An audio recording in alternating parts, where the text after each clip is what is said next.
Modern Warfare 3 Zombies is coming to an end. With Black Ops 6 Zombies mere days away, I thought let's go through Modern Warfare 3 all over again. Every single contract, every single threat level, every single Dark Aether, every single cutscene from zero to hero, start to finish. This is Modern Warfare 3 Zombies one final time. And for this occasion, we are also using a brand new fresh operator. We are at containment level 0 and we are using the zombie ghost skin from the pre-order bonus of Modern Warfare 3. And man, it's been a while since I've done third person. We might have to do a game in the third person. In fact, I bet we will. Not this game though. This game we gotta do normal. And for this first game, since we're going 0 to hero, I just decided to use a random SMG. This is the AMR9. Here's the class right here for you. Nothing crazy. I've just been building for recoil control lately. That's been making me happy. And we actually got lucky with our spawn here, since this is exactly the place I want to be when doing a 0 to hero run. And look at that, a self-revive kit right away in the first chest we get. My goodness, how lucky. But first, let's jump off of here, fly through the rings like we always used to do all the time, and get ourselves some free death perception. I did also bring in like a legendary tool and a pack 2 crystal and a little bit of perks here just for fun. I know it's not like technically 0 to hero, but I don't plan on using this legendary tool and double pack a punch unless this game goes really south. But if you are doing a 0 to hero game, this is the perfect place to go. This pop-off power actually holds a pretty consistent at least 2-plate vest and medium rucksack, and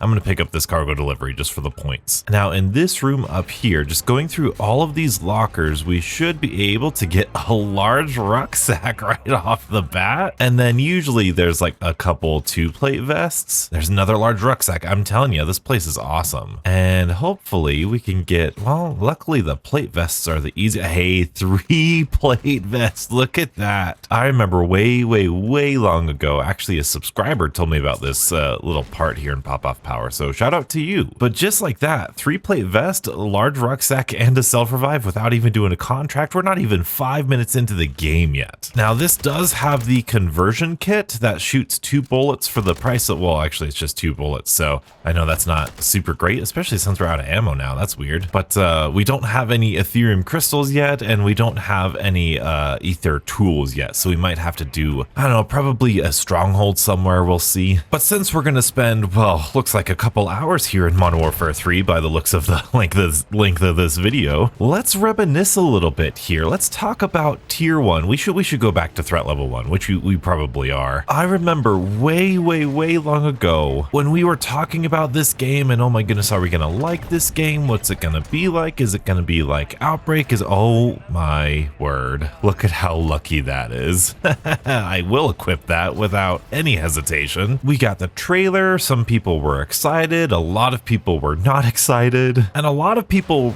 know me as like the optimistic, like, oh, Donuts loves Modern Warfare Zombies guy, but genuinely I was pretty skeptical myself, and you know, still was throughout the season. And I remember live streaming the very first day it came out. I actually remember watching a replay mode before I even got to play. Replay mode was actually in New Zealand at the time, so he was able to play a little bit earlier. But I remember coming, like one of my first games, I think it was my second or third game, I was down here and I did one of these defense waves with the mercenaries, the defense ones. Oh my goodness, it was so troubling. Fighting mercenaries is not something you want to do right off the bat. But I remember getting, you know, my my single pack a punch schematic in tier 2. I remember getting some perks, Ethereum crystal here from tier 1. And then when we had to exfil, obviously you had all the zombies, which we'll talk about. But exfilling, when you had like a green tool or a blue tool and some points for pack punch or a crystal for pack-a-punch, going into that second game, you were automatically way more geared up than the first. And it was around that time, and then I unlocked a schematic. That's when it really just clicked for me that like, this game has a really good game design, or at least reason for being,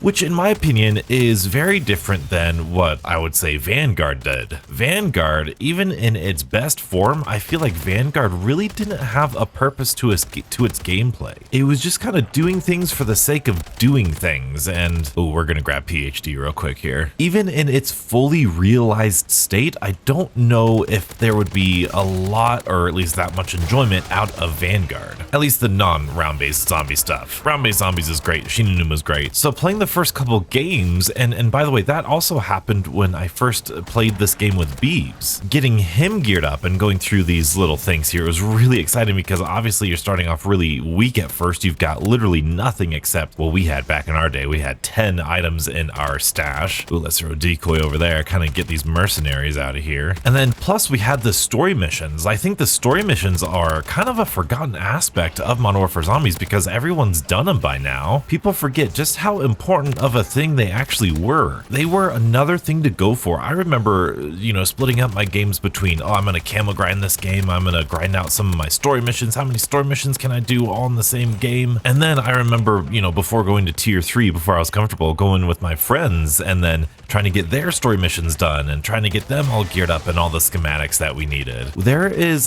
I got a lot of playtime in Urzikstan here. Ooh, very, very nice. Awesome. Anything good in here? Green tool, all right. That is the way the cookie crumbles. Luckily, there's a pack-a-punch nearby and this contract. Now, of course, we can't remember the beginning stages of Modern Warfare Zombies without the, well, absolutely devastating crashes, which still plague this game to this day. In fact, I feel like it's gotten worse here with Season 5, or it's just the black screen with the new Dark Aether that might be the problem. I'm not entirely sure, but especially for a game like Modern Warfare 3, where you are really relying on your in-game loot and the ability to extract that loot, having a game that crashes is pretty unacceptable, at least to the level, to the degree it was back on launch. And it was pretty bad all the way, for me at least, through Season 1, Season 2, Season 3 I think it got a little bit better in some ways, worse in some ways. I think Season 4 it got better, but then again here in Season 5 it's good for me, but I've had a lot of comments. It feels like a lot more comments saying how bad it is lately. Alright, Purple Pack-a-Punch 1 in a Tier 1, yeah, HVT should be pretty good, just like that, very nice. But that is, ooh, Death Perception, very nice. I do think coming here with a little bit stronger, even if it was on accident, a little bit stronger of an arsenal really showcases the beauty of this mode, because on subsequent playthroughs, as you're obtaining stuff, you know, you're going from 0 to hero, you get all of this stuff, you get some more Aether tools, you get some schematics, and then when the final Exfil comes out, because remember, we only had the story missions, we didn't have the Dark Aethers to go to, we only had the story missions, many people would stick around until the final Exfil. And taking your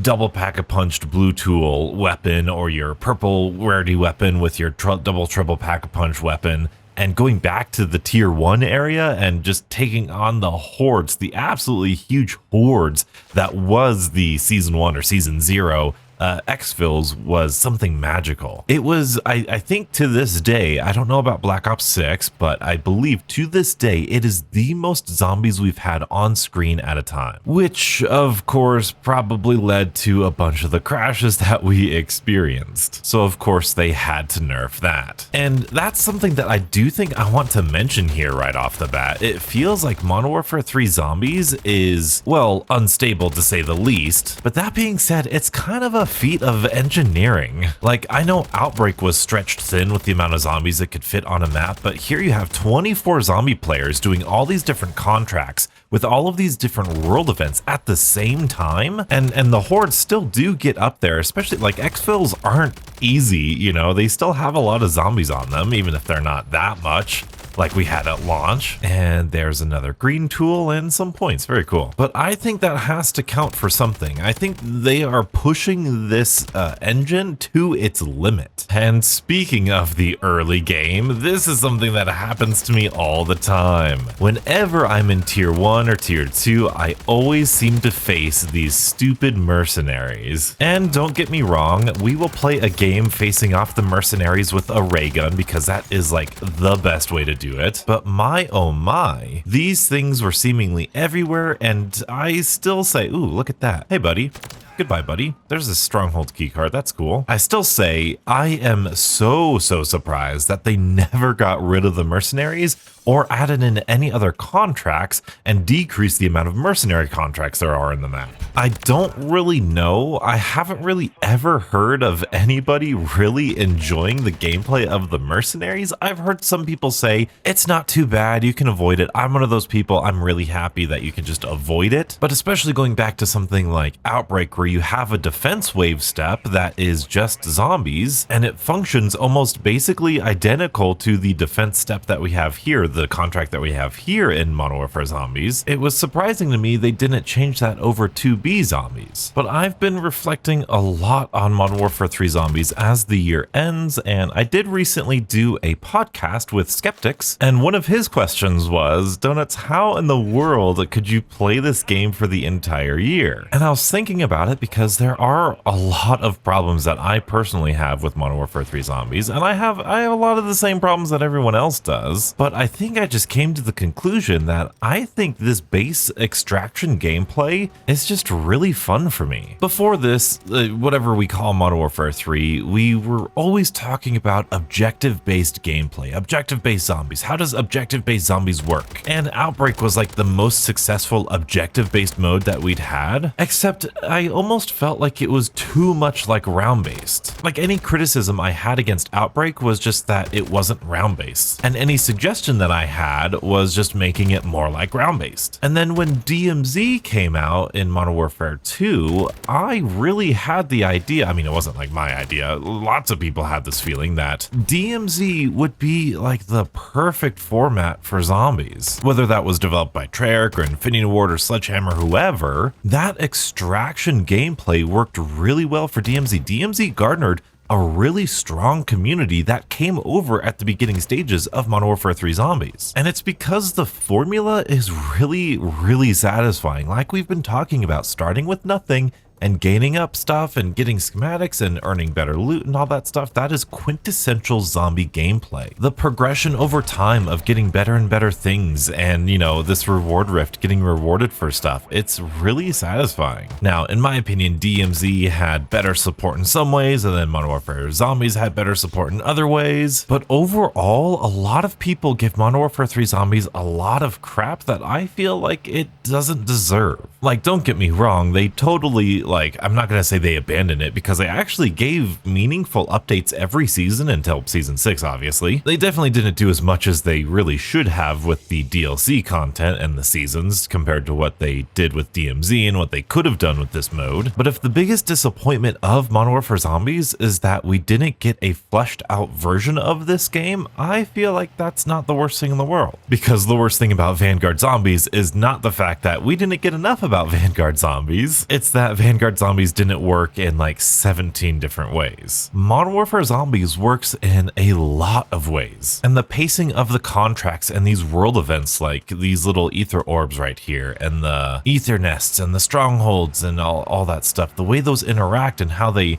really do minimize the RNG and make things fair to the player, it makes for a really solid open world experience, and something that clearly thousands of people really adore. And so I would be really surprised if we never saw this type of zombie mode ever again. I just really hope that like Sledgehammer or Infinity Ward develop it in next to DMZ, as opposed to Treyarch being pulled off of all of their projects for everyone else's game. We say it over and over again, a zombified map with zombie specific contracts, zombie specific, more wonder weapons, more bosses, unique bosses, definitely more maps, and just the possibilities are endless of what you could do with this mode. And I really do think the gameplay is incredibly satisfying, at least at times. There are some balance issues here and there, but when isn't there balance issues with zombies? All of that to say, I just really believe in like the core foundation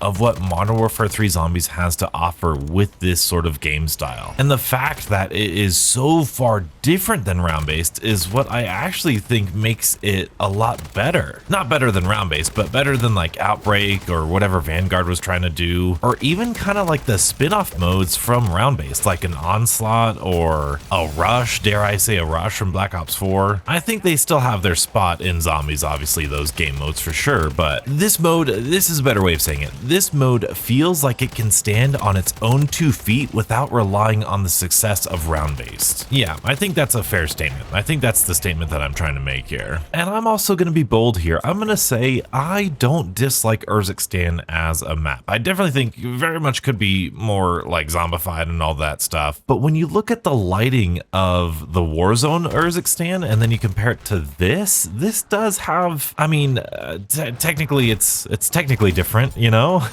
especially when you go into tier 2 and especially tier 3 and of course the Dark Aether. And speaking of tier 3, this is a system that I absolutely love. I love that you could use these codes here. You can mesmerize stuff. For example, if you hit the dinosaur, you get the little squiggly line here, and then you round it off with the pizza. That will automatically open a portal to tier 3. That is better than any Scorcher. Oh my goodness, look at that guy. Look at that guy. Look at him go. Look at him go.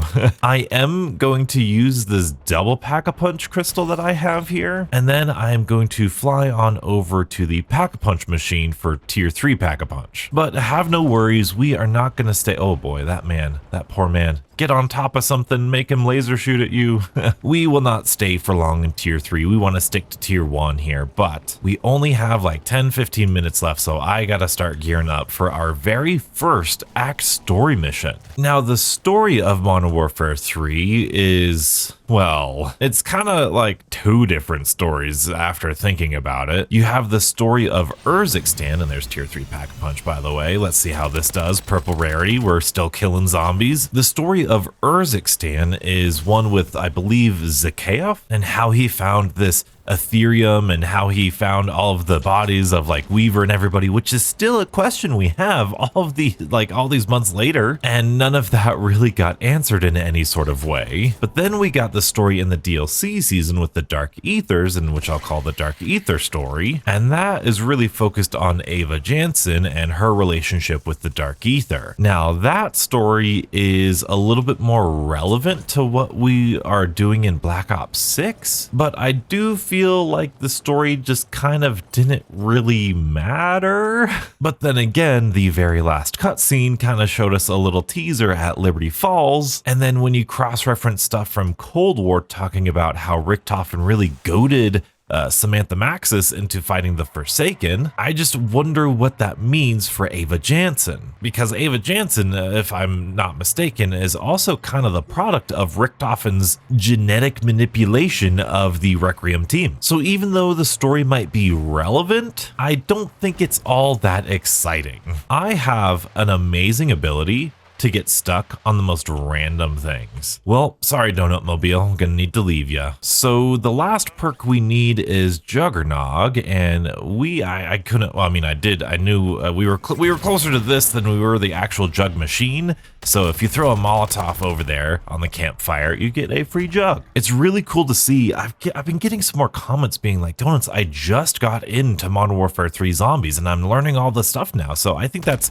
actually really cool that this mode will live on. Just because they're not updating it, just because it's not like the main thing, doesn't mean you need to stop playing it. People are still playing DMZ to this day and having a blast with it because it's a fun game. And so long as the servers are still up and it still lets you join games of Modern Warfare 3, enjoy your time because there is a lot to enjoy about this game. And what the heck, why not? While we're over here, we'll get this little free perk as well. All you gotta do is line up here and then ride off this bird. Hey, hey. And then you're always gonna need to like repair a tire after that, and that'll get you a free speed cola. But now we need to, oh man, look at that. Ooh, that was an interesting little like scenery transfer. Was that the Warzone map behind that? It looked pretty blue. Speaking of Dr. Jansen, we need to extract her. Now these story missions kind of work like DMZ's alternate map called, what was it called? The Kashi Complex, that's what it was called. You would go from the main map, you would exfil onto another map, do some Easter eggs, and then you would get some sort of reward. And for Modern Warfare Zombies, that reward is a storyline cutscene. It's always weird to me how quiet this helicopter is. Oh man. And man, I remember, I think before this video comes out, I think I would have put out another video reacting to the very first gameplay we saw of Modern Warfare Zombies, because man, oh man, I remember when I was reacting to this and I was like, dude, this is the coolest thing ever. And to be honest, I still kind of do think it's the coolest thing ever. Okay, maybe not the coolest thing ever, but I love the soldiers and we've just never seen normal humans fight against zombies before, and zombies fight against like the third partying is really interesting to me. It's kind of reminiscent of the Flood from Halo 2, where you could decide to either kill the Flood or kill the Covenant, and then you can decide who wins, thus making it a choice of who you would rather fight. Would you rather fight this faction or this faction? For me, I always kill the mercenaries first because I'd rather kill zombies than mercenaries. And I love this area too because I love getting all of these zombies hoarded up over here, because there's going to be these guys coming in, right? And so you just throw a decoy on over there and you flank them over here, and all of these bad guys get distracted by all the zombies. Look at that. And you could just take them out. And I very much prefer taking this route. Oh my goodness, even though I get lit up, I prefer taking this route over here and bringing the zombies over here. And of course, you got to do the energy mine trick with these guys. Boom, there's one wave. Oh, that's the whole helicopter done. Oh my goodness, and a durable gas mask. I knew I was forgetting something with my 0 to hero there. It wouldn't be a Donuts Modern Warfare 3 video without a little bit of streamer luck. But I remember seeing hordes and hordes of zombies in here, and it was actually kind of janky at first. Oh boy, there we go. I've got a whole army of zombies right behind me. Oh my goodness, I might go down here. Oh, look at all the zombies. Why are you going after me? Go after the mercenary. Go after the mercenary. There we go. Is there a mercenary in there? No, sweet. Now I can just take care of all these guys. That's so satisfying. Oh, that's so good. Like I said, more zombies than round-based. And we can hop on up here, kill this useless sniper. And you know what? I'll go ahead and pick this up, actually. This might be good for this next section. Activate this UAV tower, and then we can jump off of here, land on this building, do a nice wide flank onto this zip line right here, and now we can kill some mercenaries. Again, we get a really good bit of infighting here, and I just love taking out all of these mercenaries. Now, what a nice little like fun thing that you could do here, that's something that I haven't done all that much, is go over to this zip line. Ooh, look at that, stamina up and a monkey bomb, sweet. And then over here, in addition to all of these like dead wire turrets and whatnot, you can just put in stuff here, and that should help you clear out this area. And then, like I said, just taking out the mercenaries, because I'd rather deal with the zombies than the actual mercenaries. And then this guy can actually cover your back if anything jumps up on you. Look at all those mercenaries over there. My goodness. Is everybody dead? All right, I hope so. Because now we can come down here and talk to Dr. Janice. Terminus database. Now, Terminus, this might be a little confusing because Terminus is kind of a big thing right now, but Terminus is actually the bad guy faction here in Modern Warfare 3. I believe it's short for Terminus Outcomes. There's a chaos group and all that. And so she was actually working for them doing research because she didn't know who they were. She didn't know they were the bad guys. Oh yeah, by the way, if you pop in a turret circuit here, this is something that a subscriber told me. Look at that. It just absolutely destroys all of these guys. So good. Oh, it's magical. Let's go. And then there's like a whole bunch of set spawns for these turret circuits. It's great. There she is. There she is. And we've got another circuit right there. Oh my goodness, there's a Casimir right there. Look at that. It's so weird because this is like running through a map, like, you know, sub base is however many years old from the original Modern Warfare 2. It's so weird that we're playing zombies on it now. But if you've done any sort of camo grinding or weapon XP grinding, you know this is the story mission to do it. Filling this thing up with turret circuits and just the whole horde of zombies you get over here is awesome. Somebody's still shooting over there. Oh my goodness, there's a soldier still over there. Get out of here. Oh my goodness, get out of here, soldier. Thank you. And so Dr. Jansen on this helicopter, we need to Exfil, and then hopefully at some point in time, there's usually like a really huge horde of zombies, unless this turret circuit's gonna just destroy them. Oh, I think this is it. I think this is the whole horde right here. This is so cool. When I first played this, I played it with my friends, and we were freaking out because we thought this was like just gonna be non-stop crazy hordes like this. It was so intense. It was so fun. And there are fewer things in zombies that I like to do more than killing zombies. And this was a great opening story mission. Obviously, not the biggest fan of the mercenaries as always, but it wasn't a bad start to Modern Warfare 3. So let's put in our last turret circuits and get on out of here. Get on in the helicopter, very good. And we can enjoy our first cutscene. And especially if you compare this cutscene right here to the ending, it's crazy. Because spoiler alert, at least as of this moment in time, doesn't Ravnoff know that Jansen is like the daughter of Requiem? So like we have all those like articles online about her, like I don't know, it just, and then we got Soap here and Ava Green. Ava Green we thought was going to be this brand new character. No, not Ava Green, Ava Jansen, whoever Green is. I don't know what her first name is. Selma Green, it's right there on our badge. Zakayev, Soap, and Green, they're just not relevant in the Dark Aether section of the storyline. And yeah, Fletcher was, I guess, in season 2's Dark Aether, but after that, we just didn't hear from either of these guys ever again. Find her and kill her? Like, he doesn't try to do that at all. Like, ever. Man, this has come so far. And that was just game number 1. Now we need to move on to game number 2. We don't have any weapons spawned in because we are going to be using the ray gun as well as the Scorcher. And we also have a bunch of fun other stuff. I'm actually going to pack a punch this guy real quick, and then I'll pack a punch this guy. We have an Aether blade we're going to use right away. And we actually got a decent spawn here. Well, I mean, we have the Scorcher, so any spawn is going to be a fine spawn. But what we're going to do this game, I know this is just the second game, but we're going to be doing the first big Easter egg, I guess you could say, that was here in Modern Warfare Zombies. And honestly, it's not a half bad one either. It's actually pretty good. The first thing we're gonna do is we need to come out over here in this little boathouse, and then we can activate this transmission to H7. What that is gonna do, it's gonna spawn in a whole horde of zombies here, which with a Pack-a-Punch 3 ray gun is gonna be really fun to take out, as well as a neat little disciple boss. Very uncommon in tier 1 here. But there is what we call a chessboard Easter egg, because there are 4 bosses you need to fight in order to open up a secret vault. And in here there's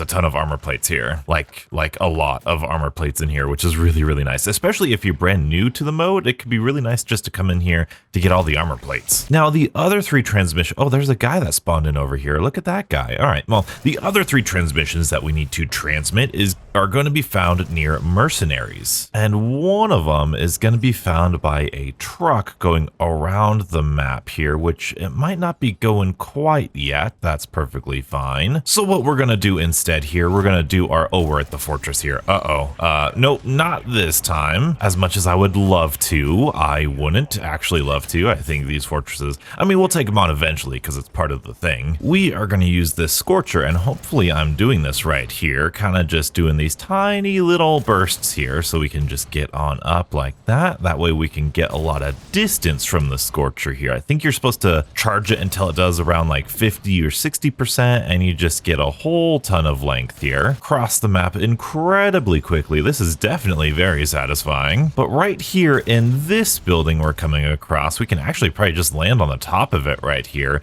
This is going to be one of these mercenary bosses. Each of these mercenary bosses has oh boy, there's a thing right there, donuts. Oh, okay. Each of these mercenaries are named after a chess piece. This one I believe is called the Rook, maybe? Actually, this one might be different here, but luckily we have the ray gun, which takes out sentry guns like crazy, as well as mercenaries. So let's go see what this guy's name is.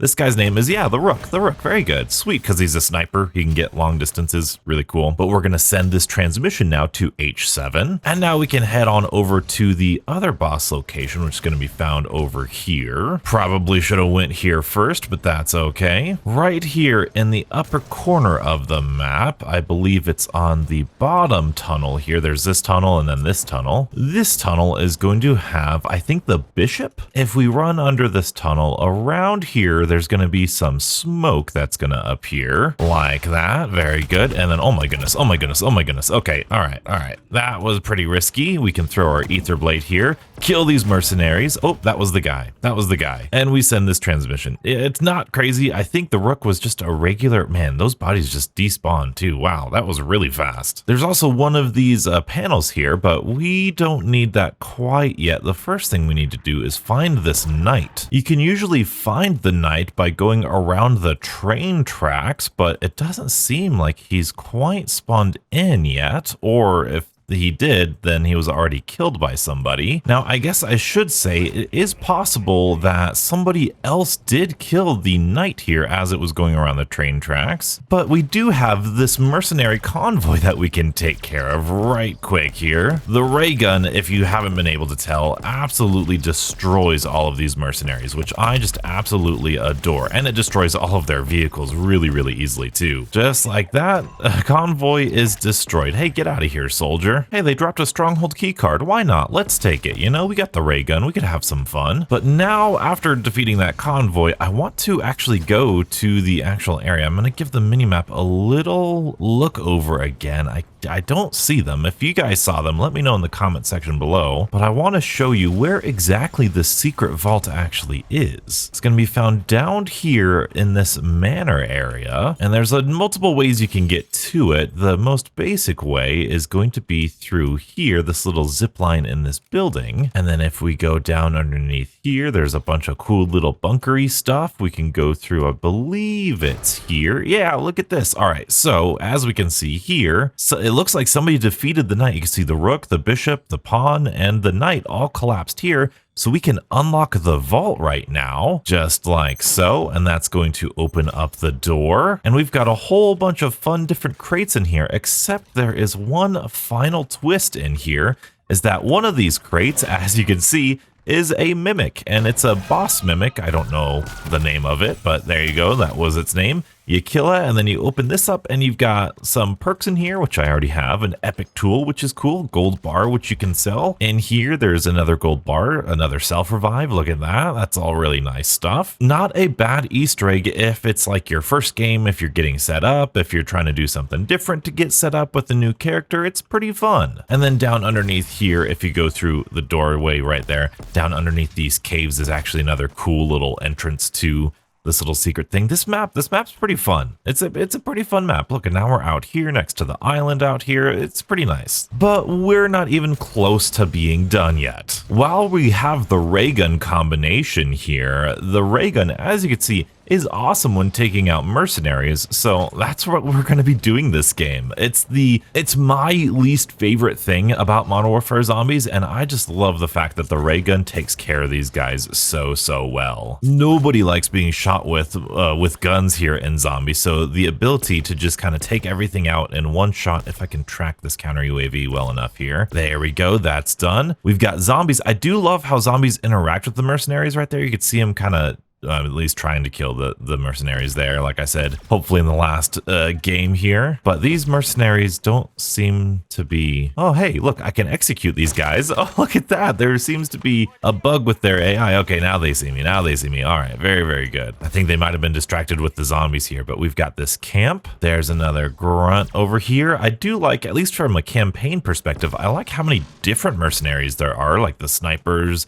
the ones that run after you with their knife and all that stuff. I like the variety. I wish we had them in the campaign, but they are just not good in zombies. It's not the kind of game that you want to put mercenary or something that can shoot you in. I think there's another one up here somewhere. Oh, yep, there we go. Oh, there you go. Oh, and there's a durable gas mask. Look at that. Oh, and there's the last one. Very good. Now we got the camp cleared. You get a mercenary stronghold keycard from that, but we already got one from the convoy. Now we can go to a mercenary stronghold, and these ones are a little bit more interesting. Not really. They guarantee a 3-plate vest, and as you're doing the story missions, as you're progressing up your, I guess, story mission progression, these things are really good for getting a whole bunch of mercenaries in here. I should have got I should have got death perception because you could see him through walls. But as you can see, the Aether blade is also really, really good for taking out mercenaries. You can kind of just come in here. Oh boy, where are they at? Where are they at? Okay, again, they're kind of bugged right now. They don't really see me. Let's see if we can't take advantage of that. How many people? Oh, I saw one in here. Hello, buddy. There you go. Take out 3 of them just like that. Just like that. You're done. Just like so. Oh, you're armored a little bit. Get that guy. That guy. Look at 3 of them with the Aether blades. You actually do get, these guys are reinforcements. I should have pointed out there's a helicopter outside that lands that we're definitely going to see again, but they drop off more mercenaries. It's a pretty interactable. It's really easy because I got the ray gun now, but it's a lot harder when you don't have the best stuff here. There's also a safe here. This is what guarantees the 3-plate vest, so we can go ahead get that drilling here. That's going to start more helicopters on their way, and by more helicopters I mean 1 helicopter. So what I like to do with the ray gun is I like to come here and just shoot them out of the sky. And with death perception outlines the mercenaries, so that way you can just see where they're at and you can like pre-aim them and all that stuff. It's really, really nice. For as annoying as they are and how much I really don't like them, it's not that bad once you get the best stuff. And once the safe is done drilling, you can look in here and there is a fortress key card that will get you the key card to the fortress of whatever's on the map, like Dokkaebi or Legacy or all that sort of stuff. So there is like a branch of gameplay that you can follow with these mercenaries. This is the Defend Ground Station contract. This is one of the first contracts that I did here in Modern Warfare Zombies, and I completely got wrecked. So it starts with you activating these 3 different like refractors here. Man, it's been a while since I've done this. I do not do this whatsoever here. Now, this is kind of nice because once you start these, man, this is a weird animation I feel like is bugged. I feel like you're supposed to be doing the cell phone thing while you're doing that thing. I don't know. But the zombies spawn in, which is great. That's awesome. It's the best part of the contract here. Love it when we're fighting zombies and zombies. And this is a contract that I am just genuinely so surprised that they never switched around in this game, because I feel like it would be the easiest. Once you've got all of those refractors done, yeah, you still got some zombies spawning in on you, all that stuff. We can just go ahead and take them out with the best thing in the game. Look at that. Oh, I love it so much. The Scorcher's awesome. But then you come back to here and then you start a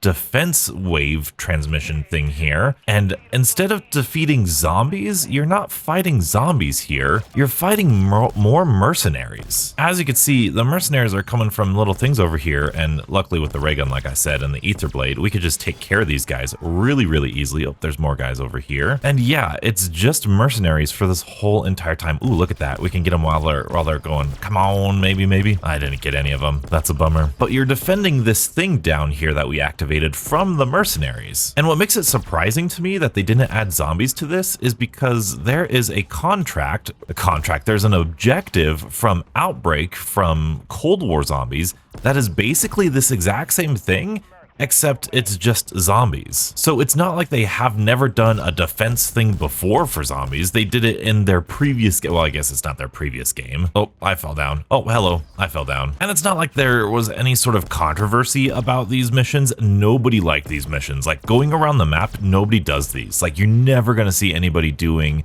one of these missions or the extractor missions. It's just not happening. It's just an unfortunate byproduct of them not having time to develop this mode. Oh, hey, look, there's more parachuting people. And another thing, this is timed. So it's not like killing these guys speeds it up any faster. It's just you have to survive. So it's not even a contract that's worth it to do for the money or anything. Oh, and also I forgot this. When the game first came out, the soldiers were crazy. Like what would happen is there was a bug, I think because it was in DMZ, and this is like a DMZ build from DMZ. You would get shot from a mercenary and then it would instant take all of your armor. Ooh, look at that. Very good. Self-revives. Cool. It would instantly strip you of all of your armor. So fighting any sort of mercenaries was really just not worth it whatsoever. Oh, these guys just didn't even bother trying to fight me. And unfortunately, that is not the only mercenary-only contract that we have here. Now, fortunately, this next contract, in my opinion, is the better of the 2 contracts with mercenaries in it. Mainly because you can speedrun this really quickly, especially if you have a ray gun. This is the Extractor contract, and this one is pretty fun if you have a ray gun. You can see, and it's pretty cool. These rockets come in just like that. You've got people like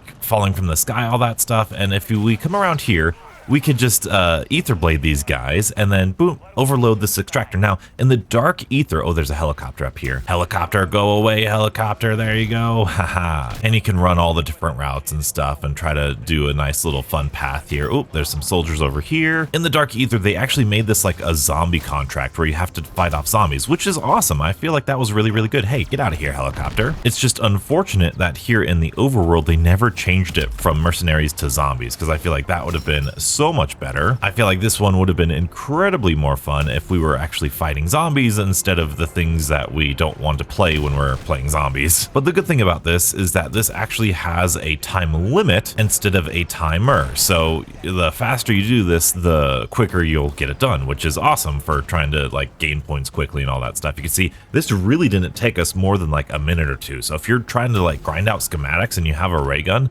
this is actually not a bad contract to do. As you can see, we did that really, really quickly. And nothing crazy, nothing crazy. Okay, now I am gonna sneak my way here into tier 3 just because I want to buy some perks. And hopefully I have enough time. We're gonna go ahead and do this, that, and that. Very good. And then we can go on and get out of here. All right. Ooh, there's a nearby player pleading for help. Let's go ahead and do that. Now, I did want to also do something over here. This triangle right here. Ooh, it looks like somebody might have already done the triangle. I'm not sure, but you can see those symbols right there. People rarely do that triangle for some reason. I don't know if it's just because they don't have a scorcher, but I'm gonna go ahead and help this guy out right here. Oh, he fought mercenaries. How perfect. Oh, mercenaries, let's go. I have the perfect thing for mercenaries. How lucky is that? There's a sentry gun that we could take out in one shot. If I hit it, Aether blade these guys up. Let's go. Oh, don't get down yourself, donuts. That would be embarrassing. Let's head on up here. I do kind of want to save one mercenary just in case he needs it for like a challenge here. So we'll go ahead and help Oh, I actually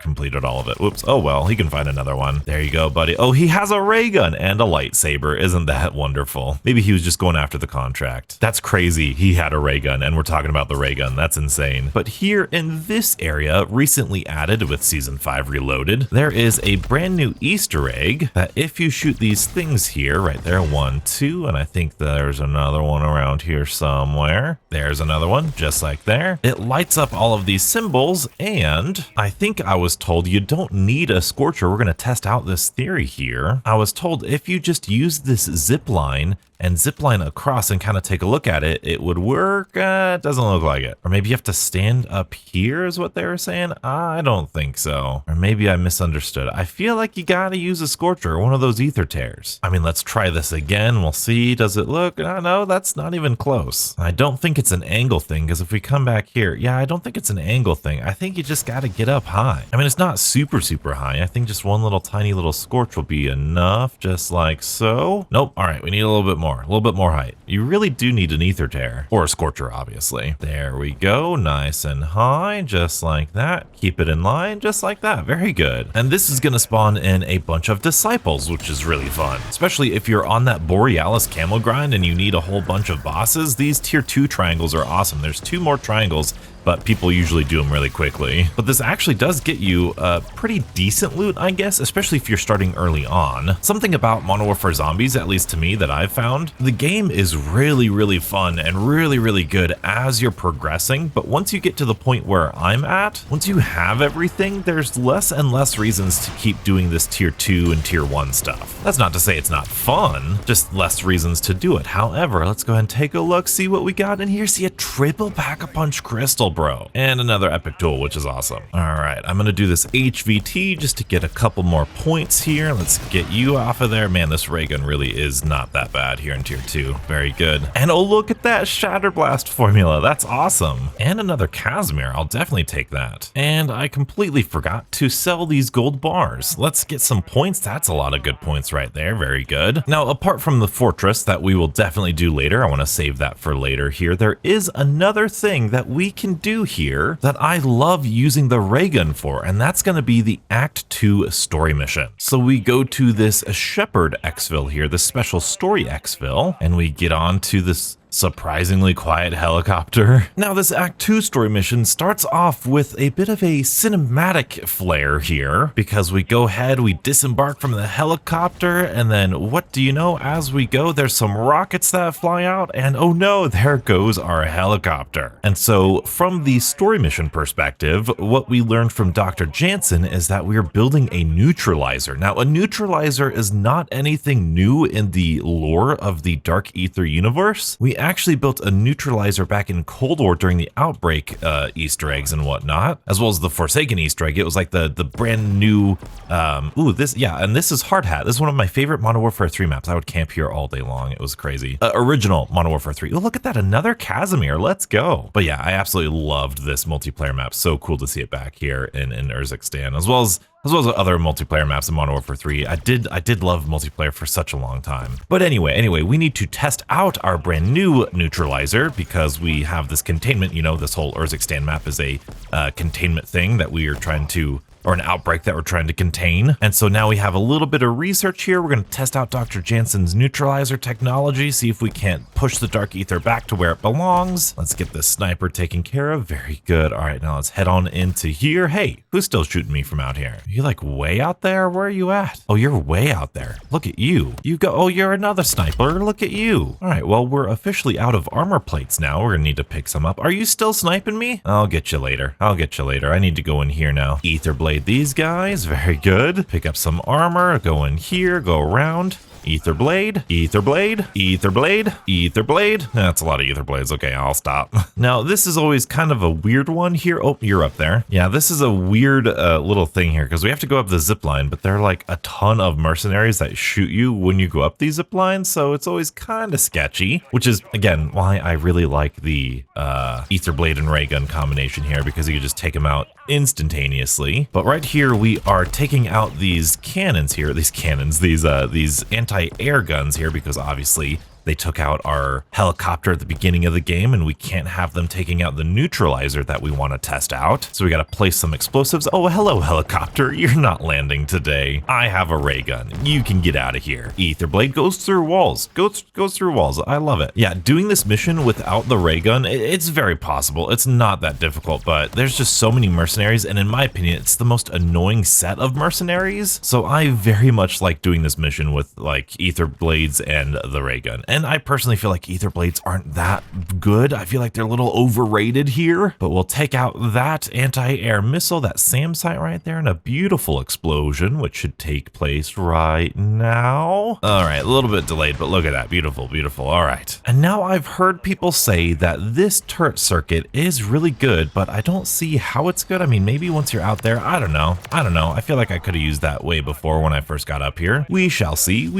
Let's head on over to this side, because we've got a lot of progress to make here. I'm actually going to jump off over here, kind of clear off these rooftops first. There's some guy shooting at me, obviously. Where is he at? He's way over there. That's fine. Let's head on over here. I don't see him. I think he's out of our way enough. Let's take out this helicopter, and let's keep these zombies alive and just kill these mercenaries, because zombies are way more fun to fight than mercenaries are. All right, guys, any more mercenaries we got to go kill? No, I think we're okay. Think we're all right. Man, that's a lot of zombies over here. Luckily, we've got this Scorcher, and the Scorcher's always really fun. This thing wasn't super good when the game first launched, but now it is. Look at all those zombies. Man, I'm excited. If this is the amount of zombies we get during Black Ops 6 because you get to play in a solo game, man, oh man, I'm excited. All right, but now that we've dealt with all of these zombies here, oh, there's a mimic over there. Not anymore. Let's activate this escort and do this huge escort. Escorts are not something I'm usually too fond of, but in this Act 2 story mission, oh wow, that was a precision strike. Oh, look at that. In this story mission, it's not all that bad, especially if you go in incredibly overpowered, because it is just a tier 2, you can see threat level 2. It's not all that bad. And plus we can take out these guys just like so. Hey, no more mercenaries. The thing that really sucks about this one is the fact that there are mercenaries that you have to fight and take out. But with the ray gun, really, really easy. Oh, look, a kill streak. I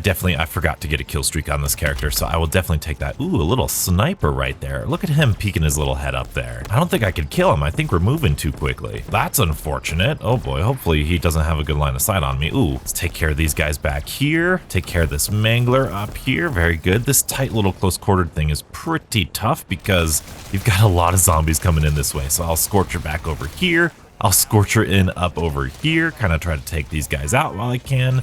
That felt really good. You'll love to see it. Oh, look at all those zombies back there. Look at all those zombies. That's crazy. This is really fun. We get this little patch of zombies, but then we get an airstrike coming in any second now. It should be here, maybe. Yeah, look at that airstrike. Very cool. Now, the thing that was really tough about this beforehand were these mercenaries coming up here, but luckily there's a lot of zombies that are fighting these guys, so I always just try to target the mercenaries here. And here's Hard Hat again. I love Hard Hat. We can go here. And like I said, the mercenaries were broken for quite some time. They would, like I said, auto strip you of your armor, so you had like no chance of getting any sorts of armor during the mercenary fights. But that was really easy right there. And finally, the last stretch of this escort here is going to be just zombies, which is awesome. Lots of zombies. Very good. I should probably get out of here and get some ammo here because I don't have that much ammo for my ray gun anymore, just sitting on top of that ACV. Let's go ahead, shoot one of these guys. Oh, I got no armor either. Oh boy, let's go ahead and throw that down then, get some armor. Very good. Refresh all my stuff. I've got a decent bit of ammo here. We could probably use a Casimir though. Yeah, let's throw down a Casimir here so that way we can get some ammo and armor. And this is gonna go on to do a nice little test here. We will activate the neutralizer here, test it out. And as we're doing this, this is going to spawn in, what do you know it? Oh my goodness, a Mega Abomination. How crazy is that? So we've got to face this Mega Abomination now.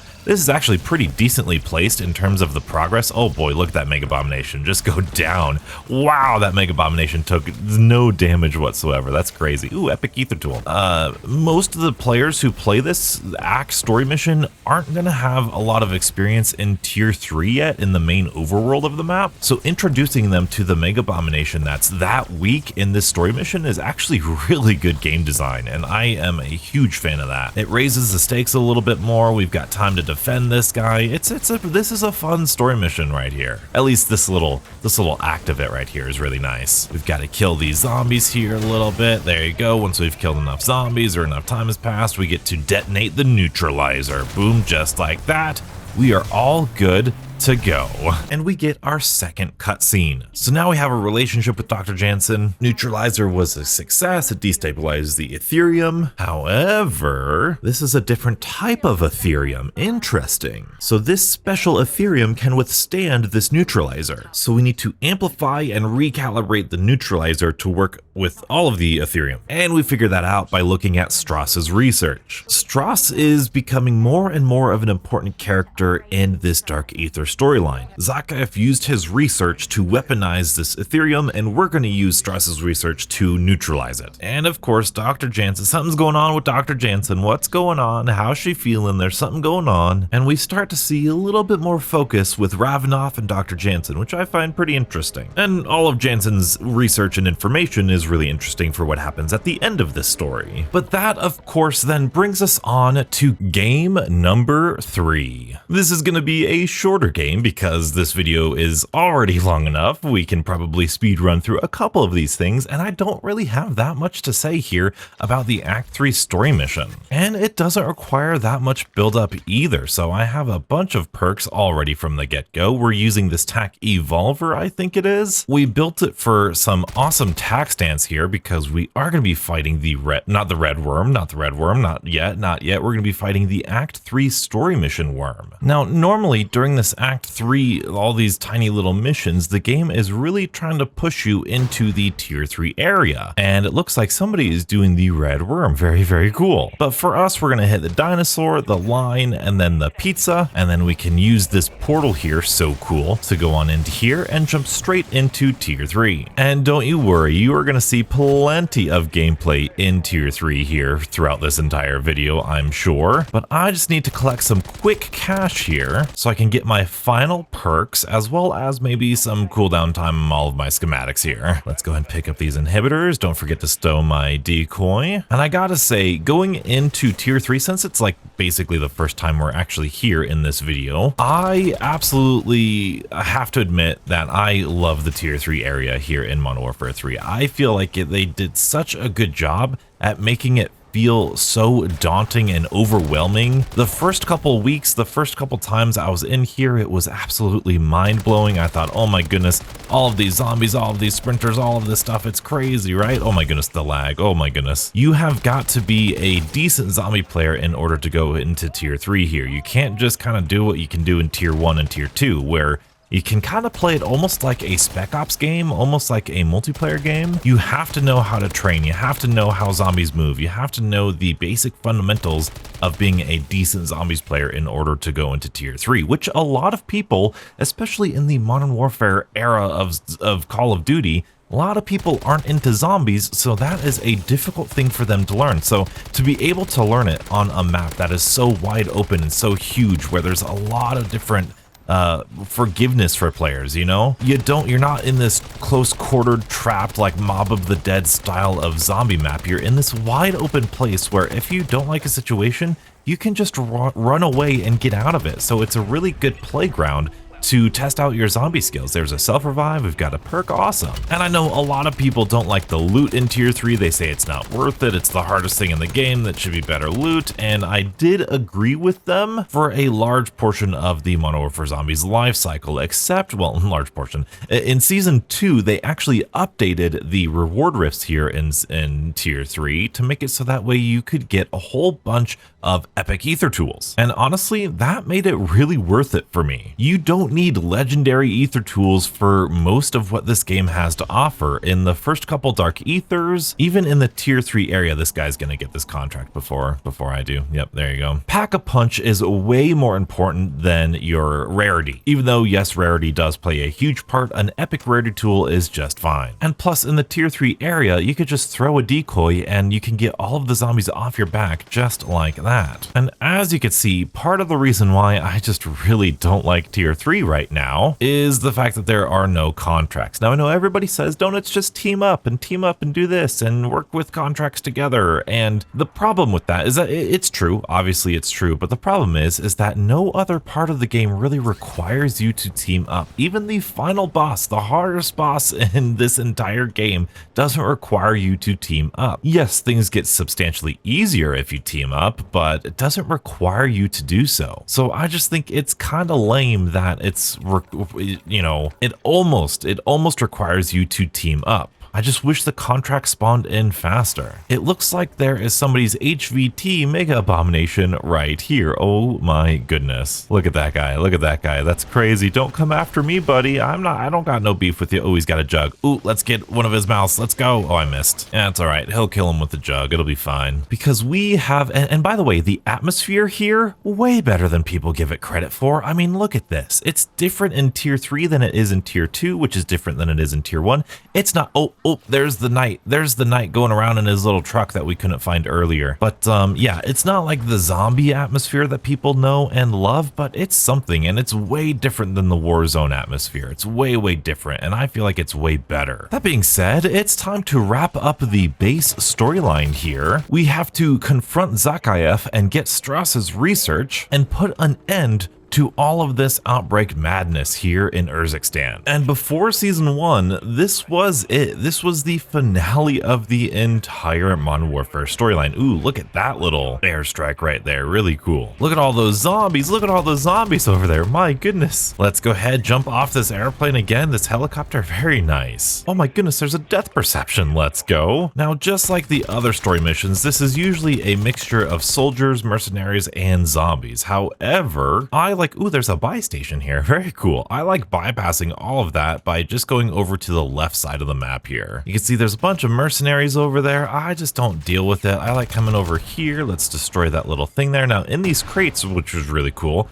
they have little zombies here, which I think is really cool in terms of lore, meaning that they've like captured these zombies and put them in these shipping containers, and it's just, oh, I love little details like that. We can come on over here. I know there's like a sniper up there or something. You really don't need to worry about this too much. Oh, look, there's the guy in there. Cool, more zombies. We've got a triple pack-a-punch gun. It's not going to be too crazy. It's the reason why I got all of these armor plates. Just dealing with these mercenaries, like, some more crates. Sometimes these crates have like mimics in them. I don't know why none of them did this time, but that's okay. We can now head on into the facility here. We could take out these guys, these soldiers, armor up here a little bit. Anything cool in here? Nope, nothing. That's all right. We can make our way up into here. We fill our ammo. Oop, not in here. We need to go on into here, I believe. Never mind. I don't know where I'm going. It's over here. Yes, in this big room right here, we've got to take out the mercenaries. Like you see that one up here. Where are you at? You're up there. You know what? That's actually not a good idea, or not a bad idea. We can head on up here. Oh, there's a sniper up there. Very good. And we can take out anybody from up here. Hello, buddy. Anybody else? I think that's more or less good, right?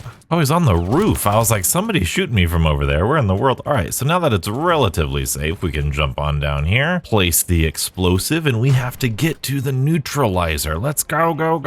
I like going on up here because there are, again, going to be a ton. Oh boy, hello, shock trooper. There's going to be a ton of mercenaries. And so, of course, I like shooting the mercenaries first here. But again, we can kind of just run past these guys. Let's kill these soldiers. Very good. Kind of Superman jump across here. Hello, zombies. I don't mind getting your attention. That's perfectly fine. Oh boy. There's our neutralizer kind of getting airdropped down there. Maybe I could use this zip line. Yeah, I'm going to use this zip line here. This is a fun little thing to do. Forget about all of those guys. Have no worries. We're going to try not to get eaten up by this helicopter over here. We're going to fly on down. Yeah, we're good. All right, cool. Now this is the neutralizer test site here, and we can power up the neutralizer just like so. Very good. I think, are these mercenaries or is this Ravenoff? No, these are mercenaries. That's fine. If I don't have a ray gun, what I sometimes like to do is go right underneath these guys, and as they fall down, you can put down an energy mine, and that is going to kill at least most of them here. Oh look, another energy mine. Very nice. And then we can take out the soldiers just like so. They're really not that bad. So now we've got Dr. Jansen as well as Ravenoff here, and we have to take out this helicopter. And we're actually doing some pretty decent damage. Look at us go. Way to track that target, donuts. Uh-oh, something big is headed our way. Oh boy, I wonder what it could be here. Oh, would you look at that? It's awesome. It's a dark Aether worm. Let's go. This is Orcus.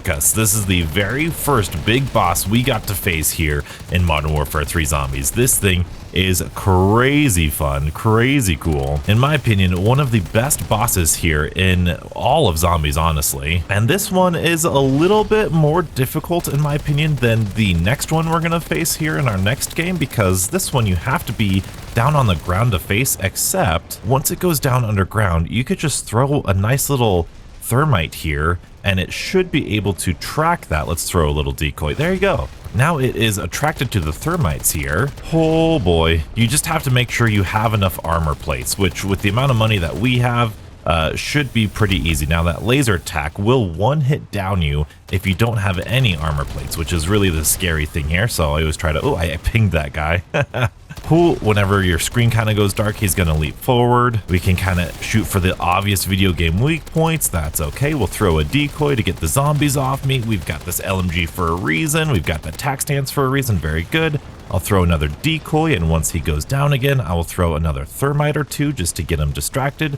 I'll refill my stuff just like that, and very good. Oh boy, that was really close to me. Let's throw another decoy over here, get this thing going, keep circling around. You want to keep moving. You don't want to stay in one area for long because he's got that laser attack that's gonna shoot you. There are a ton of different, oh yeah, and there's some orbs that he does here. Very, very annoying orbs. Oh boy, okay. He has a lot of different attacks. He's got a lot of different, or actually no, that's not what I was saying. There's a lot of different ammo refill stations. So that could be very, very useful for like decoys to throw out continuously here. Oh boy, the light beam, and it looks like we are already out of armor plates, which is not good. So what I'll probably wind up doing here, oh boy, is I will probably end up buying some more once he goes down again. That's all right. Let's throw a couple thermites over here, refill our ammo, kind of go over there. Let's throw a thermite just in case he missed it. And what we could do, I'll throw a decoy over here, and then I'll just buy a whole bunch of armor plates yet again, and we should be good to go. We're almost done. Take your time. Don't, oh my goodness. Okay, sometimes as we learned in one of our recent videos, you can, oh no, you can stop his attacks, that laser attack. Let's get that orb out of here. Oh, let's refill our ammo too. You can stop that laser attack if you shoot its head, but unfortunately I don't think we have enough time. Oh, I'm stuck. Oh, we're so close too. Let's go. Oh, donuts, don't choke it right now. Yeah, I don't think we have enough time to shoot its mouth death when it does that attack, but we're like 4 seconds away from winning this thing, just like so. Very good. We will see. Believe me, that's not the only worm fight that we're gonna have this video, but this was the finale of Modern Warfare Zombies right here, at least for season 0. Before this, beautiful, and look at that beautiful graphics. Look at that huge worm. I love the Dark Aether worm. It's great for the lore.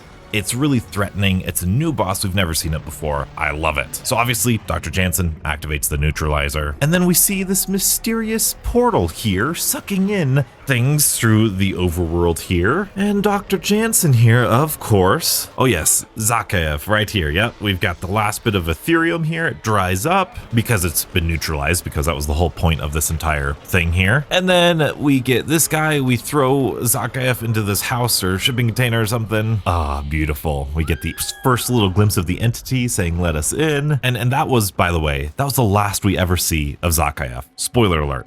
Just like Sam. Just like Sam, those purple eyes. Something calling from the other side to Dr. Jansen. Very, very important. Because this is kind of the midpoint where the base storyline ends. We don't really see Soap ever again or Zakaev again, and the Dark Aether contacts are still repopulating. Now, up to this point, we are not able to go into the Dark Aether, except we just detected a spike in the Urzikstan zone. So this kicks off Act 2, basically, of this whole storyline, and that is absolutely gorgeous. Yeah, that looks so cool. That little tornado, which we'll definitely see in game number 4. And we've got some fun in store for this one. We are using not a Modern Warfare 3 weapon here. This is the FR Advancer. Lots of people say this is one of their favorite weapons here in Modern Warfare Zombies, and I can definitely see why. Now, we are definitely taking on the Act 4 story mission this game, but first we want to take on something else. And that something else just so happens to be right here. How lucky of us. First, we're gonna upgrade our weapon here. We'll drink some perks, and we will spawn in another ray gun, and we'll pack a punch it, because why not? Since we haven't taken on a warlord yet, that is exactly what I want to do. Now, I believe you do need a warlord keycard to get in there, even if you go over there and like kill everything on the outside. So luckily there's a little mercenary outpost right here, but unfortunately we might be getting smoke from the island already. Let's hop on down here. Let's kill this sergeant, kill all the grunts down here. This is a pretty easy one because the keycard is right there. And that's it. That's all we need. I mean, we still need to do a regular mercenary stronghold in order to get the legacy keycard or the fortress keycard. So we'll need to come back up here, and I think, yep, there's a mercenary stronghold right over here. We're looking pretty good, pretty good. I'm excited about this. Hopefully no one comes in and takes it over though. I want to do this myself here, and that's going to be Rainmaker's fortress over there. Let's go ahead and unlock this guy though. See, you can see the depth perception. It's so useful to have depth perception to see him through the walls and stuff. I know I said that earlier, and I think we don't even need to wait. I think we just start the vault right here. Very good. And then, oh, we have a helicopter outside. No, thank you. We'll just take care of you right there. Let's take care of the zombies. Very good. Oh, look, we got a friend over here. Oh, a shield guy. Shield guy. Oh boy. Now, hopefully our friend here doesn't take the fortress keycard, or if he does, I guess he can do it with us. Oh, I would love to join your squad, but we're doing this series solo. Well, mostly solo. You know what? We might pair up with him later. Maybe not him specifically, but we might pair up with people later to go into the Dark Aethers. Here's some intel though. Oh, this is a Rainmaker and Fletcher audio thing here. Cool. Seems I've lost the progress on the vault though. That's not good. Or the, oh, there you go, the safe. Oh, no. Oh, no, I'm petting the dog. Oh, he's 1000% gonna take that. And he took it. Wow. Well, let's go see if he goes over to the fortress then. I really hope so. It sure looks like he's going, so I guess we should go too. I don't think this is a very smart idea. Oh, he's just going straight in. He's just going straight in. Let's go. Oh, there's so many claymores. Oh my goodness. We got to use the ray gun. There's a lot of explosives. The whole thing behind this guy was that he's an explosive expert, you know, so he's calling in mortar strikes and all this stuff. So let's go ahead, get in here as fast as we can. Oh, claymores. There you go. It looks like it's open. Where is he at? There he is. There he is. There he is. There he is. Let's get this going. Let's get that. Oh boy. Oh, there he is. There he is. Come on. Come on. Get him. Get him. Get him. Did we get him? We got, okay. We did kill him. I don't know where the portal is though. There's still a bunch of mercenaries in here though. And there's like mortar strike crews and all this craziness. There's also a teleport thing here. We've got more guys. We've got more guys. Rainmaker eliminated. Yes, that's a little late here. That was a while ago. Oh, look, there it is. There it is, reward rift. This is cool because you get a free wonder weapon usually every time. And there's like a blueprint that like each warlord has or something. I don't know. It's a decent thought here. Oh boy, more mercenaries outside though. More mercenaries. You can kind of see where's a good little pit of them. I don't know. Somewhere around here they have like mortar teams that like you can actually kill and eliminate and all that good stuff. But that's what a warlord is. You know, that's about how it usually goes. There's lots of mercenary killings and all that good stuff. Now, unfortunately, I forgot to kill any mercenaries with my FR Advancer in that whole process. And we are going to be trying to get this thing gold in this game. So we're gonna be killing some more mercenaries here. But luckily these tier 1 or threat level 1 extractors are really easy because there's only 3 of them. In fact, I think they might be over here. Yeah, let's go. And I do gotta say, except for the packet burst, this FR Advancer does feel really good. I didn't put a sight on it because it's actually pretty clear sight, and it seems to handle really well. Ooh, can we clear some of them out? There you go, very nice. I love the fast rate of fire. It just feels really satisfying to use. This is a good weapon. And that should be the last one. Let's go ahead and do this now. And there's the last guy. We can go ahead and get our free self-revive. Get at that. Very good. Oop, didn't mean to switch the guns there. Let's go to this mercenary camp over here. We're getting lucky with these mercenaries. Hey, we already got 32 of them. That's not bad. 40 out of 50. Very nice indeed. And you know what? For these last ones, I'm going to go ahead and do another mercenary stronghold. I think there should be just 10 of them. Ooh, look, we got this fun thing. Very nice. Oh, hello, buddy. And I think with this recon guy, oh wow, there's lots of mercenaries here. That should be it, right? Yeah, hey, first 50 mercenaries with the advancer. Sweet, we are all done with that. We don't need to do that anymore. Not even gonna complete that stronghold. Not even worth it. Now we can get on to the more fun contracts. And I know this is supposed to be like a Modern Warfare 3 wrap-up video, but the Modern Warfare 2 weapons actually did play a big part in Modern Warfare 3 Zombies here. There are a lot of weapons, just like the FR Advancer, that a lot of people really enjoyed. I know the FTAC Siege pistol was really popular. The M16 is one that I have yet to try out that I hear is like the best gun in the entire game, so maybe we'll have to do that sometime. Personally, I really wanted to focus on the Borealis camo grind, so even though it was fun to do Modern Warfare 2 weapons, I really wanted to get the camo grind done, which I thankfully did. Now, you might be wondering, Donuts, why are zombies dropping like candy right now? It's because, well, at the time of recording this, it's October, it's near the Halloween event for Modern Warfare 3, and so they have this event going on where all the zombies drop little like candy stuff and whatnot. So yeah, that's what's going on. Sorry, it's kind of obnoxious, but it is fun that we can participate in these things in the zombie mode. There have been a lot of years where zombies didn't get to participate in the seasonal stuff, so I'm pretty happy about that. It just kind of dates the video a little bit more than I would like it to. Now, the second challenge I need 200 headshots for this FR Advancer, which is exactly why we're doing this escort. I guess I probably should have said that earlier. But these escorts, this ACV contract here, really good for camo grinding. It gives you a lot of zombies really quickly. So if you're bored with the Exfil strategy, or you don't want to do the glitching outlast strategy, this is a pretty good way to get some zombie kills, as well as Aether nests and infested strongholds, which we'll definitely do this game as well, just because I don't think we've done that quite yet. It seems as though, this is another Modern Warfare Zombies thing, it seems as though some of these zombies aren't pathing correctly, which happened all throughout the year of Modern Warfare Zombies. I don't think they ever got it fixed. Oh, there they are. Now they're all coming. Now I've heard it's probably due to something like a lot of people in tier 3, so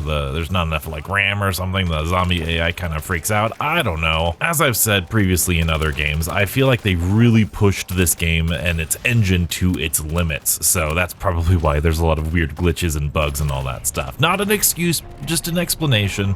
Not defending them, just kind of explaining why maybe this is the way it is. All that for a green tool. Man, oh man, isn't that lovely. Now, one of my favorite things, one of the most underrated things to do here in Modern Warfare Zombies are these infested strongholds. I really, like, this is one of the most perfect things you could do in an open world zombies game, in my opinion. Well, I guess in just a regular open world game, just having something that is a little bit challenging, like we have to clear out all of these cysts, so we can't focus exactly on the zombies, but having zombies here is definitely an obstacle, and there's a lot of zombies coming our way too. I just think it's really fun, and then having depth perception outline these things through the walls, it makes it so that there's a little bit of strategy in it. I really like it. Oh, and then random mimics and all this stuff and having it be a good place to farm mimics. I don't know, it interacts with the zombie sandbox really beautifully, if you ask me. I remember being so frustrated when I first got Modern Warfare Zombies, like, oh my goodness, the infested strongholds are too crazy, like,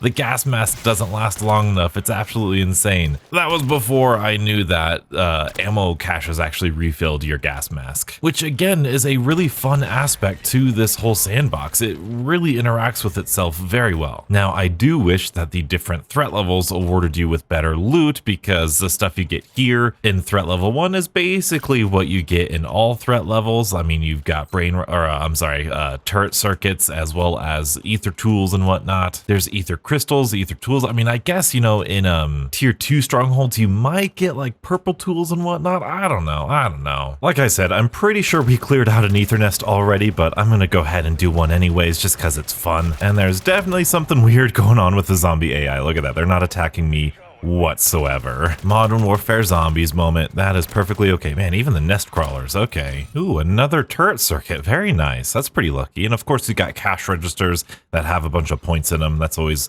worth looking into. But I think we've done enough dilly-dallying here in threat level 1. I think it's time to go deeper. I'm not even talking about tier 2. I'm talking about tier 3. Mainly because we have enough points to pack a punch, and we should definitely do so. Because I really want to see what the hubbub is about with this FR Advancer and seeing if it's really all that good. Hello, Mangler. Let's see how good we are. Actually, that's pretty good. That was pretty nice. Now, unfortunately, I don't think I'm getting any contracts here, but we could just kind of fluff about here and see how good this FR Advancer really is. Ooh, perfect. Here's a Mega Abomination we can test it with. And I think, oh yeah, there's my final critical kill. Sweet. So now we just need to get 100 kills and we should be good. All right, Mega Abomination, let's see what you got. It does track you when you're all the way up here. It actually goes around the stairs and it comes up here. It should be really nice. Gotta say, I love the rate of fire. I love the fast fire rate weapons in zombies. I love the PPSA. I mean, everybody loved the PPSH from World at War, but in Black Ops 3 it was good. Even in Vanguard, the PPSH beat. Wow, this gun really is that good, isn't it? All right, come on, Mega Abomination. Watch it. Wow, that head's gone already. That's crazy. Oh, it's still seeing that I'm on the ground. Okay, let's head on over here. Let's get on up here. Ooh, there you go. There you go. Come on over here, Mega Abomination. And let's laser. Let's go. Very nice. All right, that's not too bad. Let's get the zombie dead so we don't get any meat in our face. And then we could take this. Yeah, this is a pretty darn good gun. Look at that. That is so good. Can definitely see why people think this is a really good gun, because it is. Hi, Disciple. Oh boy, you just snuck up on me, didn't you? Let's see if we can't take you out. Wow, we could take that out really quickly. Ooh, Monkey Bomb. And now with the points we have, we can come on down to the Wonder Fizz machine and get our PhD, and I'll get Tombstone. Like I said, look at this. We're all going after this contract. That's insane. So as much as I would really love to stay here in tier 3, I mean, let's go see if we can't get this HVT, but I don't think we're going to be able to. First, I am gonna buy some armor plates here. Actually, all that I can, honestly. My rucksack is full. Are you kidding me? Well, let's go ahead and swap out this kill streak here, get some more armor plates here, and someone took the contract. Of course they did. That's fine. That's fine. I'm gonna refill my gas mask here, get some more ammo, and I think, honestly, we have all we need for what I want to do, which is gonna be our very first entrance to the Dark Aether. Now, it's not gonna be this Dark Aether. We'll do that next game. This game, we have to do this Dark Aether, the story mission. Ooh, what is this pillar over here? I know it's for the, oh yeah, it's Brain Rot. Okay, that's for the Unstable Rift. We'll do that. We will unfortunately do that at some point in this series.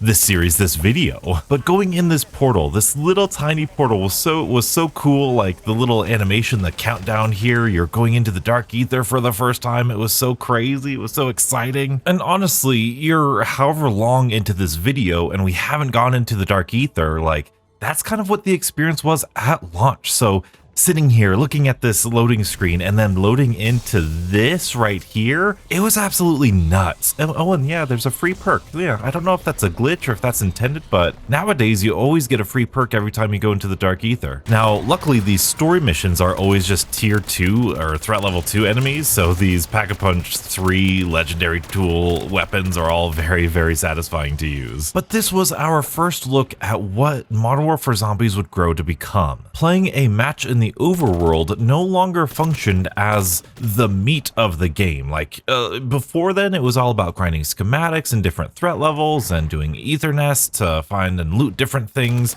But this is where it started to be a little bit different here. And especially once we get into the next game with the actual Dark Aether, this is when the rhythm, or perhaps the routine of Modern Warfare Zombies, the routine might be a better word here, the routine of a standard Modern Warfare Zombies game, at least for myself, would come into pass. Now we're doing a little Easter egg here in this pillar here. We've got some pill bottles. These are little Easter eggs to help you unlock the Dark Aether in the overworld, which I think is awesome. If you have any questions about tutorials or anything about Modern Warfare Zombies, they should be in the description below. But these Dark Aethers served as a challenge, as kind of an end boss fight or an end battle that players could do in order to like use all of their best stuff. Actually, you know what? Let's throw a little decoy over there, because after a while tier 3 really didn't have that much of a challenge to it, at least if you ask me. And so the Dark Aether kind of became the challenge that you geared up with, or you geared up for in the overworld. And the story missions, for how cool as they are, might probably just serve as a way to open up the Dark Aether for everybody. But I personally like replaying these. I think they're pretty fun. There's a lot of story elements here. You've got the entity talking to you. You've got all these little Easter egg things to do. But unfortunately, as you can see, this is just a reuse. Man, who is that? Oh, there's that super sprinter following me. This is just a reused asset or reused map from Warzone/DMZ. It's just with better, cooler lighting and a different skybox. That being said, at least in the early months of Modern Warfare Zombies, this was enough to get players interested in Modern Warfare Zombies and this whole thing. You know what? This frozen thing here is going a lot faster than it normally does. I like this. I don't know if they changed this or not, but it certainly feels like there's a lot more zombies here, which I think is awesome. This was always the slowest one for some reason. Maybe it was the route I took or something. All right, third pillar's done. We've got our third item over there, very ominous and zombie-like, and genuinely these Dark Aethers are really beautiful. Even though they are a reused DMZ map or Warzone map, the lighting and the skybox are definitely breathtaking, and it's definitely stuff that we want to see more of in the future of zombies, at least I do. And with this fourth and final one, we've got this little hint at the Easter egg to unlock this Dark Aether. It's really nice and great, and this was one of the biggest surprises here, albeit a little controversial. We get to see a little bit of fun Treyarch cheekiness here. Our objective is currently to leave the Dark Aether, and so players thought, okay, we've done our objective, we've done the Dark Aether stuff, we just got to get out of here. And hopefully there's a turret circuit. Let's go. This is gonna be awesome. All right, cool. This is gonna be good. And there's a Dark Aether portal, so very good. All we need to do is head on over here, and we should be able to. Oh no! Look at that, a giant worm. Oh, that's so good. Oh, it's so good. I'm gonna go ahead and throw. Oh, I'm actually gonna dodge here first. Oh, we've got orbs. We've got orbs. Okay, let's dodge here. This is gonna be tough without golden armor here, but I'm gonna put on this turret circuit to kind of help us out a little bit, and then we can get going. Okay, sweet. This is one of my favorite boss fights in all of zombies here. We throw down some thermite, we throw down some more thermite way over here, and then we go ahead and refill our ammo, and he should, go be attracted to that thermite because he's underground. It's kind of like the movie Tremors, if you ever see Tremors because you're really old like I am. There's a worm that goes underground and it can sense where you're at, and it can sense where you're going and all that stuff. So I think that's really, really cool that they added in that little mechanic there, that as soon as you make some noise or make some vibrations, that's what it immediately goes after. Oh boy, laser attack. There's also a laser attack, as you can see here. Oh, laser attack, and I think, oh, okay, well, I think it's well known, not super well known if you ask me. I think it's somewhat known that if you shoot its mouth during the laser attack, oh boy, it's going around, please go to it, please go to it. Yeah, nice. You should be able to stop the laser attack, but I think you have to be pretty far away for it to stop, so who knows. And you can see obvious video game weak points on its side right here, the purple glowy bits, really cool, just like the other worm that we were fighting in literally last game here. Oh no, don't laser me, and okay, well, maybe that did it, I don't know. Laser attack, and yeah, look at that, we stopped it, very nice. And he's gonna leech forward now, that's all good. When this first came out, I was pretty salty about it because there were a lot of orbs that he let out all the time. And for solo, it was pretty tough. It was pretty difficult to do solo. A lot of that laser attack right there, if you don't have armor on, it's a one shot, and that's pretty unforgiving. And honestly, that's not a bad thing. Okay, he's going underground here. That's perfectly fine because I have another thermite. I'm going to throw another one of that. We're going to hope he goes for the thermite. I needed ammo anyway. Go for the thermite. Go for the thermite. Maybe. Nice. Very good. If you don't have a thermite, what you can do is if you watch him, you could see him where he's at underground. There's a little puff of dirt that where he's under, and you could actually shoot him. And oh my goodness. Oh boy, those orbs, I've got no armor. If you get too far away from him, he'll also do that. Oh, you see how the turret circuit is like shooting him? That's how that works. Oh, come on. Pop back up, and very good. Cool, I'll throw a decoy out there. You want to stay on the road for a lot of this. This is the easiest way to do it. Oh, he just sent out some orbs, that's fine. We're getting really close. As he gets down in health, he gets more aggressive and his attacks become more frequent, so just be wary of that. For example, this little ground smash, okay, let's get rid of that orb, very good. And there's another laser attack coming right away, slide out of the way, that's fine, you just gotta time it right. He's almost dead, let's go, no! And this should be it, let's go, that's so good. This FR Advancer, man.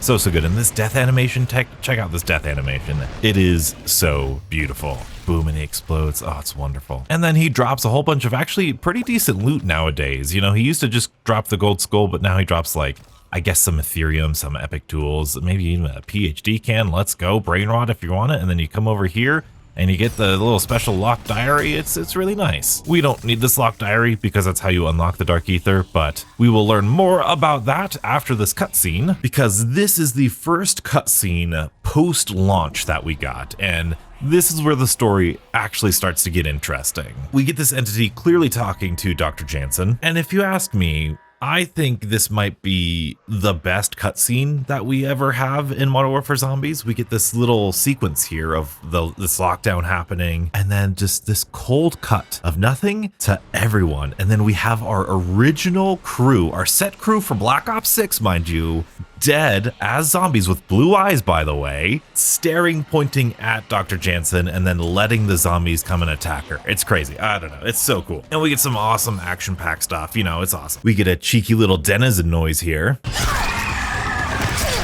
And that little twist here, Dr. Jansen slicing the throat of Ravenoff was crazy. Absolutely crazy. Until that, oh my goodness, it was all a dream or a vision or a nightmare or something. And you could see Dr. Jansen researching the old Cold War team, or I guess I should say Black Ops 6 team, honestly. Very, very interesting stuff. More stuff that we will get into with game number 5. This is going to be our first steps into the brand new Dark Aether. Well, apart from the Axe story mission, of course. And we are going to be using this Haymaker shotgun because it is one of, if not the best shotgun in the game. The Reclaimer might be a close second, or the Reclaimer might beat it, who knows. But that being said, this was a special time in Modern Warfare Zombies history. This was about the time Season 1 just come out. We just got the Red Worm, which believe me will do. That brand new story mission, which had the Aether Worm boss fight in there, brand new Dark Aether, a brand new map. It was Dark Aether fight, one of the best skyboxes we'd ever seen. And this introduced us to our very first classified schematics, requiring players to go into the Elder Dark Aether to get brand new schematics that you can only get in the Elder Dark Aether. Was an interesting thing, perhaps the most interesting thing about Modern Warfare Zombies. And lucky for us, it looks like Tier 3 is pretty empty, so we might be able to snag this contract and even a triangle. And this was about the time where if you didn't like Modern Warfare Zombies, you kind of knew that you weren't gonna like Modern Warfare Zombies. Oh, sounds like this guy's doing the triangle. Never mind. All right. Of course, he's got a Scorcher. I'm not complaining. I just know everybody likes doing them. I just don't like how they're implemented. The fact that only one player or one team can do each of them one time per game is kind of lame. Kind of like fighting for contracts. Man, somebody's already opened up this stuff. We're not even 5 minutes into the game, my goodness. But yes, this was really where Modern Warfare Zombies kind of got its own footing. It was a great proof of concept before Season 1, but now that we had kind of a higher end goal that was a little bit more of a, I guess you could say boss fight, more of a finale. It gave purpose to this overworld map here. Like, hey, you're not just grinding Tier 3 for contracts anymore. You're not just trying to get the ray gun schematic anymore. You're trying to get geared up, get enough points, get triple pack-a-punch, so that way you could go into the Dark Aether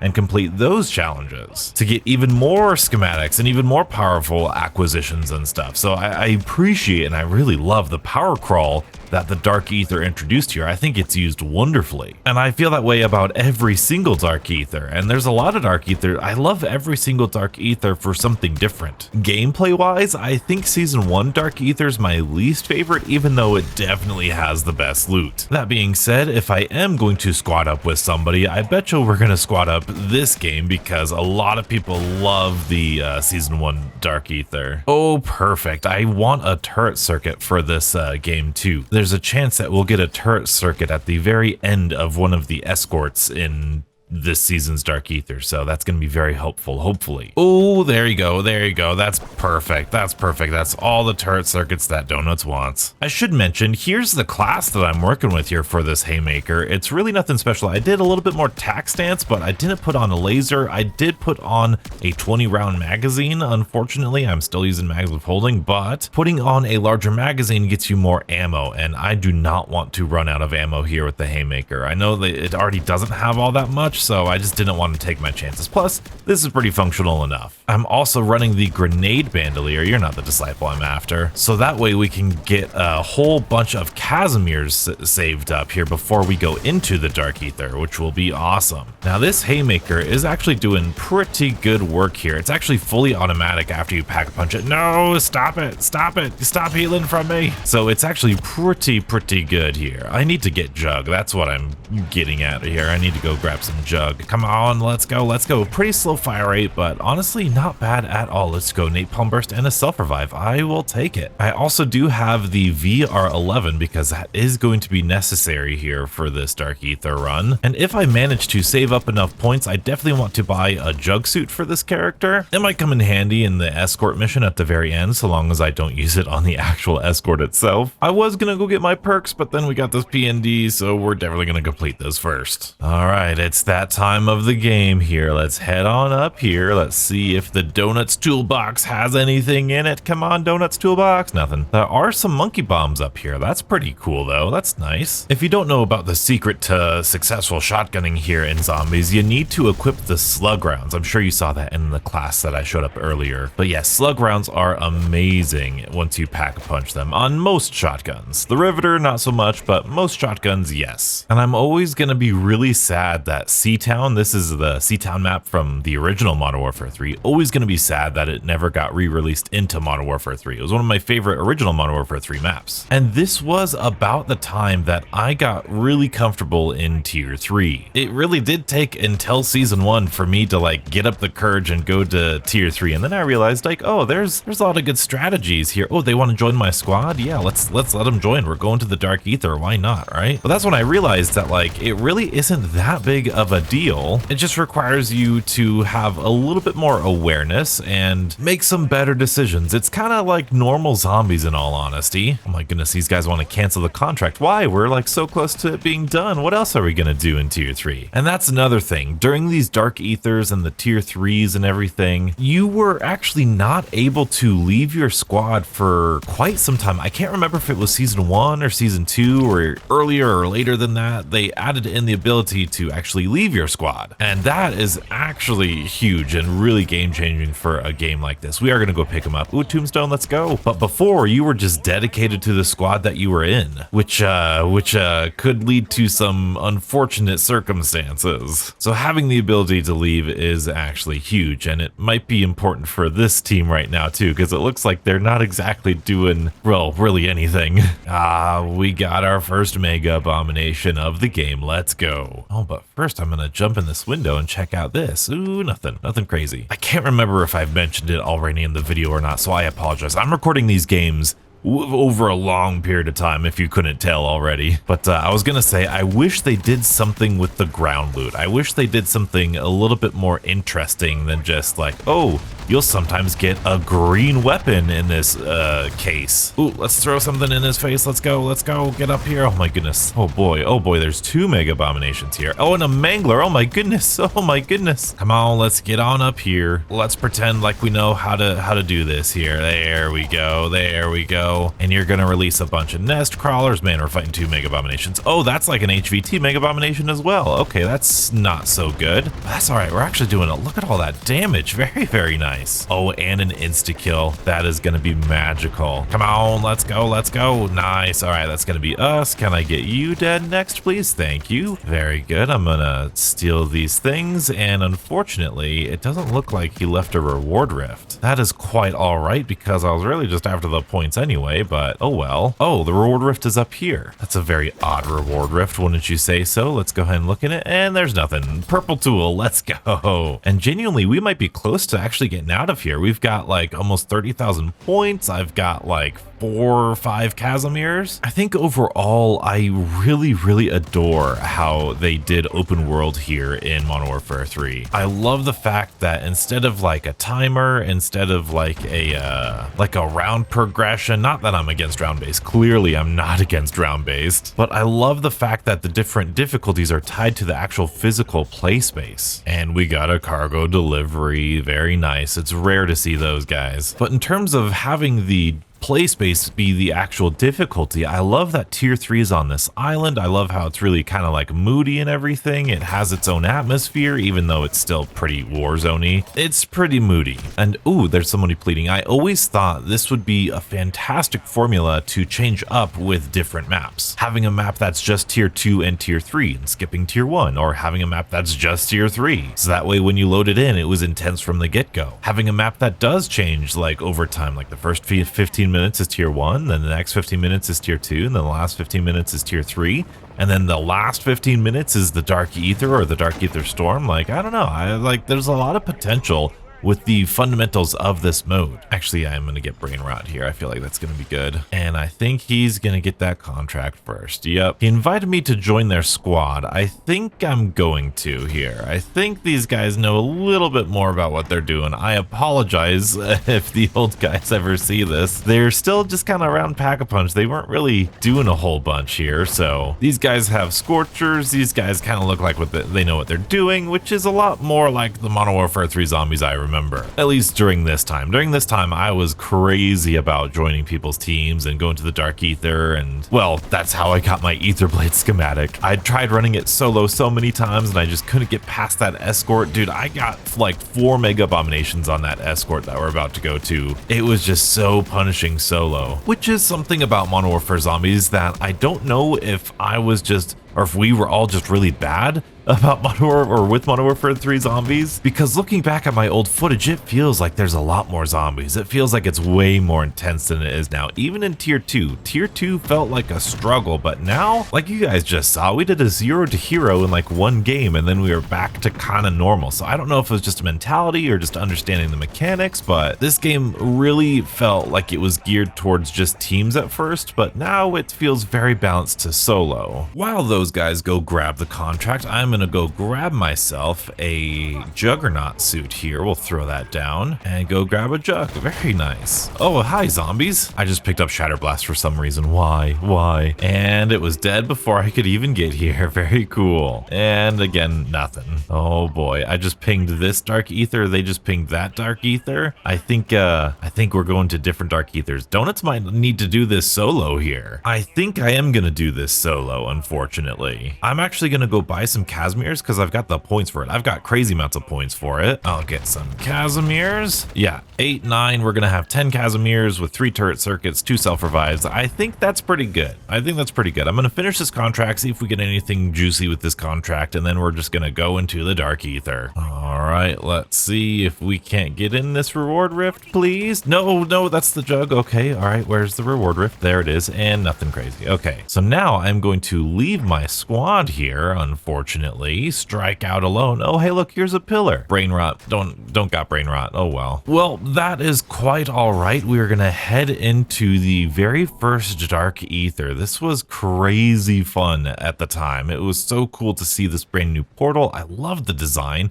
We are going to activate it right here, and wish me luck. It's been a long time since I've done this. We're going to the regular Dark Aether. All right, there we go. There's our free perk that we don't need here. Hopefully we can use one of these turret circuits here, because this Mega Abomination is actually quite a big problem in the later part of the escort. And luckily right here, we definitely have a turret circuit. So very nice. I do want to stay here until this turret circuit takes care of this Mega Abomination, just to be safe. But this is everybody's favorite Dark Aether here. Look at that. Mega Abomination is done. Oh my goodness, look at that. We got a double Pack-a-Punch crystal. Let's go. Some points. Very, very good. All right. All right. Hey, kills while moving. Let's go. But this was the OG route. Like I said, this is just the normal Dark Aether. I was thinking about doing the Elder Dark Aethers, but then I thought, you know what? This video is more to be kind of like a take your time and go through memory lane rather than like, hey, let's play the game at its highest level at all times now, you know? Oh boy, I just got shot off. So we have these Aether extractors, and at first when I saw this at the first time coming in, I was like, Aether extractors, oh my goodness. We're gonna have to fight mercenaries in here? How terrible. But then I realized, nope, it's just zombies. So if we hop on up here, we've got a ton of zombies up here. But luckily we've got that grenade bandolier with all of these Casimirs. You really just need Casimirs here. Get that guy all good. That guy explodes. Oh, it's so cinematic. And when you compare this, like the music going on in the background, when you have all of these Dark Aether things, like we had been looking for ever since Cold War, we had been looking for a little bit more of a challenge in zombies, and this is like perfect challenge, the perfect challenge for this style of game mode. There's a lot of bosses right here right now. That's actually pretty crazy. Oh, Mangler, please don't kill me. Oh, it's gonna kill me. Why are you guys not affected by the thing? That's fine. Ooh, brain rot. I'll take the brain rot back. There we go. Hopefully this will buy us some time. That was not as smooth as it usually goes in, but the route is always jumping off of here, going into the window. This is not like the most min-maxed strategy or anything. Plus we're gonna have a little bit of resistance in here. I'm like 99% certain they added in more zombies to this thing right here. Ooh, let's plate up a little bit. Let's plate up. Okay, let's go. Let's throw a Casimir here. There's quite a bit of zombies. Quite a bit of zombies. I feel like this was a whole lot easier beforehand. Mangler, please don't. Okay, there we go. There we go. Get back to the Casimir. Get back to the Casimir. And that should be it completed. Good, good, good. All right, man, so many zombies, so many zombies. I don't know if it's just the route I take or something, but hey, there's an Aether Blade case. You know what? Let's take that. Let's take that. And then another double Pack-a-Punch. Let's go. And then from here, all we've got to do is hop on down here, down to this little area, kind of where we fought the big worm right here. And this is going to be the P&D contract. And man, oh man, if we exfil successfully, we're going to have a ton of points for a ton of cooldown. I do think that is a missed opportunity in all of these Dark Aethers. I feel as though they could have added in a buy station, and they could have done a lot of good with a buy station here. Now, this is like a weird strategy. I don't know if it still works, but I'm going to use this Aether Blade that we got here. And if you stand up on top of here and you just go back and forth, they obviously can't hit you, so they start throwing their meat at you. And there's a lot of zombies doing it. So you just got to keep moving, and hopefully you don't get shot by a Mangler or anything. I always try to use my Aether Blade. Ooh, what is that? That's armor. Okay, we don't need that. Just going back and forth, they'll shatter the glass. That's fine. We can shoot them too. If you face away from them, I think it helps them not attack you. But I'm kind of not doing so hot right now, so I don't know if this is like really all that good anymore here. Oh boy, oh boy, oh boy. I don't think it's all that good. That's, oh boy. Let's get out of here. Let's get out of here. I think that might not work anymore. Plus we got this Haymaker, so this Haymaker should be good. Plus with an Aether Blade, we should be able to thin the horde a little bit. Nothing too crazy. I think we're overreacting a bit here, donuts. Yeah, this is fine. But hey, really intense, this really tiny room here. Like this is a really interesting challenge for this style of zombie mode. Oh yeah, let's throw down an energy mine here, clear out the room right at 90%. We're looking good. Nice, and we got it all done. Now we just need to clear the room, or we could just get this. Look at this really quickly. Reward rift, thank you. Anything golden armor, let's go. That is actually going to be really nice. But now we have the one thing that we actually might fail here. This is the escort contract. Oh yeah, they never fixed that. That little floor is not the floor there. This third and final contract is the bane of my Modern Warfare Zombies existence. I absolutely hate this escort contract when it is in the Dark Aether. I love it when it's in tier 1 and tier 2, but it's just the one like unfair contract in the Dark Aether when doing solo. And luckily within, oh Mimic, please don't, thank you. But luckily, like I was saying, with Season 1, they added in the VR11. Let's pop this down right here. And the VR11 can actually heal the ACV over 100%, and it can heal any sort of damage that it's already been taken. And so that made it really possible for a solo player to do this. And in theory, I've done this in the season 3 Dark Aether, which is like infinitely harder than this one. In theory, we should be able to do this. I've got 2 turret circuits down here, and it looks like the turret circuit isn't here. Oh boy, let's get these guys out of here. We do have some Casimirs we can throw. Very good. Oh yeah, the turret circuit is not here. Let's throw this down. Oh my goodness, donuts, come on. Let's throw down a Casimir over there. Look at all this candy. Look at all this candy on the ground. It's Halloween. Nice, very good, very good. They're all affected by it. We've got another thing right there. Very good. Ooh, perfect energy mine. That's gonna take out a whole bunch. We'll get this back. Very good. Oh, get out of here. Okay, see how it's at 98%? Check this out. Check this out. 95%. Boom, 100%. Oh, you'll love it. You'll love it. Okay, now there are all these boss zombies here we gotta take care of, because the boss zombies are gonna deal a ton of damage to it, kind of like this Mimic is stuck in here right now, Mimic.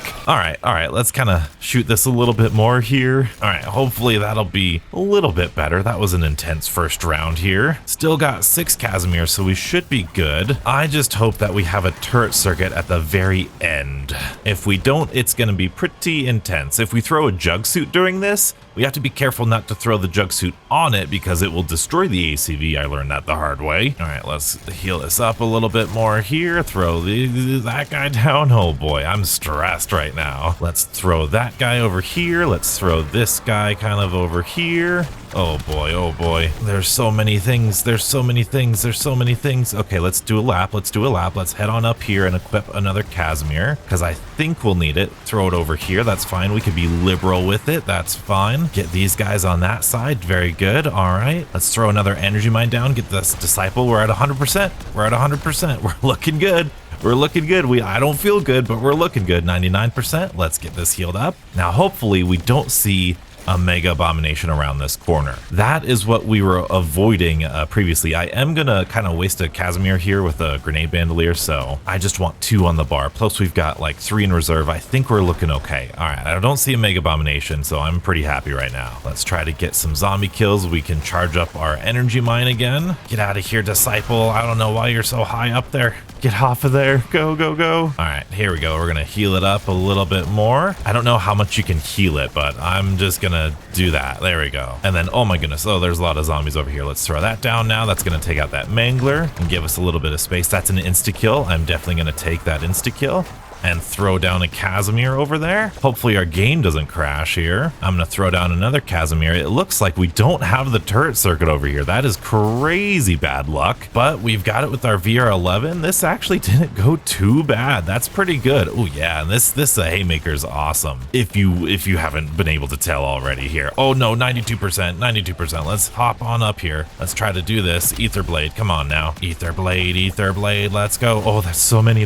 zombies. Heal it, heal it, heal it. Let's go. Come on, missile, go. And that is just about it. We did it. We did it solo. I don't think I've done that solo before, actually, now that I'm thinking about it. Oh, and there's so many zombies here. There's so many bad bosses here. Let's go put on some Casimirs here. Let's throw a Casimir, because we are not done, believe it or not. We are not done. There are quite a bit of secrets in here that we're going to explore. Oh, you love to see a nuke. All right, let's see anything. That is the worst. That is the worst I've ever seen in my life. That was in the Dark Aether. That was the worst loot I've ever seen. Oh my word. So one of the things we need to check is I need to go see if there's a turret circuit over here. And it doesn't look like there is. Dang. Okay, well, in that case, we're gonna forego that guy. There's just an Aether orb over there that I sometimes like to do, but not this case. That is quite all right. Now we're gonna look in these rooms here, because there are actually secret wonder weapons that we can get if we have certain keys, and it looks like that's not going to be in this room, and it actually doesn't look like there's any in that room either. My goodness, this might be the most unluckiest Dark Aether I've ever done. Oh, but it looks like there might be one. Yes, there's one in here. Okay, so in the munitions storeroom. So I don't remember what key that is. However, there are a ton of hidden keys around here. I actually don't know where all of them are or can spawn. I know one of them can spawn in over here somewhere.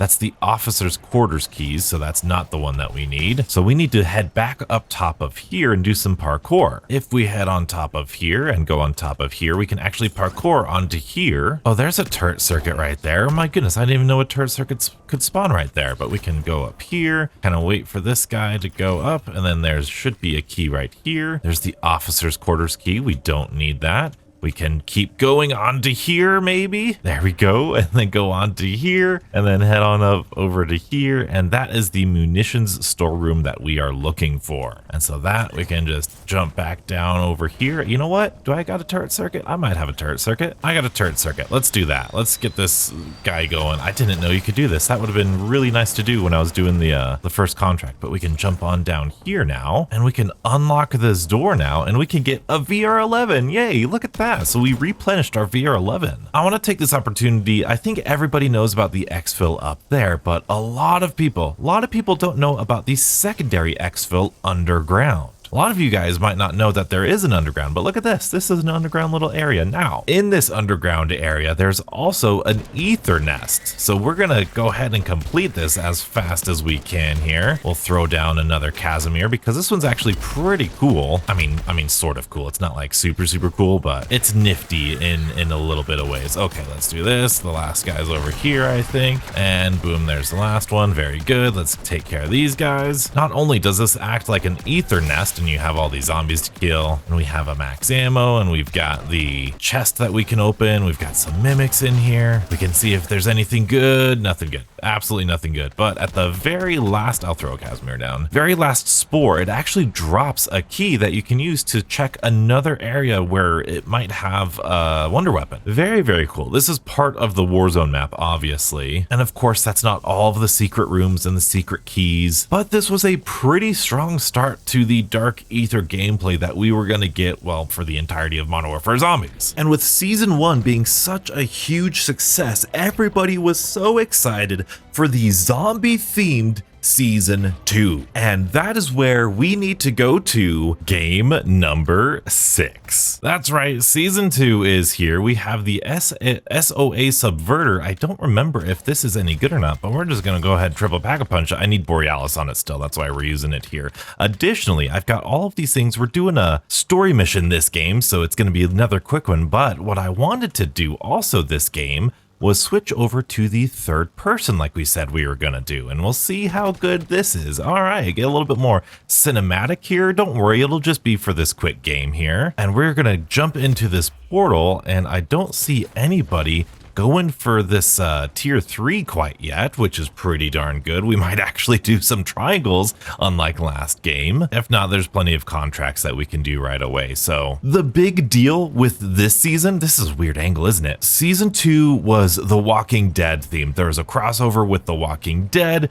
obviously a zombie show, and the whole Season 2 was geared around zombies. And the big controversy is that there wasn't any zombie content until Season 2 Reloaded. Not on the launch of the game, or the launch of the season, but on the Reloaded update, which is absolutely devastating. And it's devastating because we got a zombie update on the top of Season 1. So we had like a 3-month wait to get more zombie content. And that was really the heartbreaking part here. And plus Warzone got like special events. There's like a zombie Santa that it got that we didn't get. There was a zombie train that inside the Warzone map. And of course this is the Warzone map, so we didn't get that. It was just the zombie theme was totally disconnected from zombies. Yes, we got the Walking Dead bundles and everything, but that was really about it. Of course, there were some events that we did, like the skulls and crossbones and all that stuff, but that was kind of a universal event. Thankfully, Black Ops 6 says that they're going to be doing more in-game events for zombie players, which I don't know what more is, because it's kind of hard to objectively measure that, but that is promising. It does feel like they're directly giving us feedback against, well, this season in particular, the zombie-themed season, and not having any events or anything. I gotta say, these triangles, I hope these triangles are worth it. I see everybody do it all the time. Let's see. Okay, we got no zombies. Does anybody? Okay, that's a triple pack Pack-a-Punch and an epic tool. That's actually not too bad. That's a pretty nice thing to do if you're the first one to try it. I remember when I first started Modern Warfare Zombies, anytime I saw one of these purple chests, and I said it in all the videos, check the chest, they've got some good stuff in it, and then, you know, they got some decent stuff in it while you're ranking up. But once you're all ranked up and once you know what you're doing, I don't know if they're worth it or not. Definitely worth it if you want turret circuits. That is the thing that you get them for. You saw that last game, tons of turret circuits in those chests. All right, contract. Oh my goodness, look at that. Self revives 2 flawless crystals. That's crazy. And I gotta say, I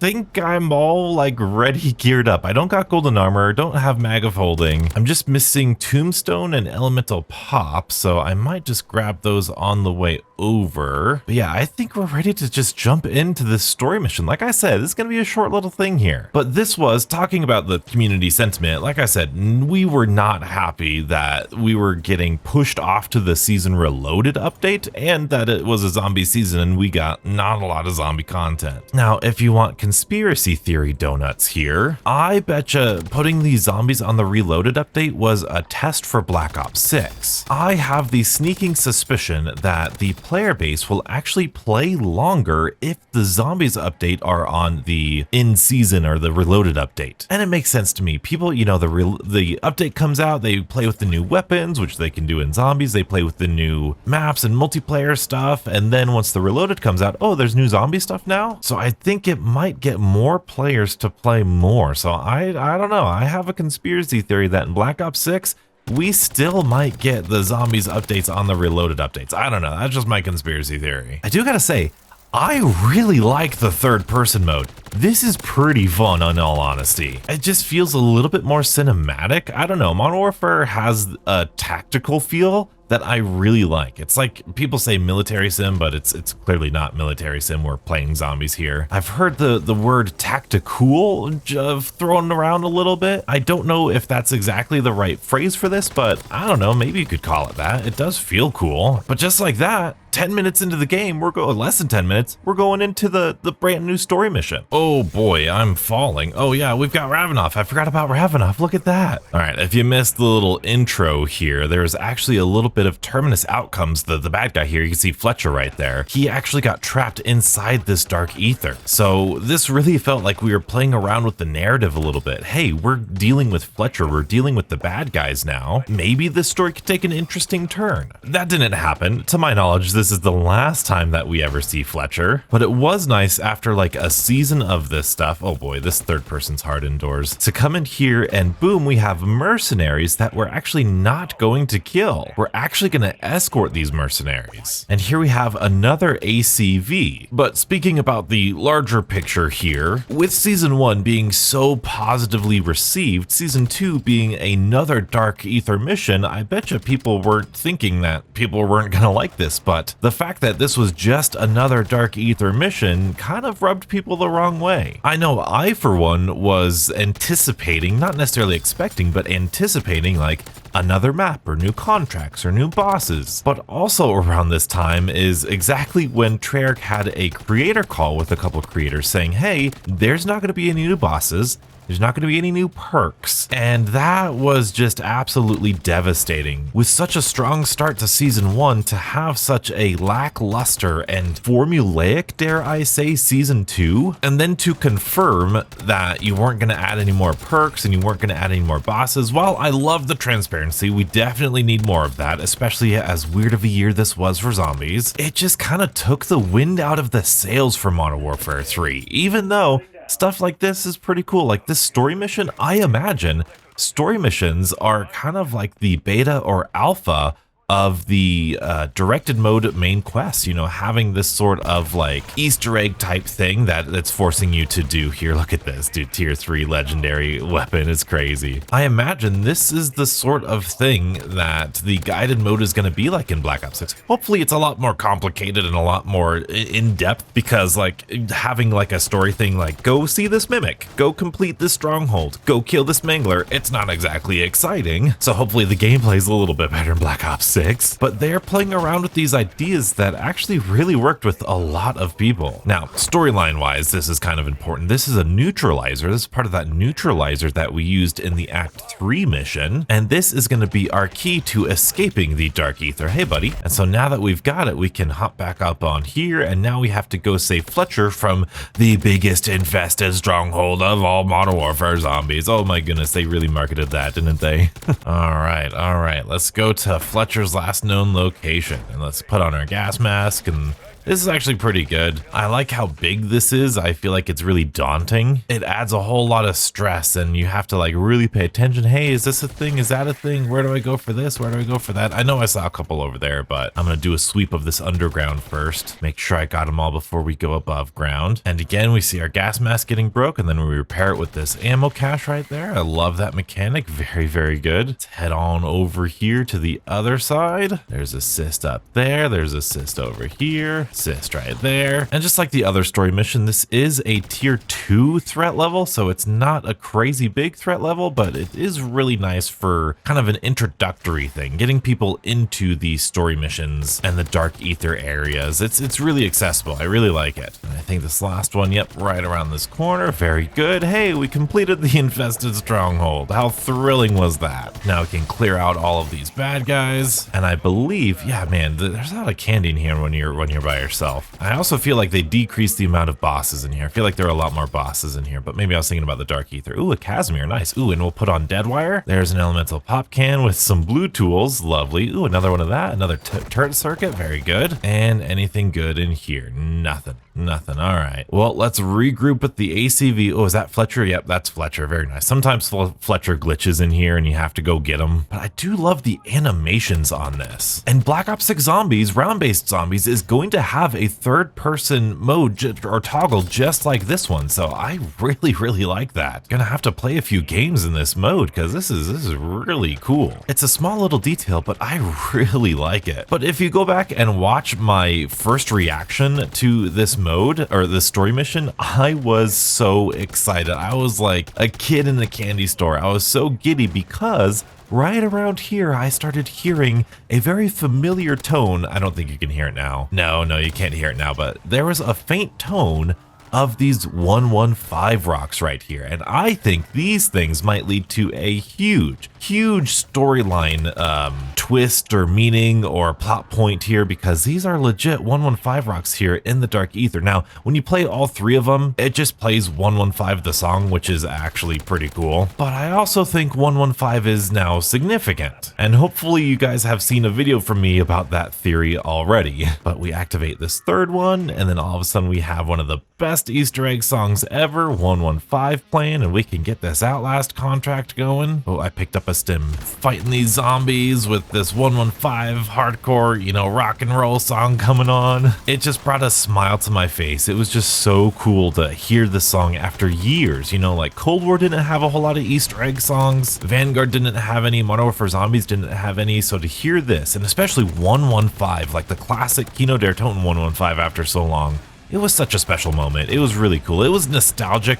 It, you know, logically, it doesn't make this any better of a story mission or Modern Warfare Zombies a better game, but it was a fun little thing. It felt like the developers going, we see you, we hear you, this is cool, this is a nice little thing we didn't have to do, but we did it. And that's the sort of things that I think matter a lot to the zombies community. These tiny little details that they don't have to do, but they can do if they want to. And hopefully we see a lot more of that in Black Ops 6. But here we go, it's the end of the contract. We are all done here. Fletcher's here, let's go, let's get out of here, let's get all this candy. It's working, we got the Dark Aether, let's get out of here, Fletcher. Oh no, what is he doing? Oh, he threw this, oh, his last weaponized, oh no, the portal's gone. He threw his weaponized 115, or 115, his weaponized Ethereum at his own people, So now we have this electric mimic mangler here. And luckily he's being pretty distracted by everybody here. We're gonna go ahead and throw a Molotov over there. And this guy is actually really tanky. He is very, very bullet spongy, which is not good. I'll throw a Casimir over there as well. Try to get some zombies sucked up over there. I don't know who he's fighting, but I am happy he's fighting him. Oh boy, he's done fighting him. Okay, all right. And this is about as entertaining a fight it's gonna be. Just really a lot of bullets on him. I'll go ahead and throw that down and go get some more ammo here. Just try to aim for the head, aim for the arm cannon if he's shooting ya.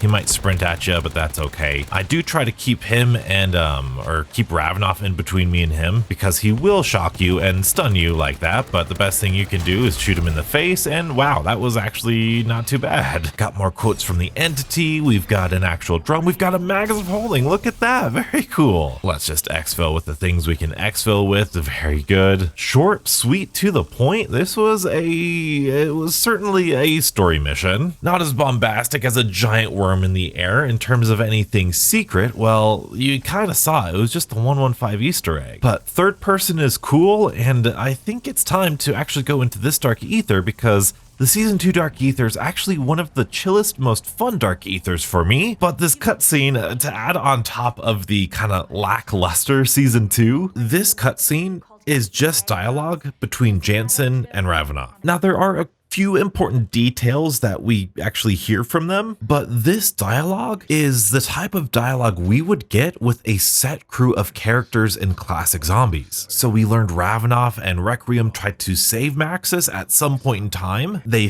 failed, and they promised never to let an outbreak happen again, but of course they failed. And this is the next important thing. 30 years ago, and look at Ravenoff. He's got good genes? Interesting. That's a suspicious piece of dialogue. So it plants the seeds of there's a history with Ravenoff trying to save Maxis. There's some suspicious things about his genes and why he looks so good for being like 100 years old. And then we get that line about her parents who are proud of her, present tense. So, you know, but like I said, all of that stuff could have been character dialogue within a set crew of characters. That's the quality of dialogue we would have got with a set crew of characters as we're completing an Easter egg. So to have that be a cutscene kind of feels a little lackluster. It's nice that it's in there, it sets up the story, it's functional, but it is what it is. But now it's time to move on to game number 7. We are about halfway through our Modern Warfare Zombies experience here, and as weird as it sounds, we are just barely on Season 2, and oh, there we go. Yep. All right, here you go. Well, this wasn't introduced in Season 2. This was introduced in Season 3 Reloaded, I believe.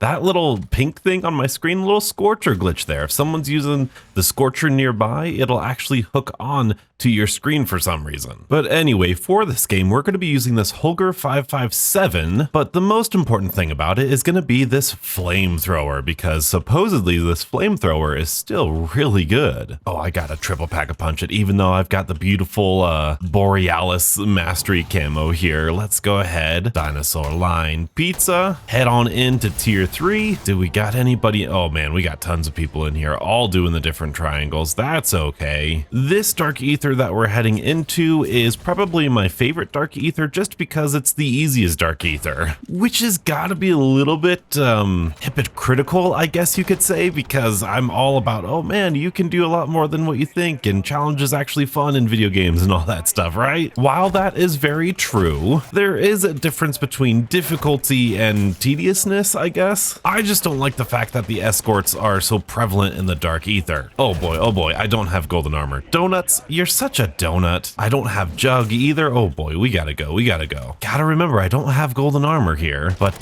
this Holger is actually doing pretty well triple pack-a-punched here. Oh boy, there's lots of bosses though. And there's lots of normal zombies, which, oh yeah, look at that. That is the flamethrower, still incredibly powerful here. I know a lot of people were really upset when they nerfed that thing. However, they really only nerfed it against bosses, except that kind of actually looks pretty good right there. And you know what? Because we haven't played a lot with other players, we're going to go ahead and let this guy join our squad. Maybe he could help us out, get a little bit more contracts faster. That would be really nice. And there we go. That's our first contract down. And I think I want to go get some jug after this. PhD, double pack-a-punch. I'll take that self-revive. Thank you. And what's also really good about being over here, oh, look at that disciple. Look at that, dude. This flamethrower is actually still really powerful. If you haven't tried it, well, I mean, Black Ops 6 comes out literally tomorrow. So, I mean, if you're still playing Modern Warfare 3 today, you can try out this flamethrower. It's really good. You've seen we can't pick up ammo from ammo caches or from the ammo drops, but you can get them from ammo caches. It is actually really, really good, really fun. Even though it is slightly a little bit more overpowered than I think it should be. It's an attachment, it shouldn't be that strong. I know, controversial. Oh my goodness, my man left. My man left the squad. He probably found more with other players over here, probably. That is A-okay. PhD. Ooh, very nice. Ooh, I hit that car. So season 2, as I discussed in my podcast yesterday. Ooh, more people want to join. All right, let's do that. Season 2 was the start of the, dang it, they left. Oh my goodness, no one wants to play with donuts. It started to take the wind out of the sails of Modern Warfare Zombies, mainly because this was a zombie themed season and zombies didn't really get all that special treatment. Don't get me wrong, it was better than stuff like what we got in season 4 and season 6, obviously. But this season really showed us the start of the downfall of Modern Warfare Zombies, the lack of development time that has been like the main thing with zombies over the past half a decade. I was still fairly optimistic because a new Dark Aether was still really fun at this point in time. The honeymoon for me lasted really long in Modern Warfare Zombies. I had a lot of fun in Modern Warfare Zombies. And because of how long the grind was, it lasted quite a while too. Flamethrower! It's like a one-hit kill, that's crazy. And even against a boss, look at this. It's still pretty good. It's still really good. Oh my goodness, we're racing for this contract. We're all racing for this contract. Go, go, go! I missed it! Oh, I thought I got it, dang it. Oh, I think he went down. Did he go down? No, that's fine. Let's go through here. Let's save him. Can I join your squad? Can I join your squad maybe? That could be a fun thing to do. No, I really gotta learn. There's really no way to do contracts in tier 3 solo unless you bring a Scorcher. We might have to head back to tier 2. Yeah, we're heading back to tier 2. Oh man. Well, actually, you know what? I've got all of this here. No, you're right. I do want some more armor and I do want some Casimirs going into here. But you know what? I will go into tier 2. You know, there's a lot of gameplay in tier 3. Lots of people go into tier 3. This video's been a lot in tier 3. This is about experiencing the entirety of Modern Warfare Zombies. And plus, with the containment level we're at right now, thank you Scorcher Glitch for being here, it would be kind of nice to do some of these tier 2 contracts again. It's actually almost nostalgic. I get this sense of like, oh man, I remember being here when I play in like tier 1 or tier 2, because for a long while, I only played in tier 1 and tier 2. For the first like maybe 2 or 3 weeks of this game, I didn't go into tier 3. I was really scared. I was really nervous about it. Oh, come on, Donuts. That's just a rock. Taking out the Donut Mobile for one last ride. Oh boy, this is so sentimental. But in all honesty, it's a pretty good time to bring this up because this was around the time, I mean, it was actually season 3 when we got the really powerful flamethrower and the incendiary rounds and all that stuff. Ooh, I'll take that. And a lot of people were on my on my case about Donuts, like, let us have this really overpowered thing, especially with the incendiary rounds. If you don't remember, there was a glitch with incendiary rounds for a couple weeks, I want to say,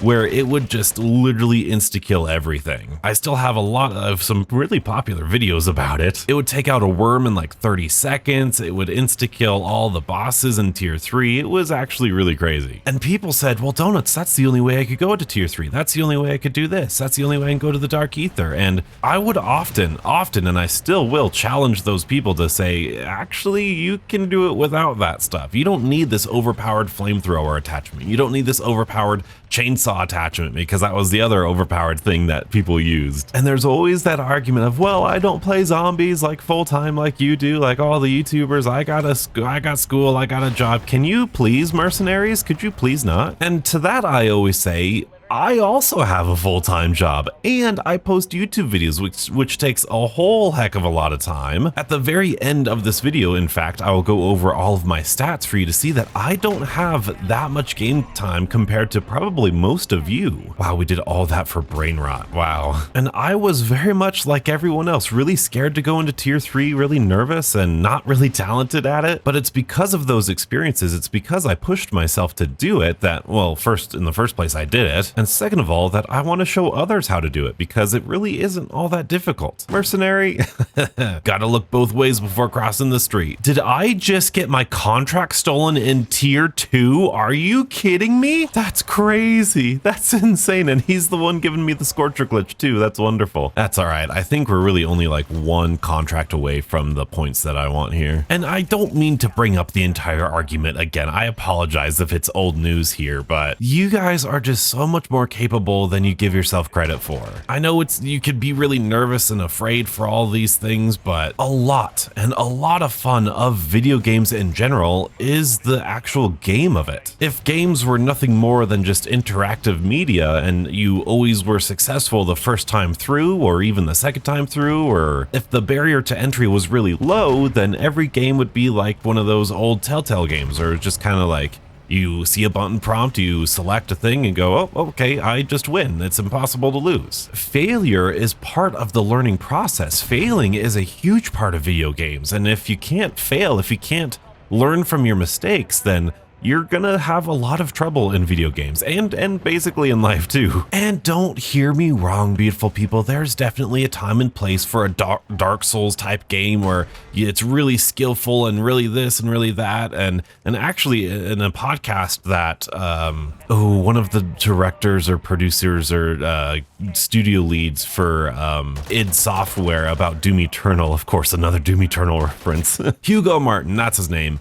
He said video games really ask one of two things from you. They either ask you for skill or they ask you for time. And most of the times, most video games kind of do both. So for example, in tier 1, you get schematics, you get you complete contracts to get schematics. So that's kind of a trade-off in time where you're just gonna have to grind a lot in these first 3 tiers here to get all of your normal schematics. That's a trade-off of time. However, say like in the first season's Dark Aether, that's a trade-off in skill because it will guarantee you the schematic if you are skillful enough to complete those 3 contracts, which I very clearly was not able to do for such a long amount of time. And so there definitely is a balance. Ooh, for example, napalm, the napalm formula or the deadwire formula, look, that's crazy. And zombies being a PvE mode is already fairly easy, especially once you understand the basics of zombies. It's good to have that challenge. It's good to have that strategy in there, especially because it is very, very forgiving compared to how zombies used to be. But now, unfortunately, I'm gonna need to drop some stuff here. I'm gonna drop that. I'm gonna do that. Well, actually,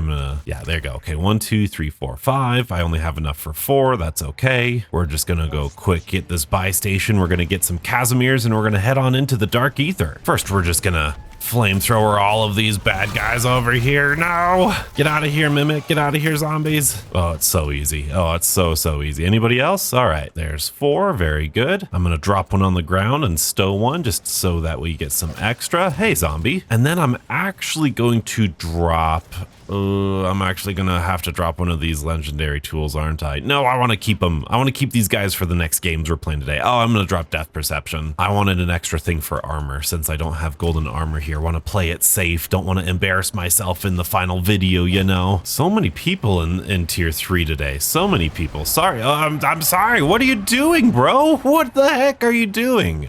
Sorry if I got in your way. I was definitely not paying attention to the road. Say what now? Huh? Treyarch? Sigil required? Since when? So what? We're gonna have to do tier 3 contracts now? Since when? No. What? We're in season 6. Black Ops 6 isn't even out yet. Oh, are you kidding me? Someone's gonna pick up this contract. Someone's gonna pick up this contract before I am. Oh, go. Wow, that is, I think I even got a sigil before in one of these things. I think I just ignored it. Hi, buddy. That's okay. It gives us some time to go in here. It gives us some time to go check the donut toolbox, which I definitely forgot to check this game. Come on, it's the final video. It's gotta be here. Please. Ah, blowtorch. You know what I think it is? I think yesterday or last week or something was actually when season 6 released. Reloaded was supposed to release. So I bet you everything's on that like 4-week cycle. So I bet you it stopped doing that. I think they started requiring sigils now. I mean, obviously they clearly have, but man, that's crazy. That's crazy. And we just earned all 4 of the weekly challenges. Oh, wow. That's something I don't know where to put. I absolutely loved the seasonal content for Modern Warfare 3. I know that's not like strictly zombies content, but I loved grinding out aftermarket parts and all of the challenges. I feel like that was such a great way to keep players playing the game, including myself, and something to look forward to. And I think Black Ops 6 is off to a good start with that too. Dang it, we're gonna need to do more. Well, my oh my, I hope this contract gets us a sigil. Dang it. I do gotta say, outside of the flamethrower, this Holger is actually really good. It might be one of the better assault rifles. Then again, like I said, they're all pretty much the same anyway. Sigil, let's go. Sweet, we'll forego the armor, that should be fine. Now we can head on back to the mountaintop. So sad. That was a really nice quality of life, not needing a sigil there. Really wish they would keep that like forever. I can't believe it. I can't believe it. It actually happened. How? What? But unable to join game session. The host cannot be joined or gameplay is paused? I was going in solo. What do you mean? At least I exfilled with all of my stuff. Game number 7.5. Okay, we are back again. We have our Casimirs that we want, as well as another sigil. Speed ran that one that time, so let's try this again. I really hope I don't have a bug with the Dark Aether, because I'd really like to continue playing this game, at least for today. This is not a good sign. Yeah, this is a really bad sign, actually. Oh, we're still trying to find a match. Maybe it's just weirdly loading in the background here. We're still looking for a match here. 4 minutes later. It's been a full 10 minutes here. I know it's like 2 seconds for you, but it's been 10 minutes. I've been sitting here contemplating what to do. I don't know what to do. This is really unfortunate. I mean, it's pretty darn representative of Modern Warfare Zombies, I'll tell you that much. I'm gonna have to quit, or like force quit, and then we're gonna need to go somewhere else and try a story mission or something, see if that clears it up. If I do eventually get a clip of me going into the Season 2 Dark Aether, I'll put it in right here. But if I don't, I guess that means it's time to move on to game number 8. And this one is gonna be a pretty fast one here. These story missions don't require much exploration or much setup, I guess, since we already have our legendary Aether tool and our triple pack-a-punch and a whole bunch of perks here. Didn't really get a good spawn though. No like equipment or vehicles nearby to help me move around faster. I tried validating the game file, so hopefully we won't crash like we did last game. Although if I fixed it, you probably should have already seen the secret little extra game that I did. I don't know. Everything should be fine now though. Except of course everybody in tier 3, so once again we're just gonna hang out in tier 2. Unless this person is also gonna go for this contract, which I think he might. Or maybe he's just going for the car. He's just going for the car, that's perfectly fine. It is unfortunate though, those black screens, I've seen a couple people talk about it online, and well, it's been a thing, especially since Season 5 Reloaded. People have been saying the nightmares of the black infinite loading screens. Ooh, Casimir, very nice. That's a lucky little find. You know, to tier 2, I think tier 2 has the best loot that you can find on the ground. One, because not many people come by here. Ooh, there's a turret circuit. So not many people coming by tier 2, but including like the infested strongholds, they sometimes have like purple epic Aether tools. So especially if you're kind of in that mid game, having a tier 2 meta or focus really isn't that bad of a plan to have. Plus, when everyone's in tier 3 and you can just shred through those HVTs, it's actually not a bad idea to do that, man. And another self-revive, very good. If you get close, like these contracts close enough, I never tested to see if this was actually faster than running tier 3 contracts, especially with the containment levels. Containment levels are a game changer. But I suppose we should start talking about Season 3 and Season 3 Reloaded here, because this was really right before the dark times for Modern Warfare Zombies, and I am not looking forward to the dark times, beautiful people. I don't want to do the unstable rift again. But Season 3 was the season, I believe, that introduced the schematic cooldown for exfilling with essence, which I was really blown away by because I never thought they were going to add something like that in that. I feel like that would have been kind of a base thing they were working on before the game, but nope, they added it here in Season 3 along with, again, Dark Aether and 3 new schematics. However, ooh, speed glow, very good. That being said, of course, the 3 schematics we're getting, and we'll definitely talk about them next game as well, not the greatest. The Sergeant's Beret was basically like a friendly hellhound, like one of those dog bones. The Golden Mask filter, to this day, I really can't think of any really good way of using it, except for maybe in the Unstable Rift, because sometimes a mimic will throw you out of bounds, so in case you don't want to lose your gas mask. But really, that might win for the most useless item, maybe next to the Blood Burner key from Season 2, I don't know. So there wasn't a lot of incentive to go into the Dark Aether, and as we'll see in the next game, it is a really tough, it was the toughest Dark Aether we had seen up until that point, and probably still is, honestly. And of course, with the base gameplay being 90% the same as it always had been, it was safe to say that people were getting really discouraged, saying that, oh, they're out of ideas, or oh, they're just milking it right here, or even myself, I was very disappointed. I was like, why are we prioritizing this style of content as opposed to other types of content, like more maps and more bosses and more perks? But of course, we had already gotten that blog post in Season 2 Reloaded about Treyarch saying, hey, there's not going to be any new perks, there's not going to be any new bosses, and that just, oh, it was so sad. It really kind of reframed how Modern Warfare Zombies was going to go in at least my mind. All right, we got PhD from that. That was actually useful for once. Very cool. And you know what? We actually have a lot of points. I actually don't think I need any perks here. I'm gonna go to this Wonder Fizz though. I don't think I really need anything. I've got all I really need for this story mission. So let's head on up here. Let's go to the Wonder Fizz machine. I guess I'm missing Jug. I seem to miss Jug all the time in these games, and you guys always point it out, but hey, you know what? I'll take it as a compliment. Maybe it means I don't get hit all that much. Additionally, in my opinion, Season 3 was really when Tier 3 became infested with people, especially, oh, hello, especially with the triangles, because the triangles were the way to upgrade your, oh man, that mimic wasn't paying attention to me. Nothing's really paying attention to me. Okay, they are, that's okay. Let's see, what are we missing? We're missing Jug and Tombstone. Sweet, I will take those. And oh yeah, I forgot, here's the Season 3 story mission. So please, everybody, cross your fingers, please don't crash, please don't infinite black screen. Let's go in here like a normal zombies game, pretty please. It says waiting loading level, which is far better than what it said last time, so hopefully that means we're actually getting in here. Oh, launching, there we go.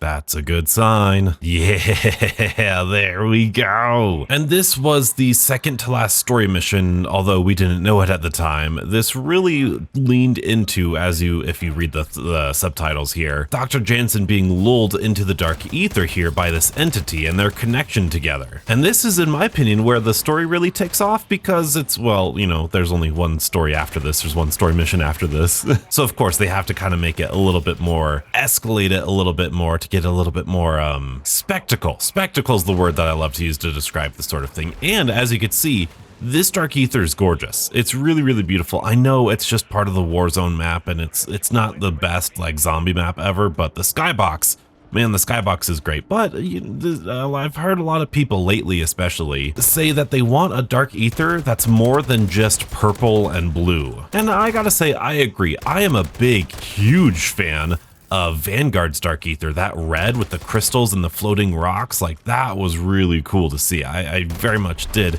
appreciate that. But here we have a more puzzly story mission here. We have to come up to this crystal here, and then we have to see the sequence of these things. So we got a dinosaur pizza chevron type thing. So we need to see the dinosaur first. Where did it go? It's over there somewhere, I'm sure of it. That's the triangle, or that's the pizza, I should say. That's the second one we need. Here's this guy. So we're gonna go dinosaur, triangle. Oh, triangle, please. Thank you. And then chevron should be over here. Yep, there you go. And then that'll change the crystal to red. Very interesting, just like Vanguard's crystals were red. Interesting. And then that's that. And then we get a cool little thing about her like stealing memories or something. I don't know. Yeah, leave our memories intact is the voice line. So very, very interesting. Man, it is weird being in this dark ether without being constantly stressed because this is a very stressful dark ether. So there's another crystal here. We will inspect it and see where these things go. There's one over there, one over there, one over there. Okay, cool. We've got a chevron, little upside down J thing, and then a fish hook. Okay, upside down. Oh, that's a fish hook, so that'll be last. Up here, we've got a little thing there. That'll be second. And this one should be around here somewhere. Oh, wow. It's here. Cool. So we'll do that guy, then over here to this guy, and then inside this little truck should be the last one. And this is my favorite pack-a-punch place.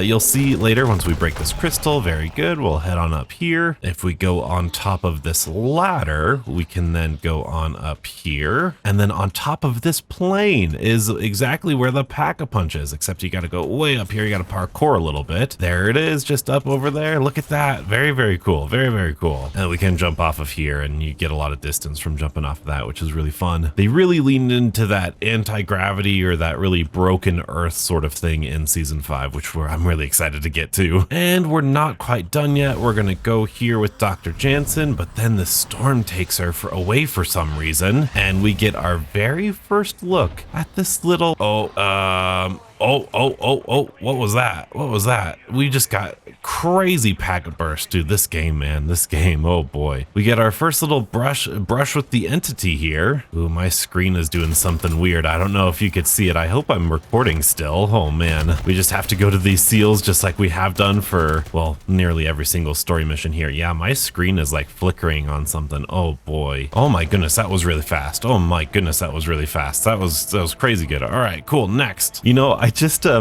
got done editing my podcast that you guys have seen by now. Hopefully seen by now. It's the final review of Modern Warfare Zombies, and for the support, I was giving letter grades out to the different aspects of Modern Warfare Zombies, and one of the categories was post-launch support, and one of it was like bug fixing and stuff, and I felt really bad giving it like a D plus or D minus or a F or something, but like it really, like, there are so many glitches in Modern Warfare Zombies still. It's still just, but I could tell they were trying their best. I could tell they were really trying their best here. It's a very advanced, oh my goodness, we're getting lag. Oh boy. It's a very advanced and difficult mode, I'm sure, with all the AI and all the strings and stuff. I am not a developer and I do not envy their position, but man, oh man, as a consumer, it's really sketchy sometimes. I even watched Cool Whip today. He was doing his last Modern Warfare Zombies live stream, and he was trying to play with was it Crazy Shoot? I think he was trying to play with Crazy Shoot or Ghost or someone. You know, it was Crazy Shoot and Ghost, I think, or another Ghost. And every time he load up, he crashed every single game. And that just makes me so sad. Makes me so sad. Another Casimir. That's crazy. Well, that's all well and good because we've got one final thing to do, and this was honestly a pretty decent boss fight here. I really liked its mechanics, even though it was just reused bosses from old bosses. Here we've got Disciple here, but it makes sense that this Disciple would then spawn in a couple extra bosses because, you know, Disciples are like Guardians and whatnot. Oh no, don't you be healing off of me. I forget exactly what the name of this gun is, but it's one of the most default assault rifles. It's actually pretty good. I put on the Jack BRB rifle or BFB rifle or something, and yeah, it's crushing it right now. Look at that. That's crazy. Absolutely crazy. Get out of here. Don't you be healing. Let's get that energy mine down. Shoot him in the face. Very good. Look at that damage. That's so much damage. Just stay on target. Stay on target. Oh, we're so close. No, we're so close. We're so close. Get him. Get him. Nice. Very, very good. And there's our reward rift with our giraffe toy. Very good. Do I need to take the giraffe toy? I think I do. That's okay. And there's Dr. Jansen falling all down. Let's get her back on her feet. And right here, when I first played the story mission, this like escorting Dr. Jansen music kicks on, and I was like, oh, this is gonna be crazy, because like the storm, I think, closes in really close. I think, yeah, right there's the storm. So I was like, ooh, this is gonna be a crazy little escort mission over here with tons of zombies. And unfortunately, it's really not. It tries though, it really tries. It spawns in these zombies every once in a while, but it's really not that big of a deal. Ooh, let's pick up that insta-kill because we just get to the end here, and there are like a couple bosses here, a couple zombies here, but it's really nothing that bad. Come on, Dr. Jansen, let's go. We've got a cutscene to watch. Let's get out of here. And this is a fairly controversial cutscene here. So this is Dr. Gray. She's one of our operators or set crew of Black Ops 6, which is really nice. This video is taken place in 1996, as you can see, which is 3 years after Black Ops 6. Is it 3 years? No, it's like 5 years after Black Ops 6, I think. And there's the bombshell. She gave birth to her, but her biological mother was Samantha Maxis. Oh boy. So there's some genetic trickery going on here, especially because Ravenoff is technically her father, I believe. So through her genes, through her DNA, through Samantha Maxis and her powers, Dr. Jansen is connected to the entity within this Dark Aether, which I think at this point, this is a pretty solid sci-fi little twist, you know, like it's I'm your father and I'm your mother sort of thing here. And it kind of makes how they treated Dr. Jansen pretty weird in the first 3 acts as like this stranger, but it sets up a good Act 5 and it creates some mystery with our, you know, Black Ops 6 crew and Liberty Falls, especially at the end, but we're getting ahead of ourselves here. But all of this is a solid setup for game number 9. And this is gonna be the saga of the RGL because these next few games are really tough. And the RGL is by far the easiest thing to use in most of this game. Oh boy, I didn't know that didn't kill him. Okay, there you go. Like I just got done saying, this is going to be the most difficult. Oh, we definitely need Grenade Bandolier here too.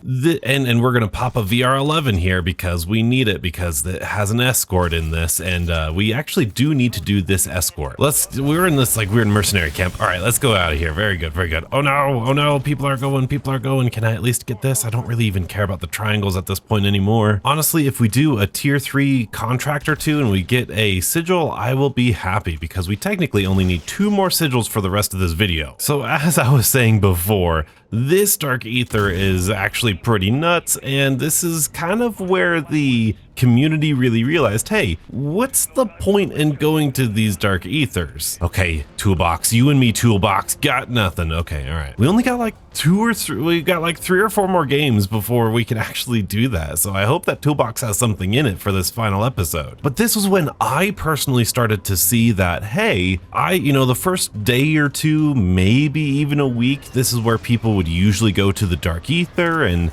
you join up in a squad and everybody would be going to the new Dark Aether. But this was the first season, apart from season 1 and season 2, obviously, that everyone was like, actually, no, we're just gonna go right back to the first Dark Aether. That's the one that we want to go to, which made getting these schematics a little bit more difficult. Luckily, I had you beautiful people on stream. Hey, somebody wants to join my squad. Let's do it.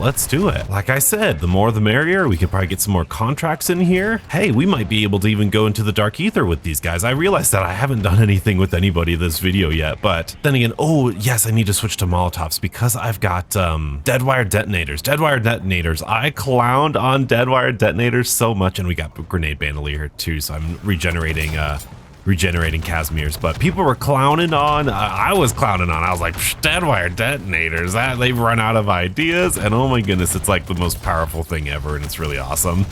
It makes it so that Deadwire affects all of your grenades and explosions, and it's actually really good. Let's go Sigil, and a self-revive, and a double pack-a-punch. We love to see it. Very good. But no, this season, and especially because of what I said earlier, the triangles, man, the triangles just like infested everybody's brain. Like, I gotta go to tier 3, I gotta go get the free, because you used to be able to get a free legendary tool every single time, and you used to be able to do all 3 of them. So you used to be able to do 3 legendary tools, and I believe, yeah, I'm actually remembering this, it was actually all on a cooldown. It wasn't limited per game or even per, it might have been limited per group, per squad. That's the word I'm looking for here. I'm gonna have to lose my Casimir here. That's okay. I'll take a couple of these guys. But no, those triangles were really, really powerful, and I'm sure everyone got their fair share of legendary tools. I never really grinded them all that much. I know they were there, but they're not all that fun for me. They're pretty slow and they're not that engaging, so I preferred contracts, like doing this sort of stuff over them. I know contracts aren't the most engaging thing either, but you know, there's something to do other than just sitting in a circle somewhere. Let's get those guys. Let's get my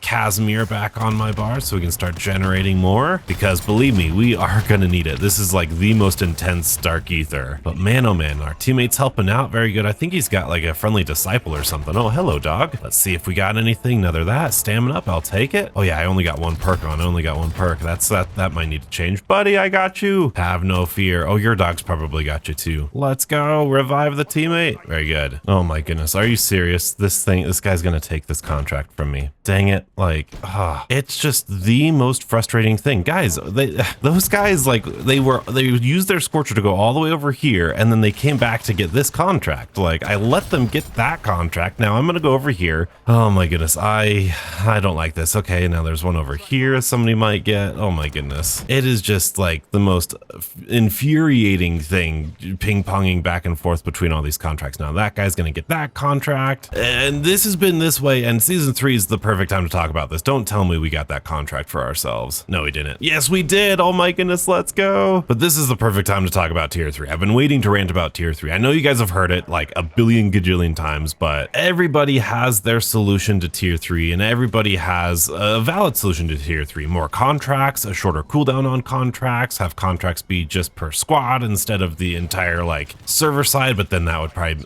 reap a lot of instability, I'm sure. But the thing that really like ironically screws up this entire tier 3 system is the fact that with their matchmaking system, they actually have skill-based matchmaking. Now, there's not been like any scientific studies, but this is all just anecdotal evidence here. Man, nothing. I'll take that dead wire though. It's all just anecdotal evidence, but there is some pretty strong anecdotal evidence. Like when you try to do something in tier 3 for quite some time, everyone starts going into tier 3. If you're like camo grinding and then you stay in tier 1 for quite some time, then hey, no one's in tier 3. Like it's just, and then you look at brand new accounts and no one's in tier 3, and then you get some more experience on those accounts and then everyone's in tier 3. Like it's pretty common knowledge that yes, there is skill-based matchmaking here in Modern Warfare 3 Zombies, which is ironic because back in Cold War Zombies, I was saying, hey, skill-based matchmaking zombies might actually be pretty darn good. It might actually work really well because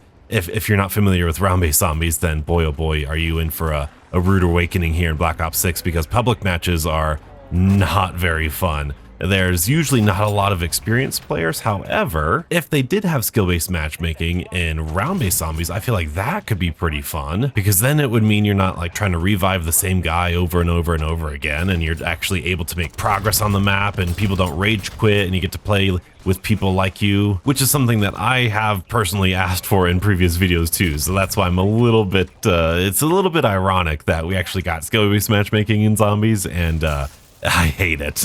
Well, I don't hate it. It's really good for, like I said, you get to play with people like you. Like, I'm gonna grab my perks here too. There we go. When I want to do tier 3 stuff, there's a bunch of people in tier 3 that will happily let me join. When I want to go into the Dark Aether, there's a lot of people willing to go in the Dark Aether. It's a lot of similarly skilled people, which is really cool. And that's basically how I got a lot of my kind of later schematics from seasons 5 and seasons 3 here. If it wasn't a live stream with you, do we not have any things left? Did you take all the things? Do you not have any inhibitors? Apparently not. Apparently he took them all. Okay. So I don't hate skill-based matchmaking. It's just kind of annoying when everyone's in tier 3 and there's really nothing else to do, especially when you're in a situation like this where you're like, oh, I need a sigil to go into the Dark Aether, and tier 3 does a great job of actually giving you sigils.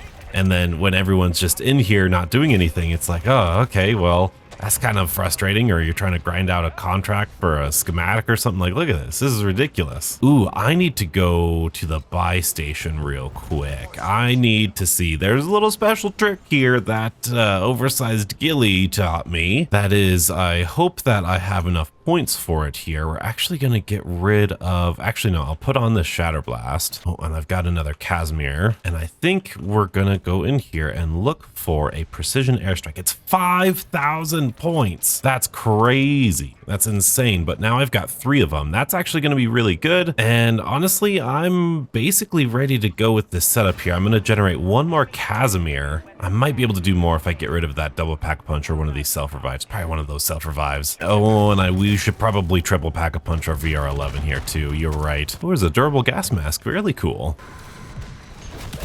Oh my goodness, I made a mistake. I made a really big mistake. I was trying to PhD flop.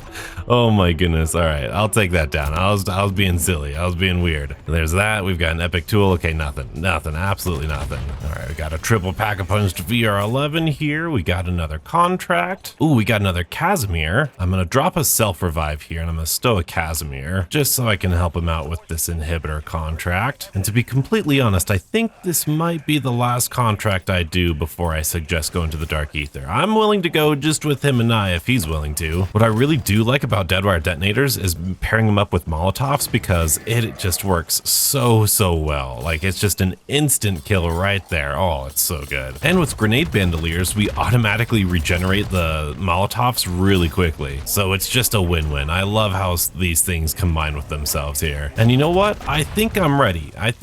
I've got an extra slot here. So I might actually, no, I am going to go buy another Casimir just in case, because I don't think 6 is going to be enough for us. So I am going to have to buy another Casimir here and then stow it so that way we have a little bonus one once we get in, and that kind of does make me feel better. He marked the countermeasures. I marked this Dark Aether. We'll see who accepts whose. Oh boy, let's go ahead and expend our sigil here. Oh, he left. Okay, well, we will say yes, and I really hope we get to go into this Dark Aether. If we crash or black screen out of here, I think we'll just be forced to just do the story missions for this video, which is so sad. I think it's working. Let's go. All right, we have to do all of these, I believe. We have to be successful. We've got to win. And I have an extra Casimir. Good. I forgot to stow myself revive. I'm sorry. I always forget. But this grenade bandolier with this VR11 and this RGL should make us unstoppable. It's going to be really stressful, but it's going to be really fun. Like I said, not a big fan of railroading players into using one thing in order to be victorious, like a VR11 or like the RGL / crossbow / little spear thing for the unstable rift. But I like the other ones here. Well, I like the intensity of all of this here. Let's activate this seal. Let's pick up this. Oh yes, and of course, we do have to have room in our inventory for all of the, oh boy, look at all those zombies right there. Let's go ahead and throw down one of these guys. We do have to have room in our inventory for all of these special contract specific items. Man, it's been a while since I've done this. Like, I feel like this is my least played Dark Aether just because of how difficult it is and how stressful it is. But let's go ahead and shoot this ACV, heal it up a little bit extra. Oh, there's so many zombies. But as you can see, once we kill this disciple here, he's glowing green. You can't see him. Holy guacamole. Once we kill him, he's gonna drop a nuke. That's part of the special power up there. Let's do that. Oh my word. That's so many things. Disciple, can you die, please? Oh, there's another nuke. Okay, well, bummer. Let's spend this time. Let's heal up this ACV, because that was a lot. We're doing good so far, 100%, nothing to worry about. That was just a lot of people back there.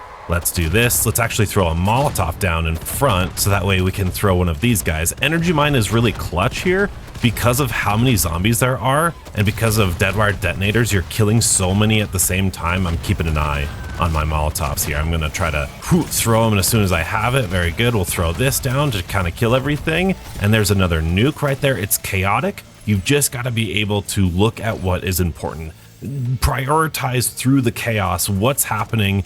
Look at your ACV health. Look at this. What's the priority? It's so fun. It's really fun. Outside of needing the VR11 to do this, I love how it forces us to juggle all of these different mechanics of the game, I guess. It's like a good solid boss fight in an irregular traditional round-based mode. We've got a Mimic. Let's throw that down. Oh, we've got low ammo. That is not good. We're gonna have to throw a Casimir if we're low ammo here. And Luckily, we have another one of that. That'll get us some ammo. Very good. Nothing too crazy. 15 equipment kills. Yeah, I think I got 15 equipment kills. I think that'll do it. And just like that, we've got another one of those guys. Let's get some armor. That energy mine does damage to all those bosses, which is so good. As we're going, see we're at 98, so let's heal this back up. In fact, I might do like maybe a little bit more, just like that. We've got another Casimir that we just regenerated. We've got 2 Molotovs. That's great. Haven't seen a lot of nukes from the bosses though. That's probably me not paying attention. We're gonna drop that energy mine for those mimics. Hopefully that'll take care of them. That took care of one of them. We're actually gonna jump on top of here. This is always kind of a good spot to go to. Everyone throws their meat at you. You can kind of see from a long way. Let's do that. You know what? I'm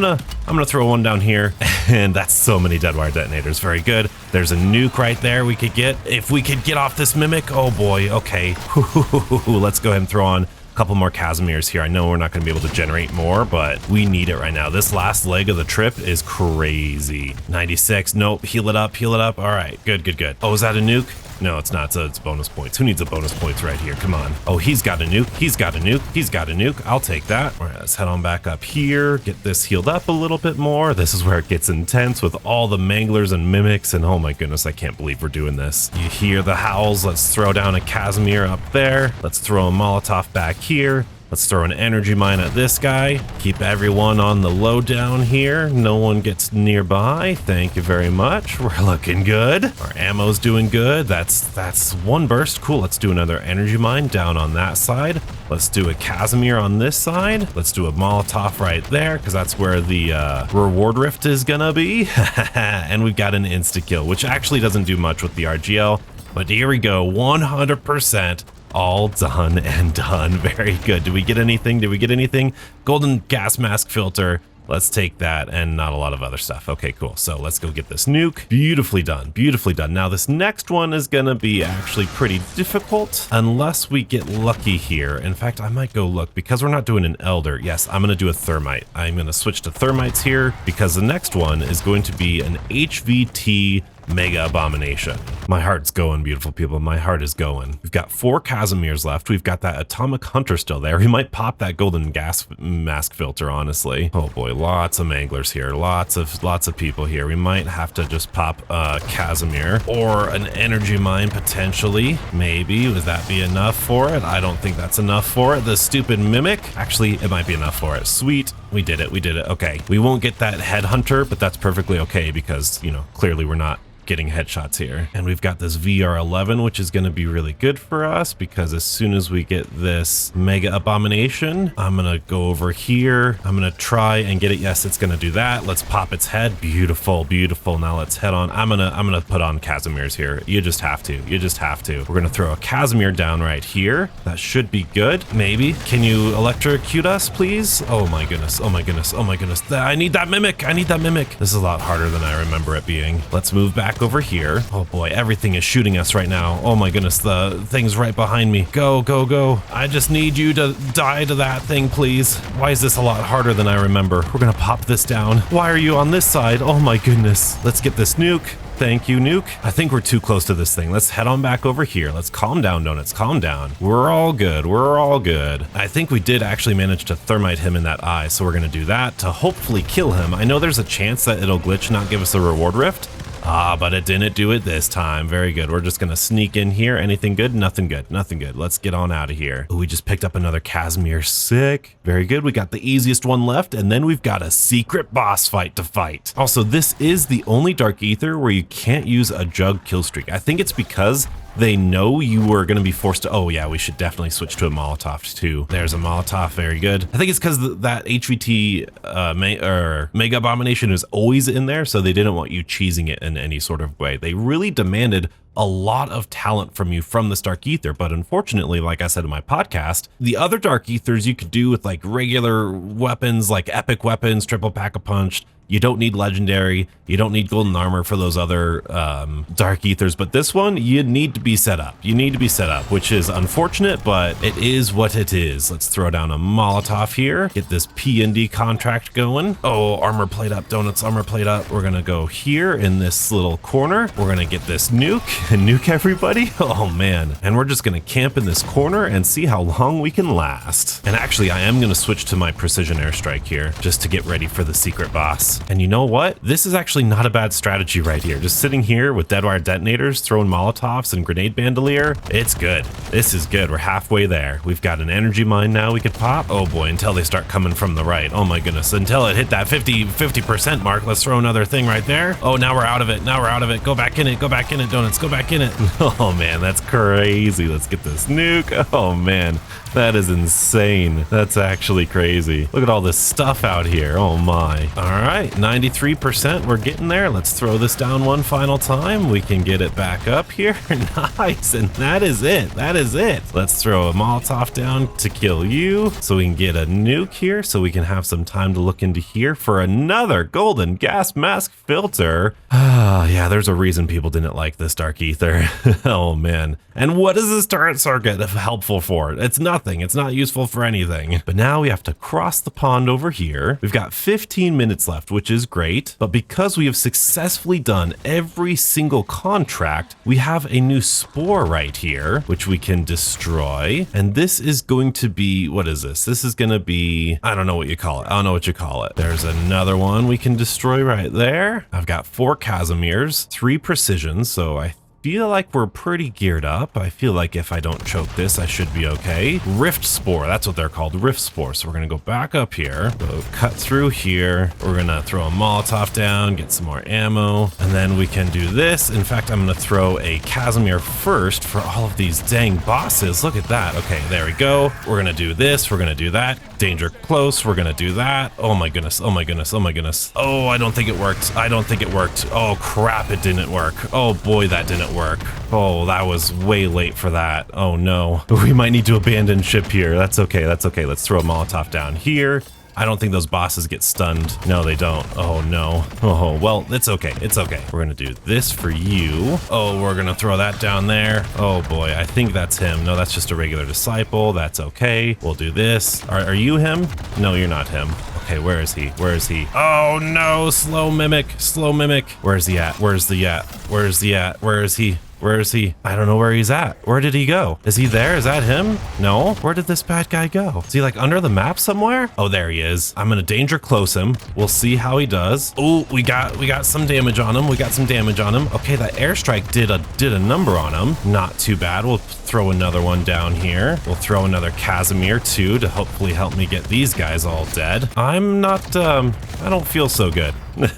I don't feel so good about this. We got 15 minutes. We're okay. We got 15 minutes. Just need to train them all around. Train them all around here. You use the zombies to get your energy mine back. Oh my goodness, there's so many things. There's so many things. Now he's got that many bosses. Oh man, I don't even know where he went anymore. Let's throw a Molotov down. This was a lot easier before. I feel like this was a lot easier before. Let's get this nuke right here. Oh, there you are, and you're healing. Of course you're healing off of me. You've got one more bad guy. We're gonna do this, danger close, before we kill him. Very good. Can I switch to my RGL, please? Thank you, thank you, thank you, thank you. There you go.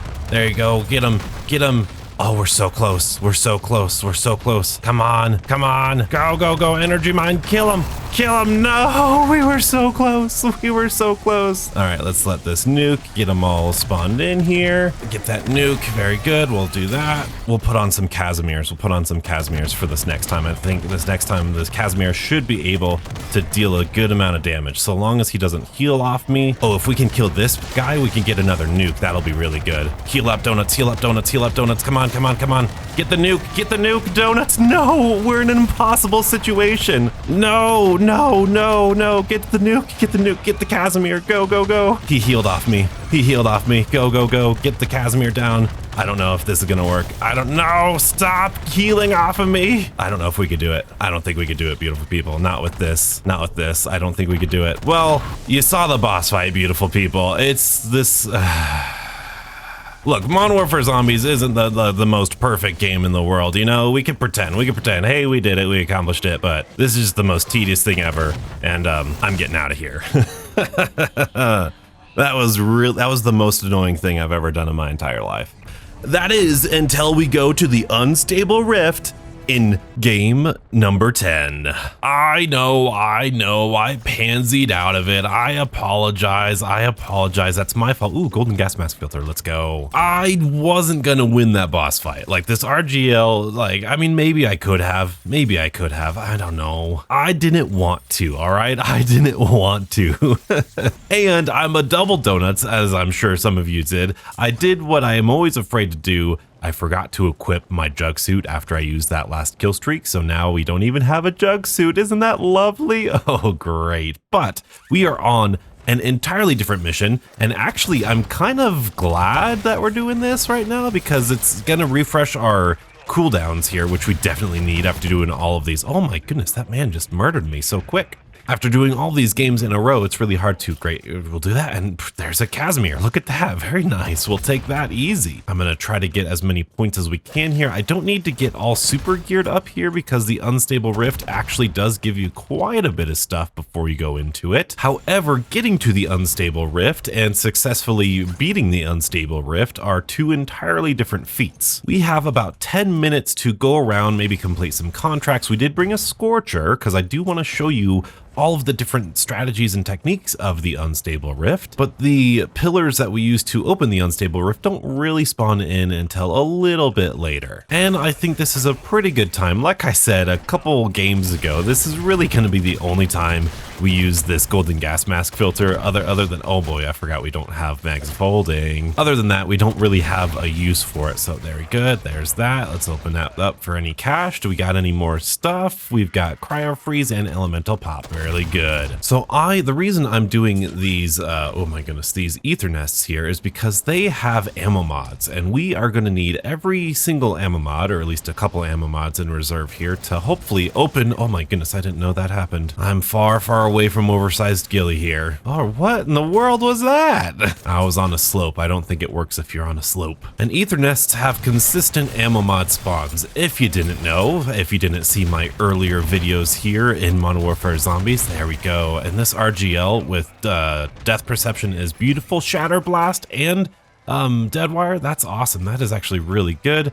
I'm gonna refrain from getting that because we don't need it. Can I get myself a buy station? Indeed I can. Because just like the last game, we are going to want to get as many of those airstrikes as we can, because as far as I'm aware, unlike the boss fight we just had, the final wave of this boss fight actually does require, or actually does not require you to kill all of their minions before you can deal damage to it. That'll make sense later. Airstrike, very good. We can get it from a tier 2 buy station. That's beautiful. I want at least 3, if not 4. 4 would be awesome. 3 would be great, but I don't know with how much time we have. We got 5 more minutes. We could probably do a contract or 2 here in tier 2 with our containment level. We should get some points, but this is, this is like the downfall of Modern Warfare Zombies, at least for me. This was like, this season, I was out of it. I was like, psh, I don't want to do it. I don't want any part of this. I don't want any part of the Unstable Rift.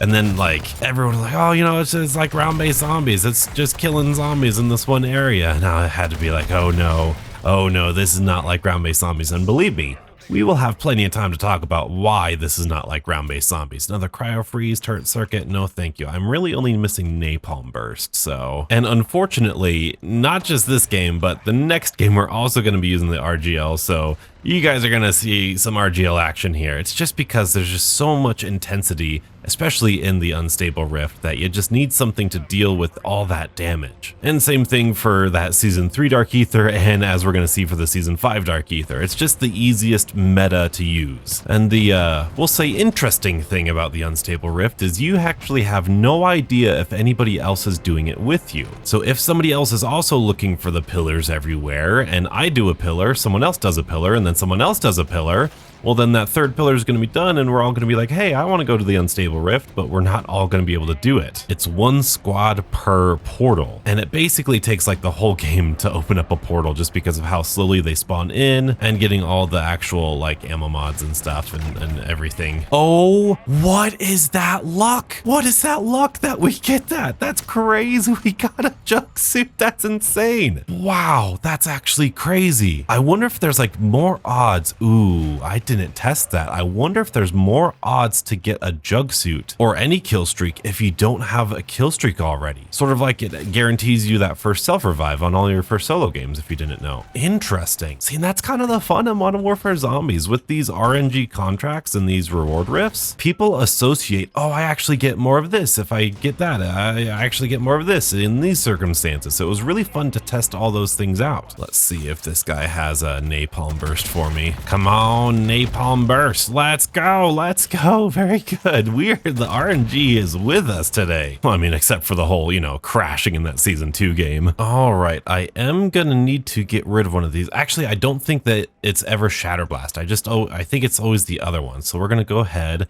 and get 2 more precisions here. That'll get us to 3, which is actually pretty good. I would like 4. However, we need to use an ammo mod first. Or do I just get rid of this Casimir? Yeah, I think I get rid of this Casimir. I don't think I need this Casimir here. It's unfortunate, but we're gonna get rid of the Casimir. And then we're gonna do one more contract, and then we're gonna go get our last little airstrike, and then we'll start doing the pillars. Hopefully. Again, I know I say this often and I said it in the podcast episode, but they really should have done something with all of this useless junk and all of these things. Like in DMZ, they actually had bartering recipes to where if you had a certain combination of this useless junk, you would actually get something useful. But like there really never is a point to get anything in here, like the thumb drives, like the pictures of stuff like the screwdrivers or the lotion or whatever's in there. It's a real shame, real big shame. But all of this stuff, all of this feedback and, you know, oh, they could have done this, oh, they could have done that. All that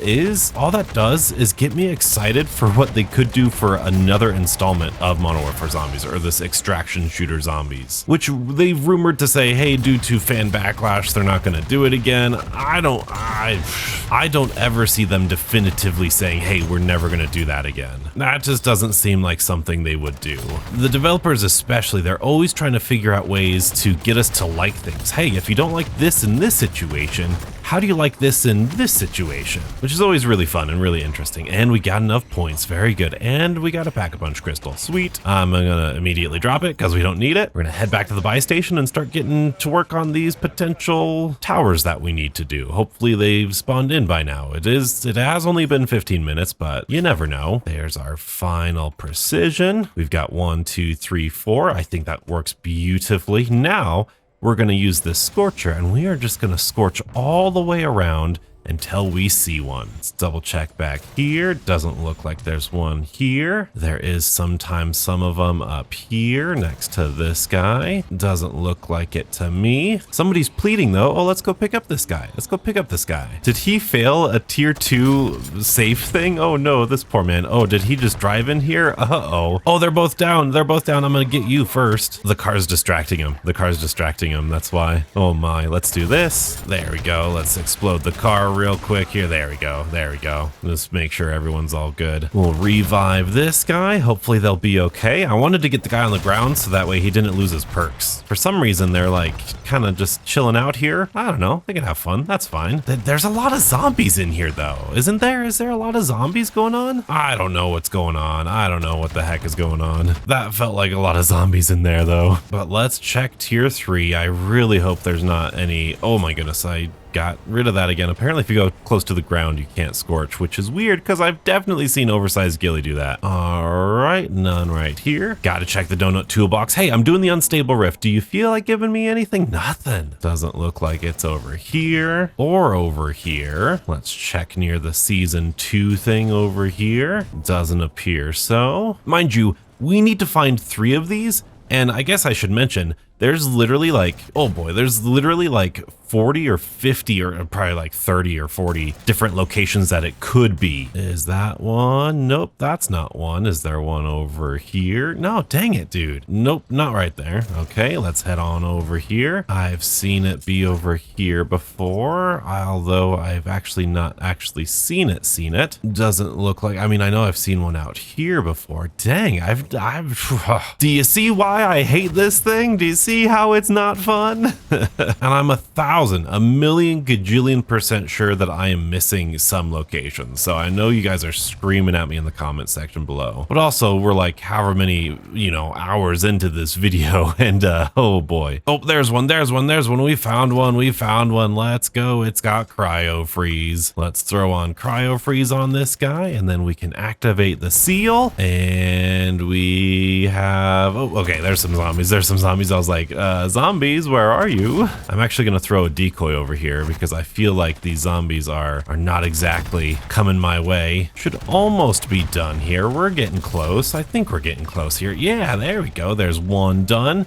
Got some epic tools and some niceness there. I think that got us some points too, which is always fun. Let's keep our search going. And remember, someone else could be on the hunt for these things too. So maybe they're already doing them and that's why we can't find any. I don't think that's the case, but that's certainly a possibility. I remember seeing a bunch of locations in here. I know there's like one maybe here, and then there's a sneaky one that can spawn in over here maybe. Come on. Nope, not over here. Okay. And every time I do this, I do get a comment. You missed one over here. Just timestamp it and I will smack my forehead later. Very tempted to do this triangle. Do I see it right there? No, I don't. Okay. I feel like people, maybe people have done this triangle. I'm not entirely sure. We're getting towards the end of the locations that I actually know. Oh, here's one. Okay, this is gonna be napalm burst, I think. Oh, toxic growth. Okay, cool. So if we get another cryo freeze, we're kind of screwed here, but we at least can do this one. Who knows? Maybe someone else has been doing this. We'll see. Or we have to go see about those other pillars that we already checked because it's, you know, 20 minutes or yeah, like 10 minutes past when we started looking for this stuff, or 15. And there's a lot more zombies at this one. I feel like we're gonna do this one way faster. Yeah, it was way faster. Wow, that's crazy. Okay. PhD napalm burst. Okay, bummer. Well, that proves that we're the only ones doing it this game. Hopefully that means no one's gonna steal it from us, but now we have the uncomfortable situation to where if somebody does decide they want to do it, they go, hey, we're gonna do a pillar now, and then I've done two, they do one, and they think, oh yay, we finished the last one, we get to go in because we opened it. It's like, who gets it, you know? Who's got the right of way there? All right, I think I've got a couple more in tier 1 that I know of, but I need to go check and recheck. Oh no, they need help in F7. Oh no, it's those guys again. Oh no, I'm way across the map. I'm gonna go check this one last spot and then I'll go help them. Oh, there's one. I see it. I'm sorry. I need to do this. What is this? Dead wire, sweet, let's go, dead wire. We'll activate this. This is the third and final one. And then I think we'll get a spawn of it being around here somewhere. That's my guess, that's my prediction. I really should have got a buy station first, actually, now that I'm thinking about this. I mean, we could go get it real quick right there. No, it's on the way, We'll be okay, We'll stow our jug here. No one's going after this, right? No one's going after this. Certainly no one will steal this, right? After all my hard work. Hey, Deadshot, let's go. Oh, there's that. Unstable rift open. Elemental pop. Oh, it was right there. Nice. Let's go. Oh, dude. Okay. No one go for it. Or is there a buy station nearby? This might be a big mistake. I'm just really nervous. Oh, it was right on the dot. Donuts. Very, very good. Okay. I just want one more stinking precision. I know I could do another one. I'll do another one. I'm right here. No, that's a symbol monkey. Dang it. I'm a donut. Go, donuts, go. Soar, go, soar. Come on. Okay, it's just me. It's fine. All right. I really should have taken my time and not accidentally got that monkey bomb there. But we are okay here. Let's use the unstable rift one final time. And if we glitch out of this, I don't care. I'm moving on to the next game. I'll throw up an old game or something. Oh, okay. All right. Oh, all right. Hello, hello. Welcome to the Unstable Rift. We've got our golden gas mask filter, which is awesome because I wanted to show you a nice fun little trick here. You're supposed to stay, this is the Unstable Rift. It is 5 waves of just zombies here. However, there is a boss at the end of each of these waves, and I am just really quickly going to, oh man, I'm really quickly gonna go into here, run around this for a little bit, go into here, actually no, go into here. Yeah, because there's this little bedroom here. Did my gas mask break already? That's nuts. No, that's really bad, actually. That's actually really bad. I'm gonna have to throw a monkey bomb here. Let's throw a monkey bomb. Oh, no, that's really bad. And oh, that's a good example right there. That's a good example of something really, oh, are you kidding me? Donuts, why would you do this? Why would you do this? If I fail, I'm out of here. I'm out of here if I fail this. Go, go, go, go, go, go. Okay. Wow, I didn't know my gas mask broke that quick, dude. That's crazy. So there's that secret thing. A lot of people use a glitch up there to glitch out the zombie AI. I can't believe I just did that. Did it die? That's my only, oh no, I got one more self-revive. Okay. Well, dang it, man. Dang it. That's not good.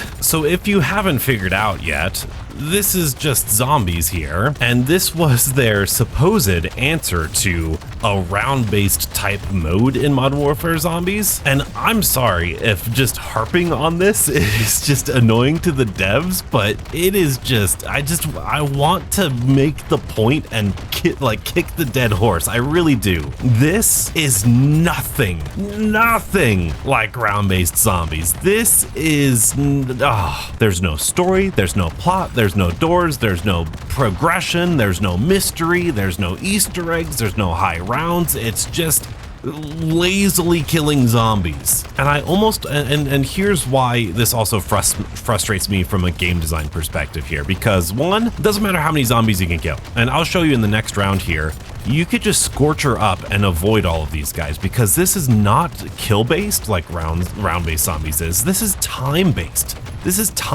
So at the end of the first 5 minutes, so in 2 minutes, we're gonna get a boss here. Not however many zombies I kill, not however much progress I make or whatever. No, 5 minutes. It's completely out of my hands. It's like the longest Outlast contract ever. However, they want you to deal with all of these zombies, and in traditional round-based here, you can like train zombies around. However, because they're super sprinters, because they spawn all over you, like look at this, it's impossible to train in here. And especially once we get past phase 1 and there's bosses in here and there's mimics and manglers, it's impossible.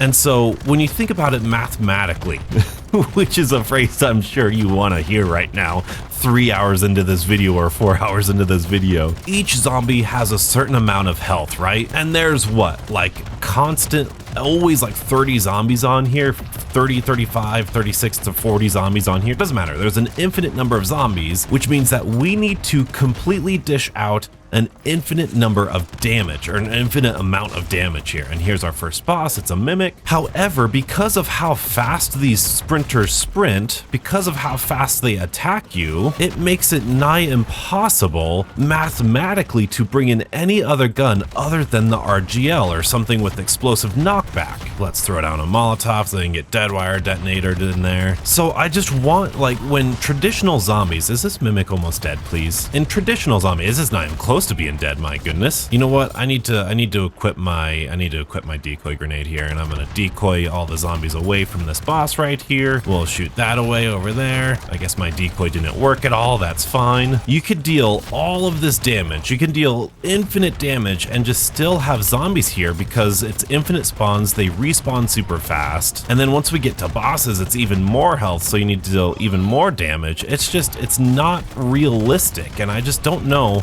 what they wanted us to do in this situation. So there's wave 1 done. We have a reward rift at the end of every round, and take a look at that awesome reward rift right there. Isn't that crazy? And so now we have an, again, arbitrary 5 minutes before we can, I can't believe my gas mask broke. That's crazy. We have an arbitrary 5 minutes before the next boss comes. So what you could do is you could just do your stinking Scorcher up here infinitely. So you could sit here and then you can float on down and then we could just wait 5 minutes, which is probably what I'm gonna do other than just spamming the RGL. There's no training strategy. There's no like camping strategy like the Doris catwalk. There's no Easter eggs. I mean, there is an Easter egg if you have Tombstone before you come in here. You can notice they actually took away our Tombstone. There will actually be a Tombstone and you can get a whole power up. So like an insta kill, or it could be like a bonus points. Whoa, a bonus points. Yes, I am pretty salty. Yes, I'm not a big fan of this. I made a whole video about how this is nothing like round based, and it actually did pretty well. I'd highly recommend you go check it out if you can find it. But even if you were to think like, oh, up here is a pretty good camping spot, it's not. It's not a good camping spot because there's just so many zombies. As soon as you kill, it's like this. If you have a line of like 5 zombies in front of you, right? You kill the first one, that's good. You only have 4 zombies. But the problem is the next zombie, the 5th zombie, respawns in so quickly.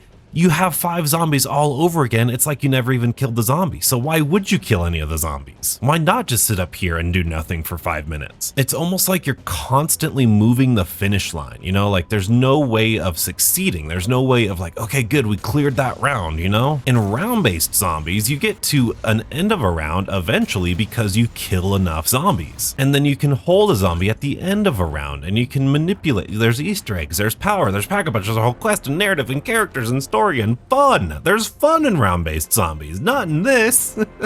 And before you say anything, I am positive there's a way to infinitely fly. I just don't know it.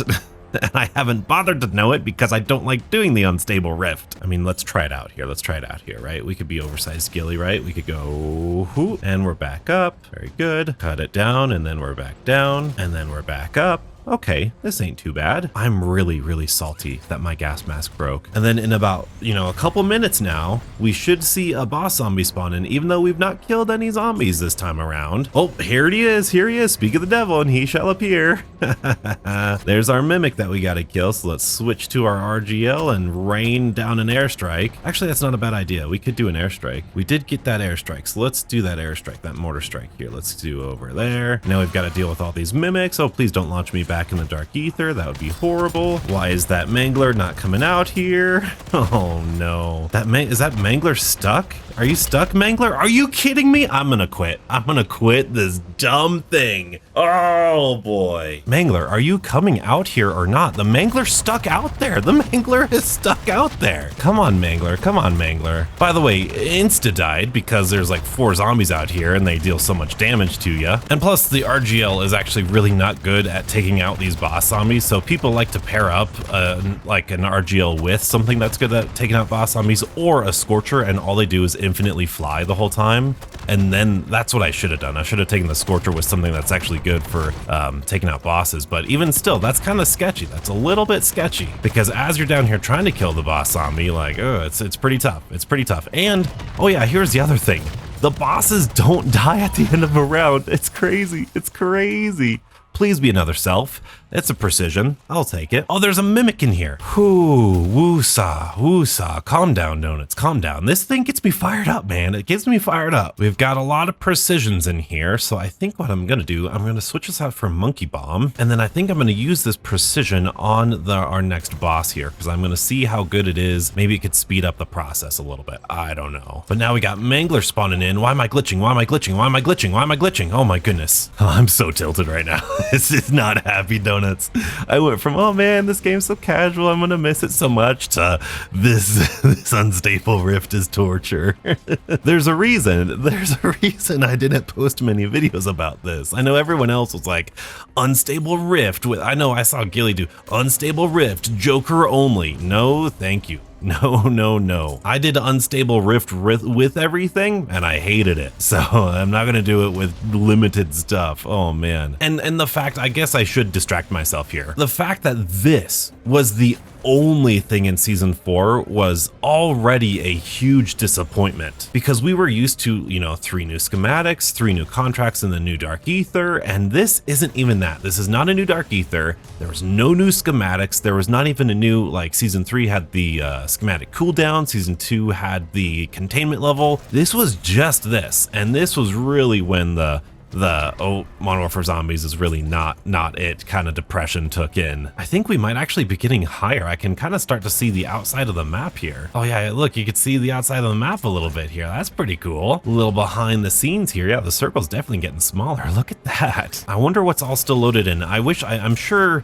a lot more stuff is loaded in than they want us to think. I mean, look at that. You can see the parking lot over there. You can see the beach over there. That's crazy. I think we should start floating down though. I feel like we're about time here. Wonder what kind of insurance these operators have to go into this place. I mean, we're like parachuting in this ring of Dark Aether toxic gas and fighting hordes of zombies. I mean, their 401ks better be good. Oh, there we go. That was actually really perfect timing. Sweet. We've got a disciple here. I think it's actually Stormcaller, and I think that might be exactly where I want them. Oh, actually they're over there, so let's put danger close over there. Oh, donuts, if you die you're dead. RGL, please, RGL. The sprint to fire speed on the RGL is crazy. Yes, I got him a little bit at least. Come on, get him again. Oh, it missed him on that second time. That's fine though, that's fine. Stormcaller, you're ridiculous. Let's head on back over here. Let's throw down a Molotov, jump on up here. The key to this is you don't really want to kill all of the zombies because they'll respawn in front of you, but unfortunately you kind of have to kill all of them because they're already respawning around you. I always try to, as you can see, I'm snaking back and forth between the 2 staircases because it's the best place to funnel them, which is essentially what training is. But as you can see, that Stormcaller's kind of blocking him up there, which is not great. Oh boy, oh boy. So let's do a little circle around here, go around the fountain, see if we can't clear out these guys, maybe throw another Molotov that I don't have. Great. Oh, something just pushed me down. Oh, let's go. Come on, Stormcaller, you're so close.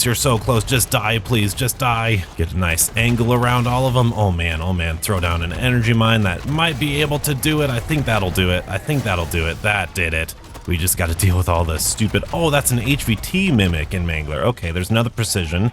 Gladly would take that. Let's actually no, let's not equip that guy. I'm gonna equip this guy and then throw it behind me so it can hopefully kill him. It didn't do anything. That's wonderful. That's great. I think the best course of action would be for me to leave. I'm gonna get out of here. All right, wave 4 of 5. That means we've got, what do we got? We got a stupid electric mangler or electric mimic here. All right, we're gonna do another precision. Actually, you know what we should do? We should do a jug this one around. I think a jug should be able to do it. Ooh, we're actually getting pretty close on time here. I'm actually kind of nervous about my time right now because we got 5 minutes. That's gonna take us to 17. And if it takes us another 5 minutes, that'll take us to 12. And then that'll take us to 7 in order to get to the final phase. Ooh, that's tight. That's a tight window. All right, within this minute, we should be seeing our boss come in. Hey, look at that, sweet. Okay, he's over there. Where's my safe spot at? Okay, my safe spot's kind of gone. We're gonna fly on down over here. Oh boy, that's not a safe spot. That was the opposite of a safe spot. Oh boy. Remember, if I die, I'm done. I ain't doing this again. Oh boy. Let's go ahead and do this to right there. Let's just kind of, oh my goodness. Oh, okay, well, there goes that. Can we get him though, please? That would be really nice if we got him. It'd be really nice if we got him with that airstrike though. We didn't get him with the airstrike. Oh, what a bummer. That was our last self. Oh, donuts, no. Go. No, donuts. I always go down over the fountain. I shouldn't go nearby the fountain, but there's just so many zombies elsewhere. There's so many zombies. Shoot the ground, donuts, shoot the ground. Plate. Oh man, this is a nightmare. Oh, that's it. That is it. I am ashamed. Screw that. I hate the unstable rift. I'm actually kind of relieved that happened. That actually saved me some time. That saved me 15 minutes of garbage gameplay. I'm so mad right now. That's the way it goes. That's the way it goes. I didn't say I'd successfully do everything. I'd show you everything. I'm losing the image that this is all one continuous game here. All right, this brings us well into game number 11, and hopefully our last game with the RGL. So I do have to apologize for the last game, beautiful people. That is not at all the way I pictured that to go. I knew the unstable rift was difficult, but man, oh man, that is just unfair, absolutely unfair. At least it's a challenge that I have not done or kept up with, so I do not have the skills to do it. But I mean, like I was saying in that game, there's just so much health that you have to deal with compared to all of the damage you have to dish out, which is just very, very tough to do. But we do get to go to tier 3 here rather quickly. It would be nice. It would be really nice if I did get a triangle here. Although I think I'll settle for a contract because I think this guy is actually getting the triangle started over there. That's okay. Maybe I can go on over here. Yeah, at least I can get this one. Man, these guys, vultures, man, vultures around here for these things. It's ridiculous. Ooh, a turret circuit. That's actually really good. I will take that. Oh, I need PhD. That's what I need. All right, we got our triangles all done here. Maybe we'll get something good. Maybe legendary tool since we didn't get our schematic cooldown. Oh, I should also notice, ain't no way I'm going. Well, you know what? We are gonna go 0 to hero, just not this game. Not this game. We switched to a different operator. You know, it's part of the Modern Warfare Zombies experience. You know, we can just sit here. We can just grenade these guys. Oh, I don't have PhD. That's why. Oh, donuts. Oh, donuts. Get some PhD, my man. It's because it was on cooldown. It was on cooldown for like 5 minutes, and I was impatient. I was like, no, I don't need PhD. There we go. There we go. What do we get? A couple points. And you know, a double, and then okay, all right, well, that'll be good. We can then do our contract over here, which will get us even more points. The unstable rift was the unstable rift, and it took far too much time, both in this video and in the minds of myself during Modern Warfare Zombies life cycle. We had some fun there. We had, you know, that season 3 Dark Aether, which had that boss fight was fun. It's just the RGL part wasn't the best thing for that. I probably didn't need to use the RGL all this much, but I got nervous. Ooh, plus we got a little contract over here waiting for us. Let's go. We're gonna take it while we can because we still need a sigil. Let's fly on in here. Let's not forget our reward rift. See what we got in here. We've got a lot here. A sigil, self-revive, juggernaut, a mortar strike, very cool. But we have, I'm gonna spoil it for you, we have 3 more games left. We got this game and 2 more games. 2 more games after this one, and we're done with Modern Warfare Zombies forever. Oh my goodness. So we've got 3 more tries. 3 more tries with this stupid toolbox up here. Ooh, Shatter Blast. I'll take Shatter Blast. Oh, look at that. Look at that. Hey, finally. Let's go. We got a epic Aether tool. It's not legendary, but dang it, it's epic. Ooh, finally. Finally, we got our tool. Oh man, at least that was worth it, right? At least that was worth going through the unstable rift one last time. Ooh, just kidding, I don't think that was worth it. We're actually gonna drop that as soon as we get something better. So season 5's Dark Aether was obviously announced as the finale of Modern Warfare Zombies, because season 6 didn't do anything other than free Dark Aether and half of the schematic cooldown time, which I should mention, the Dark Aether's not free anymore, but we are still getting the bonus cooldown time, so I'm not going to complain about that at all. I'm fine with doing a sigil so long as the cooldowns are still halved. That would be awesome. But to go from what we had with the unstable rift, the lack of content there and the frustrating content there, back to this, back to where we actually had something of value with new schematics that seemed a little bit interesting, a stash increase, a new story mission, cutscene, boss fight, all this good stuff. It was a good, strong way to end off Modern Warfare Zombies. Not perfect, not the best, but again, it's still just another Dark Aether, but then again, hey, look at that, a double pack punch thing. Very nice, that's pretty rare. Well, looks like we got a contract over here first. We're gonna get this done. This will be another short game, don't you worry. All we're doing in this one, we're actually not gonna do the story mission first. We're actually gonna go to the regular Dark Aether, and because I don't have a VR11, or because I didn't want to bring in a VR11, we're not going to do the contract. We're not going to do the escort. It's season 5. It's to the point where I don't want to do that contract anymore. So we'll start it. We can activate it, but I ain't doing it. You can't make me do it. I don't want to do it. We're not doing it. I did the unstable rift today. I've fulfilled my duties of doing the things that I don't want to do. Unfortunately, it does appear I have forgotten deadwire detonators on this one, or I just didn't have any in my stash saved up, which is fine. We don't necessarily need deadwire detonators here, especially when this RGL is just so crunchy. Very nice. And that is another contract done. Oh boy, I don't know, I didn't deploy my parachute, and nothing, absolutely nothing in that one. All right, tier 3, surprisingly a little empty this time around. I wonder if it's because I died last game. I wonder if you don't successfully exfil, that will affect the skill-based matchmaking around your character. Interesting. We are going to buy actually a couple Casimirs here because we do have Grenade Bandolier. We don't necessarily need to spend all of the points on the Casimirs because we can save up some, but I do want to go rather quickly. Oh, look, another Casimir. Look at that. Very good. It's like the game heard me. Although with how many points we have, we're going to buy all of our perks and we're going to have quite a bit left over. We might have accidentally wasted a Grenade Bandolier. Oh boy, there's some bosses there. But I do have to kind of come clean a little bit. I know I've mentioned it in the past here, but oh, another Outlast contract. This is great. This is like the best tier 3 ever. I have to admit here, oh zombie, oh zombies, oh zombies, oh donuts, no. Okay, we're fine, we're okay, get out of here. When people say, oh donuts, I don't know about round-based zombies, it's just so boring and repetitive, I have to genuinely ask, what the heck? No, I don't want that. Okay, there you go. I have to genuinely ask, do you think Modern Warfare Zombies isn't repetitive? Because my goodness, this gets so repetitive. How many times in this one video have we done this single PND contract? And if we're min-maxing, I know technically we can go to tier 2 if we want to grind out points, but that's not as efficient. How many times have you done that same? There's only one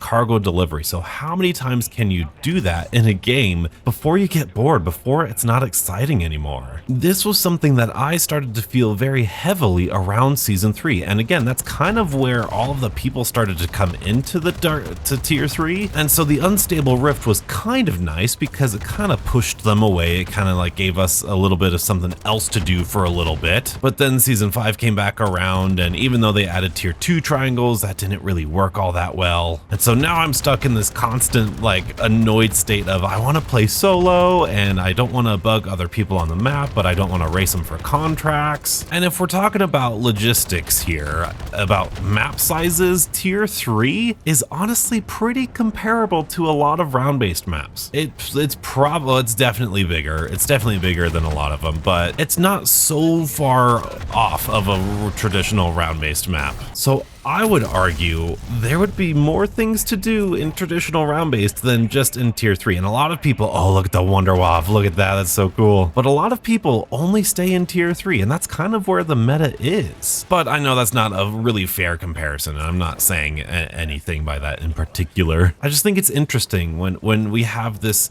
huge variety of round-based maps. You know, you've got 4 in Cold War, you've got 8 in Black Ops 4, you got 14 in Black Ops 3, and then people say, oh man, round-based is boring. It's like, how can it be boring? There's so much to do on all of the different round-based maps. It's crazy. So I'm sorry for bringing it up like, you know, 5 hours or 3 hours or 4 hours into this video and you're really reminiscing about Modern Warfare Zombies and you're sad Black Ops 6 is out. I apologize. But like, I feel like that's just, I don't like it when I think people have some sort of mental block in stopping them from liking something. And that's exactly what happened with Modern Warfare Zombies. I was very much the same way. I was like, hey, like round-based players, like this is completely different. This is something completely unique, something separate. When people don't give things a fair shot and they've made up their minds before the game's out already, that's kind of where I get a little sad. But you know what we're gonna do? This was a really good fast game. We're gonna head on in to season 5's Dark Aether here. We're gonna stow our self-revive. Very good. So I remember that. We get some extra stuff. We're gonna get an extra Casimir, and we're gonna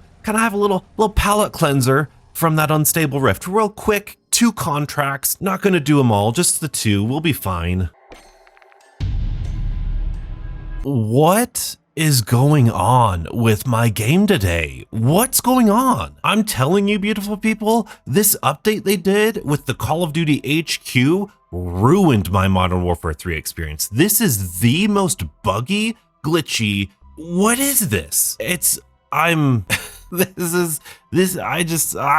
can't afford to play even more games than this. I've got no time. We've got to get ready for Black Ops 6. We're moving on to game number 12. You know, if you were just to watch this video, you'd be like, Donuts, why do you like this game? It's been so buggy and glitchy. Oh my goodness. And I've got to be honest with you, I've never had this many issues with this game before. I mean, it's crashed, it's done this, but like this is 3 times in a single day that we have not been able to go to the dark. We've always been able to go to the dark ether. Even just in my recent live stream, we've been able to go to the recent dark ether. There is just something funky. I don't know if there's like, hey, we're done with Modern Warfare Zombies, so this new Season 6 Reloaded update or this new Headquarters update, Hot HQ update, like, we just don't have anybody to test for it or play test it, but there's definitely something kinky going on because it wasn't a disconnect. It wasn't like a, ooh, like you're timed out or something. Like, it was just like, couldn't find a lobby. Like, what does that mean? You couldn't find a lobby? I'm playing a zombies game. But luckily this game is gonna be pretty similar to the other game where we're not gonna need to do much setup here because of how much we had in our stash. My stash is basically empty. So it's kind of going to be nice in Black Ops 6 when I'm not playing the game much, I'm going to be able to actually, well, in all honesty, I'll probably just log on and do like craft all my things every couple of days and get my stash back up. That's if you want to know how to get your stash back up, that's what you do. You just don't play for a couple days and then your stash will be up and ready to go. Oh, that's how I did it. I guess it's kind of a nice little arrangement of games that we've had here, starting off really good with all the cinematics and all the act story missions. That's been really fun. Got some intense games in the Dark Aether. That's been really nice. And then of course with the with the Unstable Rift, we've got a lot of emotions there, and a death is always good. It's exciting. This is gonna be a fun video. This is gonna be a fun video, even if it's a little annoying to me in the moment right now. That's kind of how it goes sometimes, though. You see, I had planned on, after the previous game, like we've already been in the Dark Aether for season 5, so this one is gonna be the big finale. It's gonna be the big boss fight. I could have done the boss fight in the Elder Dark Aether here, and I'm not going to. Spoiler alert, I'm not going to do that. I'm not going to go to the boss fight in the Dark Aether. I'm going to go, where's this mimic running away from me right now? I am going to go to the boss fight in the story mission, mainly because, oh, he healed up. Oh, that's right, HVTs do that, huh? Mainly because I feel like the boss fight in the story mission is a little bit more cinematic, even though I know the one in the, ooh, look at that, 2 self-revives. I'll definitely take that. And cryo freeze, that's really good. I know someone just gave me their blood burner, and I realized we haven't used it this video, so this is good. Thank you for your blood burner here. It's actually terrible. Look at that. Look at it take that corner. It's actually terrible. Oh boy. But you'll see what I mean once we actually fight the Dark Aether and the story mission here, because it's a really nice cinematic. I didn't want to go to the cinematic and then like either go to the Dark Aether and not fight the boss or go to something else. I feel like it would ruin the momentum of the video. These are things I think about when doing YouTube. I think I've got some fun pacing stuff coming around here. And of course, if you didn't know, the blood burner can go, oh, all right, we are lagging. That's why no one likes the blood burner. All right, I think we're better now. I've got some pretty fun stuff. Okay, whatever, forget that blood burner. Man, crazy they never fixed that either or changed it. I mean, you know, it's working as intended, but oh man. All right, if this Dark Aether doesn't work, I don't know if I'm making this video, because then like the whole point of this video will be eliminated. I get, you know, not going to some Dark Aethers. We at least saw the season 3 we saw the season 3, we saw the season 2 Dark Aether, and hopefully we can see the season 5 Dark Aether right here as we go on. Please put us in a game. The match is about to begin. Let's go. Hey, there we go. We did it. We're in here. So this is, of course, going off of the previous story mission that we did with her connection to the entity here. And I know there's going to be a lot of people like, Donuts, do the hidden like blueprints and stuff. And I definitely would do that, because over here we've got an R4D detector character, which is awesome. There are a ton of secrets I've made some videos on here. However, again, I kind of want to just get to it. I kind of want to just get over here and get cruising. And I really do love how this story mission finalizes everything, because what we have to do is, yet again, for like the 4th or 5th time in a row, we have these little rituals here, but we have to first find these relics that we use to open up all of the other dark ethers. And I have so many conspiracies. I'm going to try to tell them all right now, or right here. This entity, the dialogue that we have from this entity, oh, I switched up my thing for something, there you go. This entity doesn't sound antagonistic right here. It's obviously that mysterious voice, but it's like, hey, we're keeping you safe. Why don't you understand? And throughout all of this, there really isn't like any sort of like, I will consume you, or doomsday is coming, like traditional enemies do here in Zombies. You know, there's no ominous like, I will rule the world type of dialogue here. It's all just like, hey, my memories, like, why are you doing this to me? So I'm not wondering, I mean, I don't know how relevant the Modern Warfare 3 Zombies storyline is going to be in Black Ops 6, but this entity and the Dark Aether and Dr. Jansen are about to be very, very important to the story, I think. Now, I guess I can show you one little hidden Easter egg here. This is pretty easy, and it's in our way here. Anything in here? I'll take some more of that. So if we stand up here and we look at this guy, we see Mr. Peaks, or we hear Mr. Peaks kind of laughing at us. So long as we don't break this line of sight with this statue up here, we should get a free weapon blueprint here. You see him over there? You see how he's blinking? Oh, there we go. We can go over here. In fact, I think I missed it. I think I broke line of sight with them behind the thing. Oh, well, that would have been the free blueprint. Man, that would have been cool. Oh well, we will be fine. All right, we've got to collect more relics, more stuff that we used from the past. Is it reused asset, or is it a callback to what we did before? I decide to do both.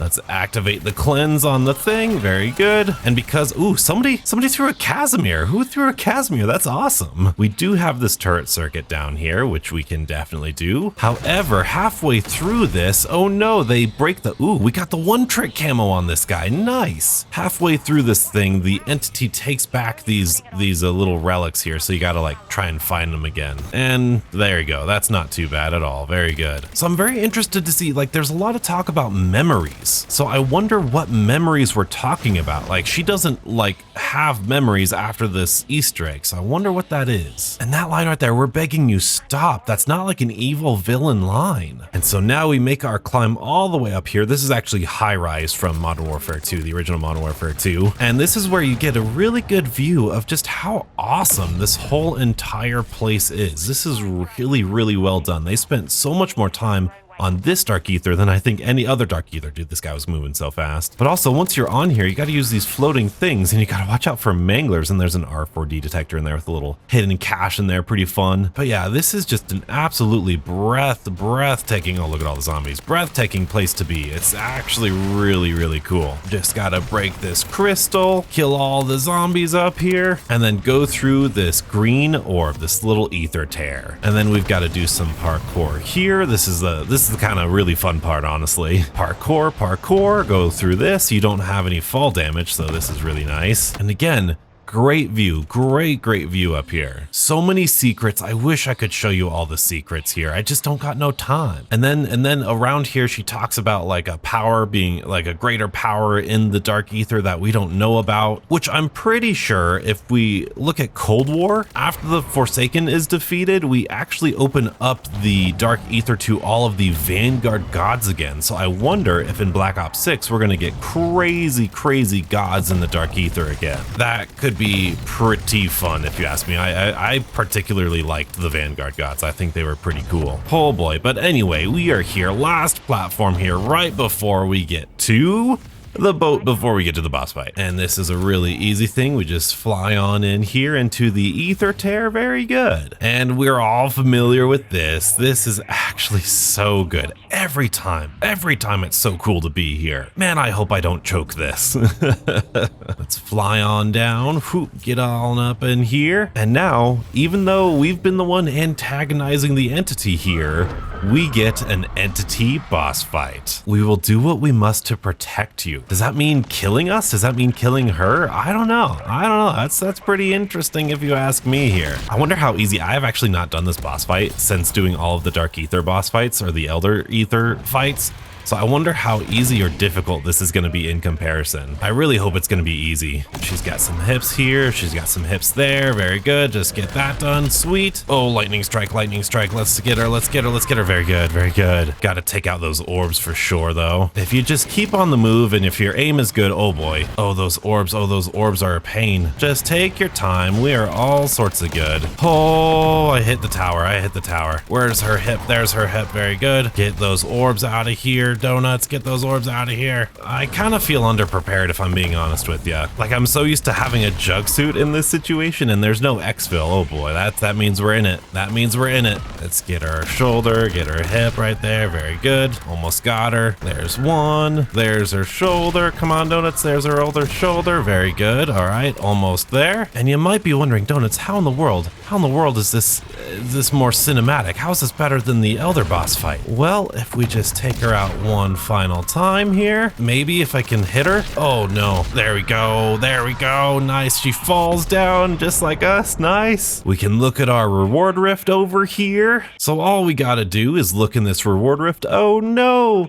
JK, she's still here and she's back. Very, very good. But the thing that makes this different though, the thing that makes this kind of cooler in my opinion, is that now she has this extra phase here. And of course these little things are trying to kill me. Oh boy. She's shielded and you would think that I would be annoyed with that. However, this is very similar to the Forsaken boss fight, where we have to power up Dr. Jansen by killing all of these zombies around here, obviously trying to keep an eye on her as well. Oh my goodness, oh my goodness. Okay, all right, whew boy. But as soon as we power up Dr. Jansen, oh, what in the world is that movement?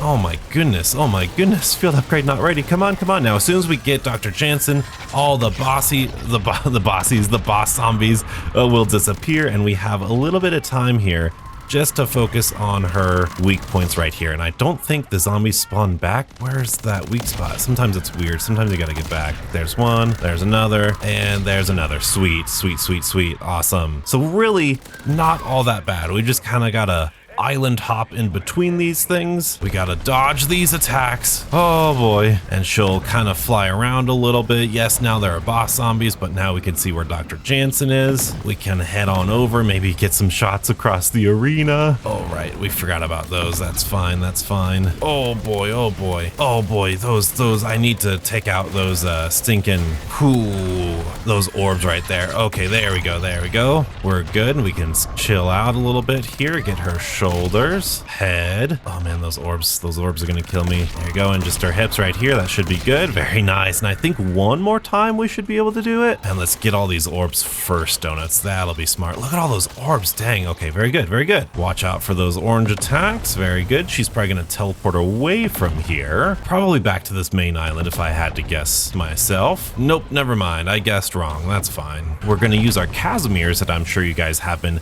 screaming at me to use by now. Oh man, there's so many bosses. There's so many bosses. Watch out for the orange things. Get the armor on, Donuts. Get the armor on.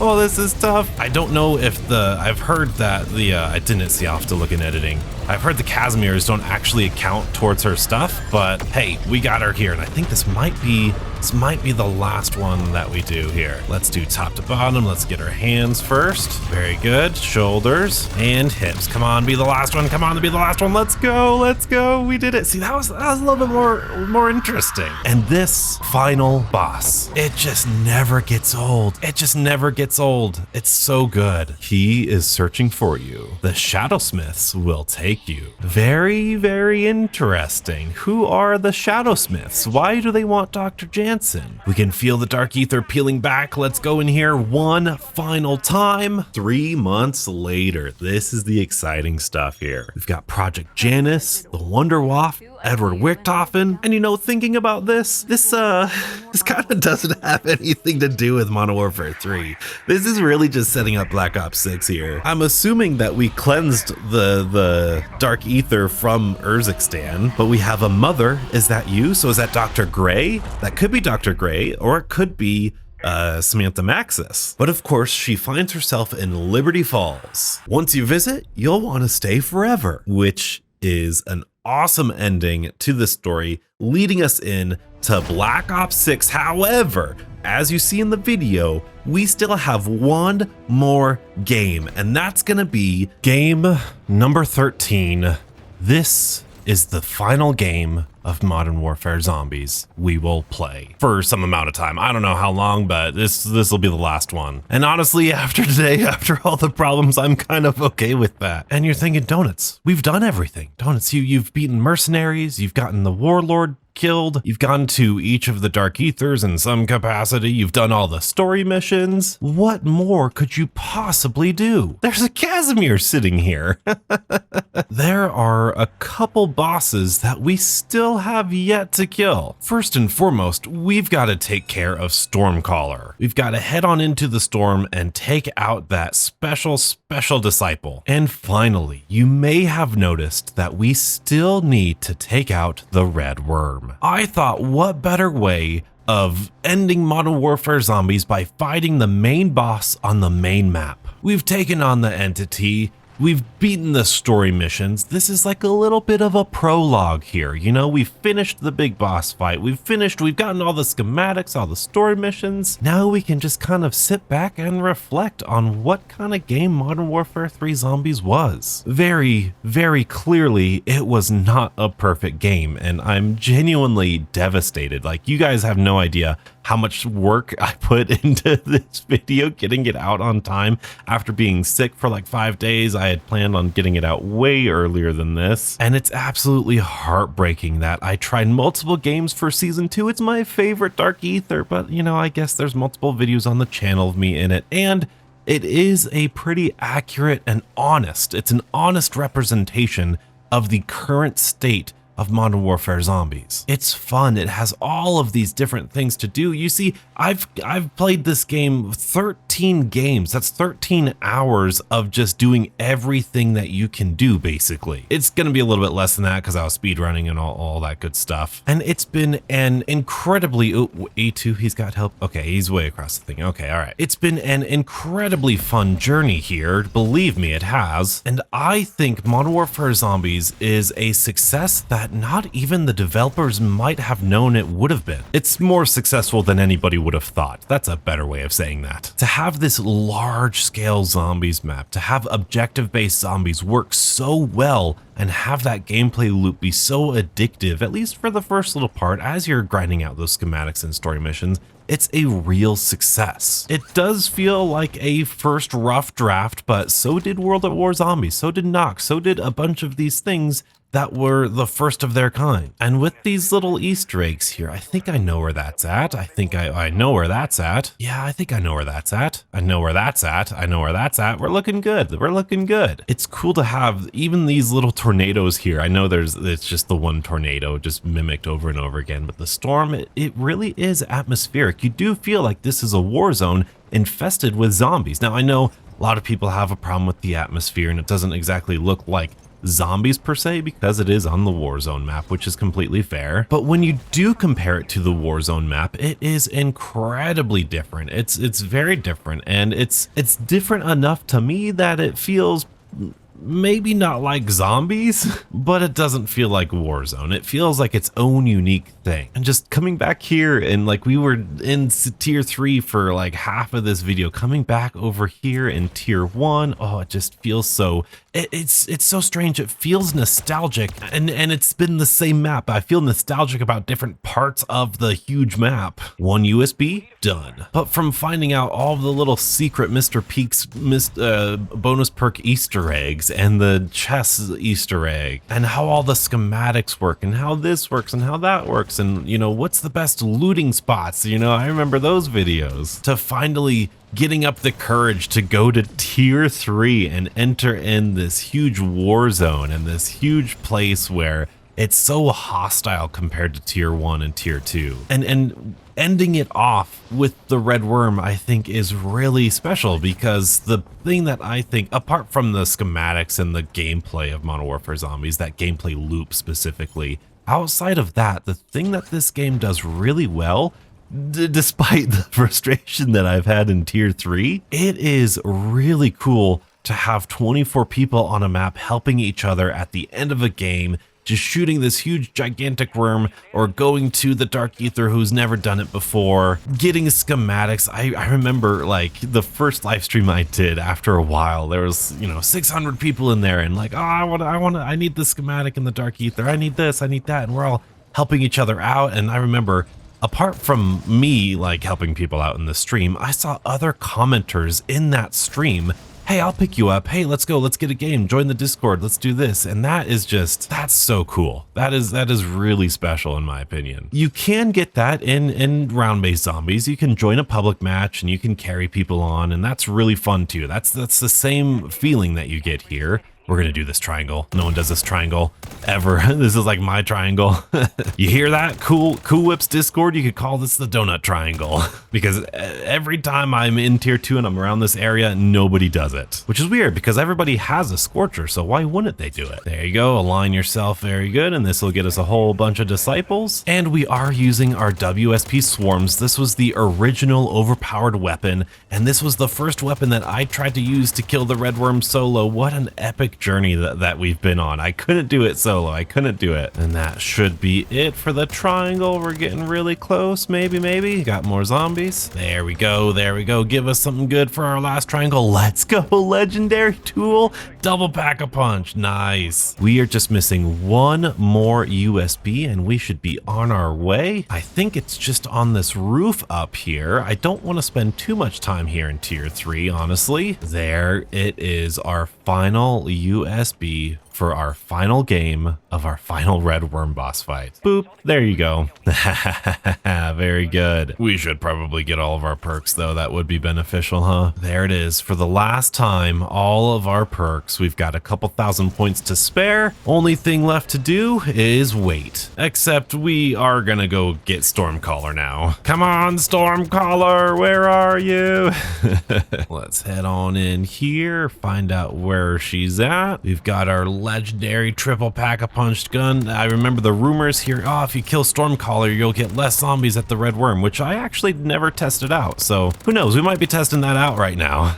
Very good. Get that energy mine done. It's a lot easier when you're not in the unstable rift. And then whenever she's getting your hand like that, you always try to shoot her hand or your health there. Oh, we're out of ammo. We're out of ammo. I forgot these swarms got a little ammo nerf. That's all right. We can refill our ammo here as well as our gas mask. Oh, wow, Stormcaller. We've got all these disciples right here. That's crazy. Stormcaller isn't all that difficult. You just need a little bit of patience. Clearly, they're pretty bullet spongy, but if you got enough critical kills, that should be good. Let's throw another one of these down. That should help us out a little bit. Head back in for some more ammo. Throw a decoy if you need to. Come on, Stormcaller, get over here. Don't be doing that. Don't be doing that. There you go. There you go. See, you just got to be a little patient here. Once the masks start coming off, you can start to see the little Margwa tentacles underneath there. Ooh, there's a thing.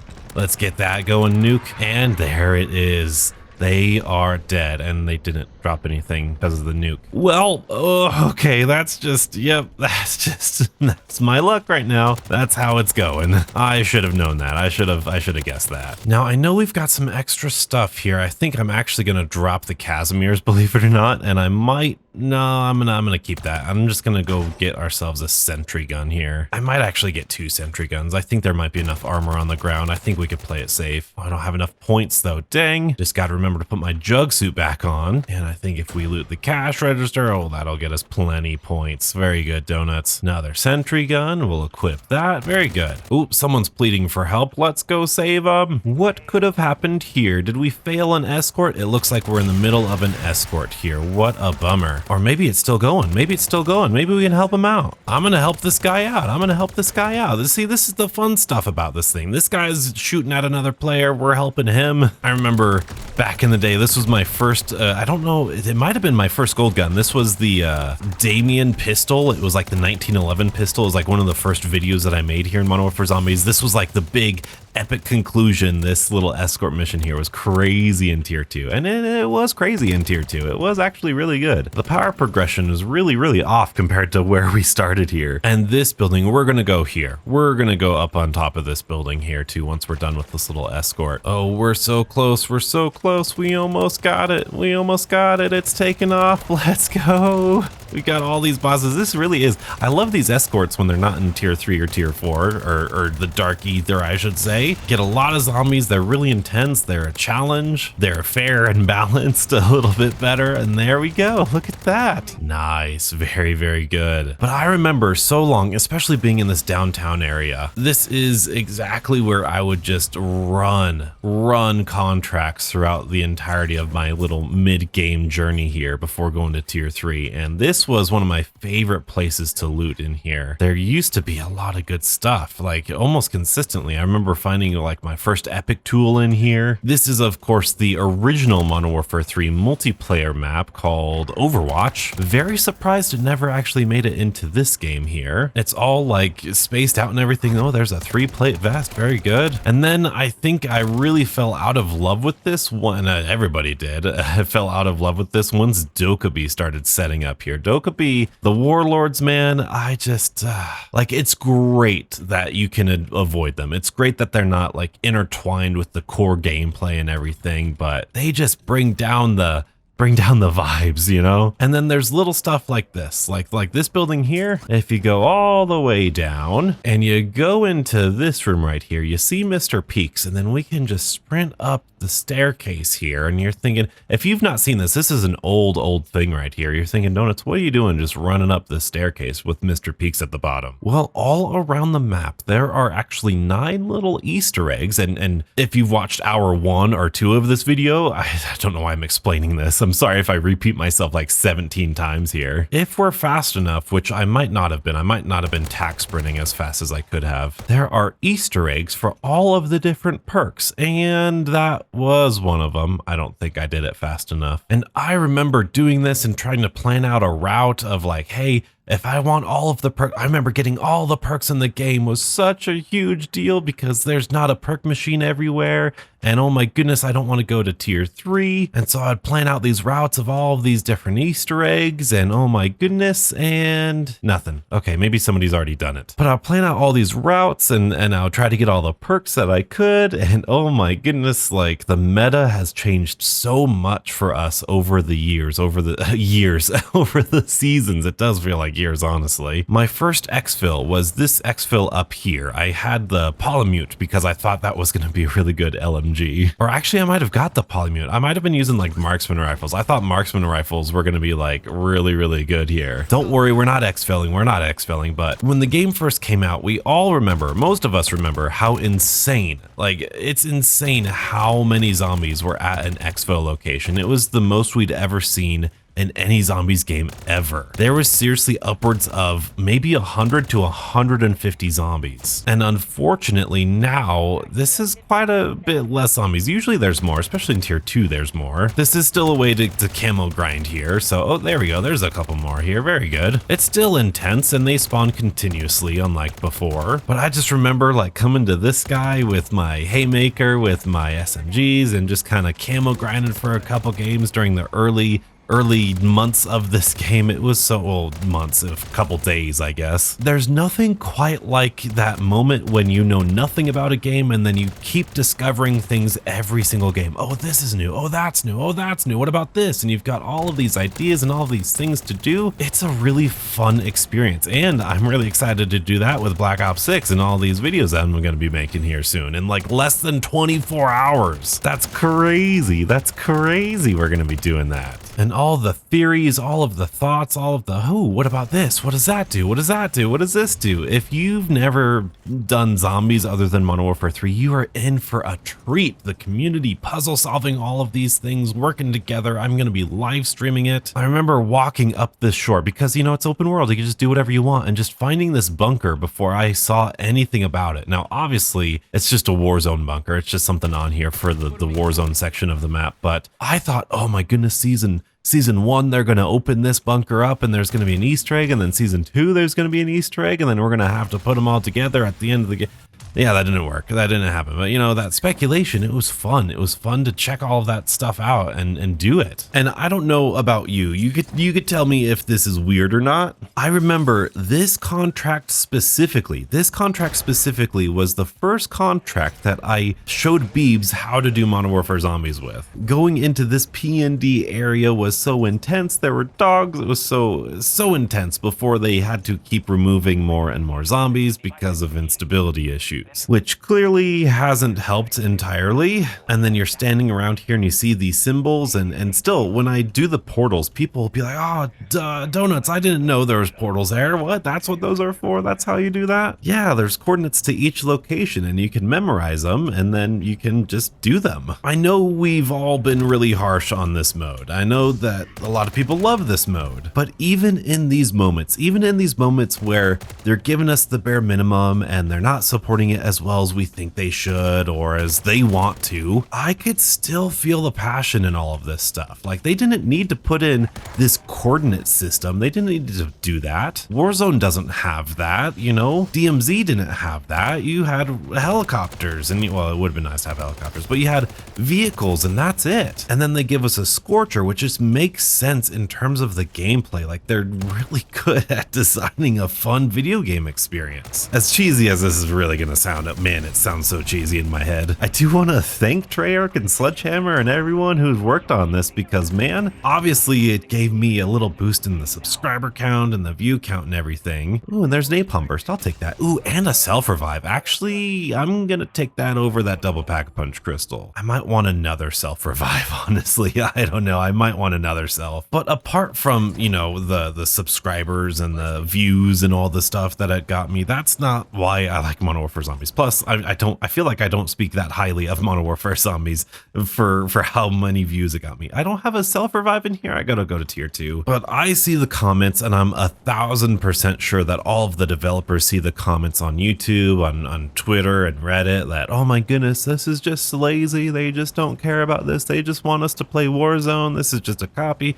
They have no passion anymore. Like, all that just like not true, horrible, hurtful stuff here. I'm sure they see that, and I just hope that they know that I see them and I see that there is so much passion and there's so many little tiny details, like even the exhaust of that, like look at that exhaust of this thing, and it actually creates a wave around the zombies once you project yourself into the air here. Like, it knocks them down. It's really cool little design. This wasn't just a, hey, let's do this, or hey, they need something, let's crank out the bare minimum product. I imagine the breakdown of Treyarch Studios or Call of Duty or whoever is very similar to the community. You have your hardcore people who are like, let's make Easter eggs hard, let's do this, let's go back to Black Ops 3, let's go to, I'm sure those are developers developing zombies. But then you also have the developers who love Cold War, who love Outbreak and open world zombies, and who are more open to newer ideas and things from Warzone and things that aren't necessarily from zombies and hasn't been zombies in the past before. And I'm really happy we're getting round based. Believe me, I'm so excited for round based. Like, oh my goodness, it's my bread and butter. It's what got me into zombies. It looks so good. I'm so excited. It's like Christmas is coming around the corner, but I have to just admire and respect the amount of work that went into this mode and just how well designed it really is. And they listened to our feedback all year. They gave us the schematic cooldowns. They increased the stash space, even though they thought, they said to the creator call, they're like, man, we didn't think the stash would be that big of a deal, but it is. And they listen to us. That's like probably my biggest pet peeve when people criticize Treyarch is, oh, they don't listen to feedback. They listen all the freaking time. They do, like, everything they do is in response to something from the community, what the community said. So I appreciate what they do so much. PhD flopper, schematic in our last game. The donuts luck, the streamer luck is real. And every piece of feedback, every suggestion, I am like 1,000,000% certain that Treyarch and whoever developed this game has thought of our feedback already. As you're developing this, you're like, man, we could do some more contracts. Hey man, we should do some more bosses. Hey, we should do less mercenaries. For as much passion as you might think that I have for this mode, or you might think that Oversized Gilly has for the mode, or Cool Whip, or The Real Ghost, or Crazy Shoot, or whoever it may be, imagine the passion you would need to have in order to develop and support the mode, to write the code to do it. The second that I stop believing that developers care about making the best game they can is the day that I stop making YouTube videos about it. But anyway, for the very final time, we're gonna go into Tier 3, and we're gonna check out the Donut Toolbox one last time. I know, I'm so happy. I am so happy we got an epic Aether tool. Do you have anything more for us? No. All right, that's fine. That's fine. I figured I wasn't gonna push my luck here. This is certainly a view, isn't it? All of these things, even back into there, that's where we're going. Like this, the amount of detail in these maps always amazes me. But I think it's time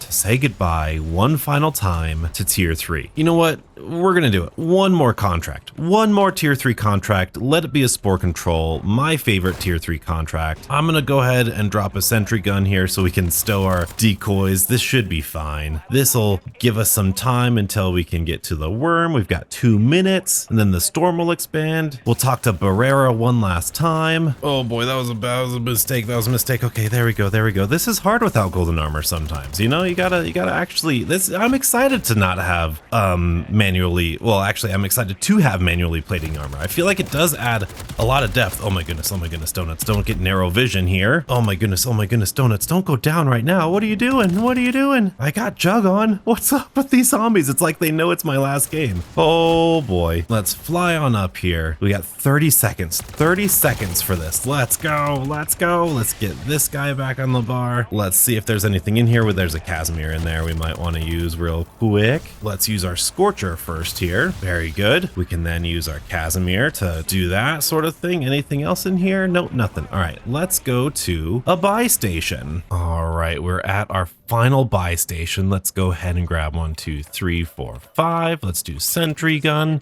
We'll stow that guy, and goodbye. This is the first time, this is the first place I ever went into Tier 3 right here. I jumped in here, or no, actually no, I jumped in over here. From the bridge, I jumped over here, went up the side. Oh my goodness, I remember that. I remember that so well. I was so terrified to go over there. But here we go. We're following the storm. Let's see how many people are over here. Hopefully there's some people over here. I don't think I can do this solo. Oh my goodness. It looks like there's a lot of people. Look, and they've got healing aura. Oh my goodness, this looks so awesome. This is the finale we've all been waiting for. Got Deadshot Daiquiri here, wants to join. Somebody wants to join my squad. Okay, sweet. Is it just us? I think it's just us. That'll be fine. I'm okay with a partner though. Nope, he's not good with no partner. That's okay. Look at these guys. Look at this. Got friendly disciples everywhere. This is gonna be such a fun boss fight. Oh, this is gonna get the bad taste of the Dark Ethers and Unstable Rift out of our mouth. This is gonna be awesome. Everyone's just PhD flopping around. Oh, it's getting close. It's getting close. It's coming in right here. I think I saw somebody else has the USBs too, but that's fine. I didn't want to take the chance. You know, sometimes people say they have the USBs, but when they really don't. Oh, I will absolutely join your squad, bro. Let's go. As it comes in, it's gonna cross the threshold here, and we are ready. Let's activate Refractor Bravo. 3 more to go. Very good. We'll get Delta active. Charlie. Oh, and he did actually do Alpha. Very good. Let's refresh our mask here, and let's get ourselves a good little view at all of the sentry guns going crazy. All right. Actually, no, I don't want to crash the server on my very last game. Oh, I'm definitely going to ping that just in case they get confused. Oh, he's got a Jug going now. Very nice. Very nice. I wonder how fast we're going to beat this. We're probably going to beat this so fast. Oh, here we go. Here we go. Let's throw a little decoy out of here. Oh, yeah. Let's go. Let's go. Oh yeah. Oh, this is sick. With the terrible mic quality too, this is the Modern Warfare Zombies experience here. Fighting the red worm. Oh yeah. There you go. Very good. All right, cool. So now what we got to do is we got to throw some thermites on the ground here. Hello, Mimic. Please do not. Hello, Mega Abomination. Please do not either. Oh boy, this is crazy. Let's go. Let's go. Red worm. Get him. Get him. Oh, he got him. He got Pinata. Lord, yeah, I'm not gonna say that. I don't know what word that is in Spanish. Almost there, halfway. We're using our Borealis WSPs, full circle. Let's get ourselves another ammo. Very good. Nice. One more. We got him. We got jug suits in here. Nice. It's automatically back up. That's crazy. This is such a breeze. This is so good with this many people. One final time. No more. This is it. It's been a good year, but we're moving on to Black Ops 6. And that is all she wrote. Mega Abomination. I even got the Mega Abomination kill. Let's go. Let's go. Ranked up. Red worm defeated, and we have our final reward rift with a gas mask, legendary tool plans. Thank you all. Let's go Black Ops 6. All right, beautiful people, it's time to exfil, except we're not gonna exfil here. No. This is our final exfil. So of course we need to do the final exfil. So we have got to Scorcher our way. You didn't think I got the Scorcher just to fly around the map, even though that was pretty darn cinematic though, if you ask me, right? No. We need to get out of this storm as soon as possible. I'm predicting the final exfil is going to be up on this corner right over there. We're going to fly through these ammo depots here. Oh boy, there's Stormcaller or something. Oh boy, let's go. We do have another gas mask to use if we need it as well. I'm gonna refill this one. I might switch to that other gas mask first, actually, now that I think about it. That's actually a good idea. We'll do this. Swap out the gas mask. Very good. And then we ought to be close. We ought to be really darn close to the end. Okay, we'll go to this ammo cache. Oh, we're so close. You see how these redeploy drones move? That's crazy. I bet you none of you knew that. Come on, donuts. I could see it. I could see the end right there. Go. Nice. We're outside, and we're outside. We can breathe a little bit, but it's still coming. We still got to race to the finish here. There's our redeploy. Can we use the redeploy? We can. Let's go. Everybody's going to the exfil. Look at them. No one's going to the final exfil. It's just donuts at the final exfil. Let's go. Oh, final exfil's over here. Let's go. Ooh. Did anybody? I'm gonna do this real quick. Sorry. Oh, this is irresponsible. This is plain irresponsible. Has anybody done the free death perception? Let's go. Free death perception. Come on, let's go. That's so stupid, donuts. What are you doing? It's the last time I'm gonna play this game. Give me a break. Let's go. Final exfil. Make sure we don't get hit by that helicopter. Look at the storm finally enveloping that once beautiful map. Race against time. 4 minutes left. I remember one of my first videos, I was doing a whole game where I would just go around and I would see how much money you can get, how many points you could get just by not doing any contracts and just by looting everything. Man, that was fun, except I missed the final exfil. And Hard Hat Modern Warfare 3, Hard Hat again. Very surprised we never saw it in Modern Warfare 3. Oh, we've got to hit the mystery box again. We've got to hit the mystery box. Did we get a wonder weapon? Let's see if we get a wonder weapon here. Come on, give me something good. And ooh, that's an MWZ 762. Never mind. All right, nothing good. I mean, that's a pretty good gun. It's one of my favorite guns, honestly. They're calling in the final. Look at all of these zombies. Someone's with me. Blade Man's with me. Let's go. Let's kill all of these zombies. Come on. Invited me to join. Let's do it, Blade Man. Let's join our squads together. We are taking the final exfil out of Modern Warfare Zombies. Disciples, let's go. Let's get out of here. Let's switch. Oh yeah, I gotta put on the durable. Man, oh boy, that was almost bad. 77 seconds. I don't know how Blade Man followed me here. I don't know if he saw me, if he scorched or something, but man, that man's got commitment. Let's go. 45 seconds. Hellhounds, Manglers, Disciples. 20 seconds left. Let's go. From 0 to hero, purging the dark ether of its entity, nearing the unstable rift. This was Modern Warfare Zombies. And here it is, all done and done. Time is officially over. 766 kills, an hour and 25-minute cooldown, extraction bonus. That is it for Modern Warfare Zombies. So we're back here in the lobby now. Unfortunate that our operator ghost here didn't survive the unstable rift. It'll be a project for us to do to come back to. We'll have some stuff to work towards. That'll be really nice. Let's take a look inside of our stash here. I used quite a bit of stash in this recording session. I have like 22 things in here. Whole lot of legendary tools, not a whole lot of anything else.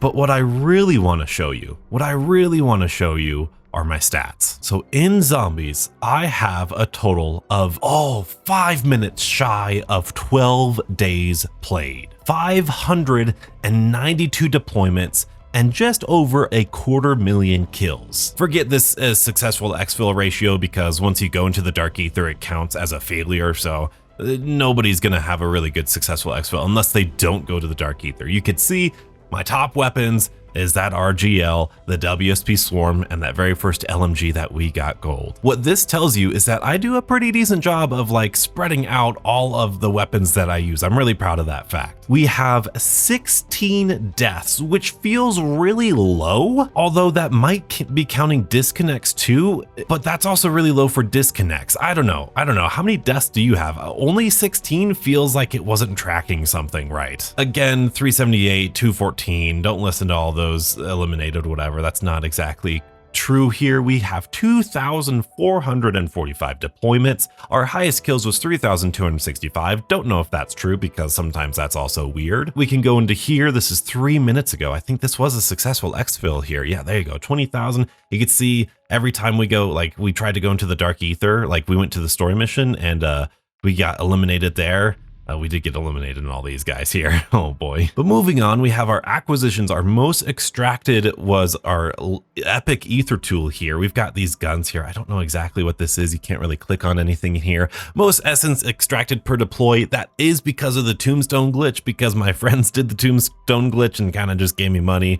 But that was like way back in like season 0, season 1. So that's not exactly accurate anymore. 12 million, almost 13 million essence. That's pretty darn close to being accurate though, I'm sure. You could see mostly assault rifles, SMGs, because that's what most of the weapons are in here. Not a lot of melee, 0 melee primaries, because the riot shield I didn't use ever. We see all of our weapons here. You can see the RGO with the unstable rift is crazy, and you can see just a very even couple 4,000, 3,000 with all these different things, you know, like really, really cool ray gun down here. I wish I could just show this to you like in one fell swoop. I don't know, maybe if you guys pause a little bit. Stormender's up here with 700 kills. That's crazy. We can go down here to the Modern Warfare 2 guns. Not a lot of Modern Warfare 2 guns. The VR11, only 28 kills. Very interesting. Very interesting. I guess that's only counting the bosses over there, huh? And then do I have anything with 0 kills? No, I have nothing with 0 kills. Okay, very cool. So I got the base P right there, the SA50 right there, the Vaznev 9K. Wow, lots of things where I didn't have any kills on them. Let's see, did I miss anything? Do I want to just like let you guys scroll past all of these things in here? The 2000s, 3000s, there you go. Scorcher 4,000 kills, that's pretty good. Here's my equipment of, obviously the Aether blade kills a lot, but that Molotov cocktail is really good, especially with deadwire detonators. I do that quite a bit. Snowballs, I got some, that's crazy. Decoy grenades somehow, tear gas, thermal barrack, never use that. I don't think you can use that in Zombies. Here's my acquisitions here. We got all this. Raw crystal, that's crazy that raw's the number 2 spot. That's crazy. All this stuff, 102 legendary tools. We only did one more rare tool than we did legendary. That is absolutely crazy. There's all of our perks. There's our triple pack of punch crystals. There's all of our ether blades. What else did we not exfil with a bunch down here? Let's do, yeah, blood burner keys, Sergeant's Beret, Golden Gas Mask, Disciple Bottle, Grenade Bandolier, the newer stuff, obviously. Field upgrades, little broken. I would guess this is Frenzied Guard, and I would guess this is Healing Aura. I'm not entirely sure, but there you go. Now, I believe we can go to leaderboards here, and we're just gonna go to friends only, maybe? Actually, I don't know. This is number 1, I guess? I don't know. We'll do friends only. If you're on the friends list, you can see, oh, there's Oversized Gilly. There's Cool Whip in there. Chat of Duty. How's it going, Chat of Duty? all my friends up in here. Not a lot of playtime compared to a lot of these guys. Wow, I'm kind of kind of sad about that. Let's go to kills again. We've got that 250,000. Oversized Gilly with that 500,000. That makes me feel better. He's only got twice as much as I do. 57 boss kills versus that's like red worms and stuff, I think, right? Yeah, there's elite and then bosses. So that's crazy. 57 worm kills. That's really cool. The extractions, of course. Let's see. Essence extracted again, probably that. Yeah, here's like one of my friends that had the mass, extracted, of course, all that stuff down here. Some of these stats obviously don't track very well. Here's my critical percentage. Obviously, I don't know if that's probably the RGL tanking that down a little bit there, but pack-a-punch kills, critical kills. I don't know how important that is, but there you go. That is all of everything I have in Modern Warfare 3 Zombies. I mean, I'm not going to show you every single challenge or whatever, but that is all of my important stats, and that's it. It's over. We're done. We're moving on to bigger and hopefully better. My goodness, it better be better. Thank you all so much for this journey. Thank you so much for your support and your love and your care and your encouragement. I was able to give you guys the content because you guys were here showing up, watching, liking, interacting. And if you're still here, if you're still listening, you're special because this is a long video. But I just think you guys have changed my life this year, and I hope we can change my life next year too. This was a very special year. Modern Warfare Zombies never knew. I would have never believed you if you would have told me what happened this year between me, the channel, the zombies, and Black Ops 6 and Modern Warfare Zombies and all the fun stuff that happened with Modern Warfare Zombies. I didn't think I was gonna like this mode as much as I do. But now it's time to move forward. You've done it. You've reached the end of my Modern Warfare Zombies content, and you get to decide your path from here. Do you want to go back and be nostalgic about all of the Modern Warfare 3 Zombies videos? You could see what we were like way back in the day at the very start of this whole operation, or we can move forward, or you could take your love and your passion for zombies. You can follow me on my journey at teaching you round-based zombies, laying out the fundamentals of what it is to do round-based zombies and all of the different maps, all of the different tutorials, walkthroughs, playthroughs, daily, weekly content. Get ready for Black Ops 6 Zombies with this playlist right here. But no matter what you do, thank you so much for this year and stay beautiful.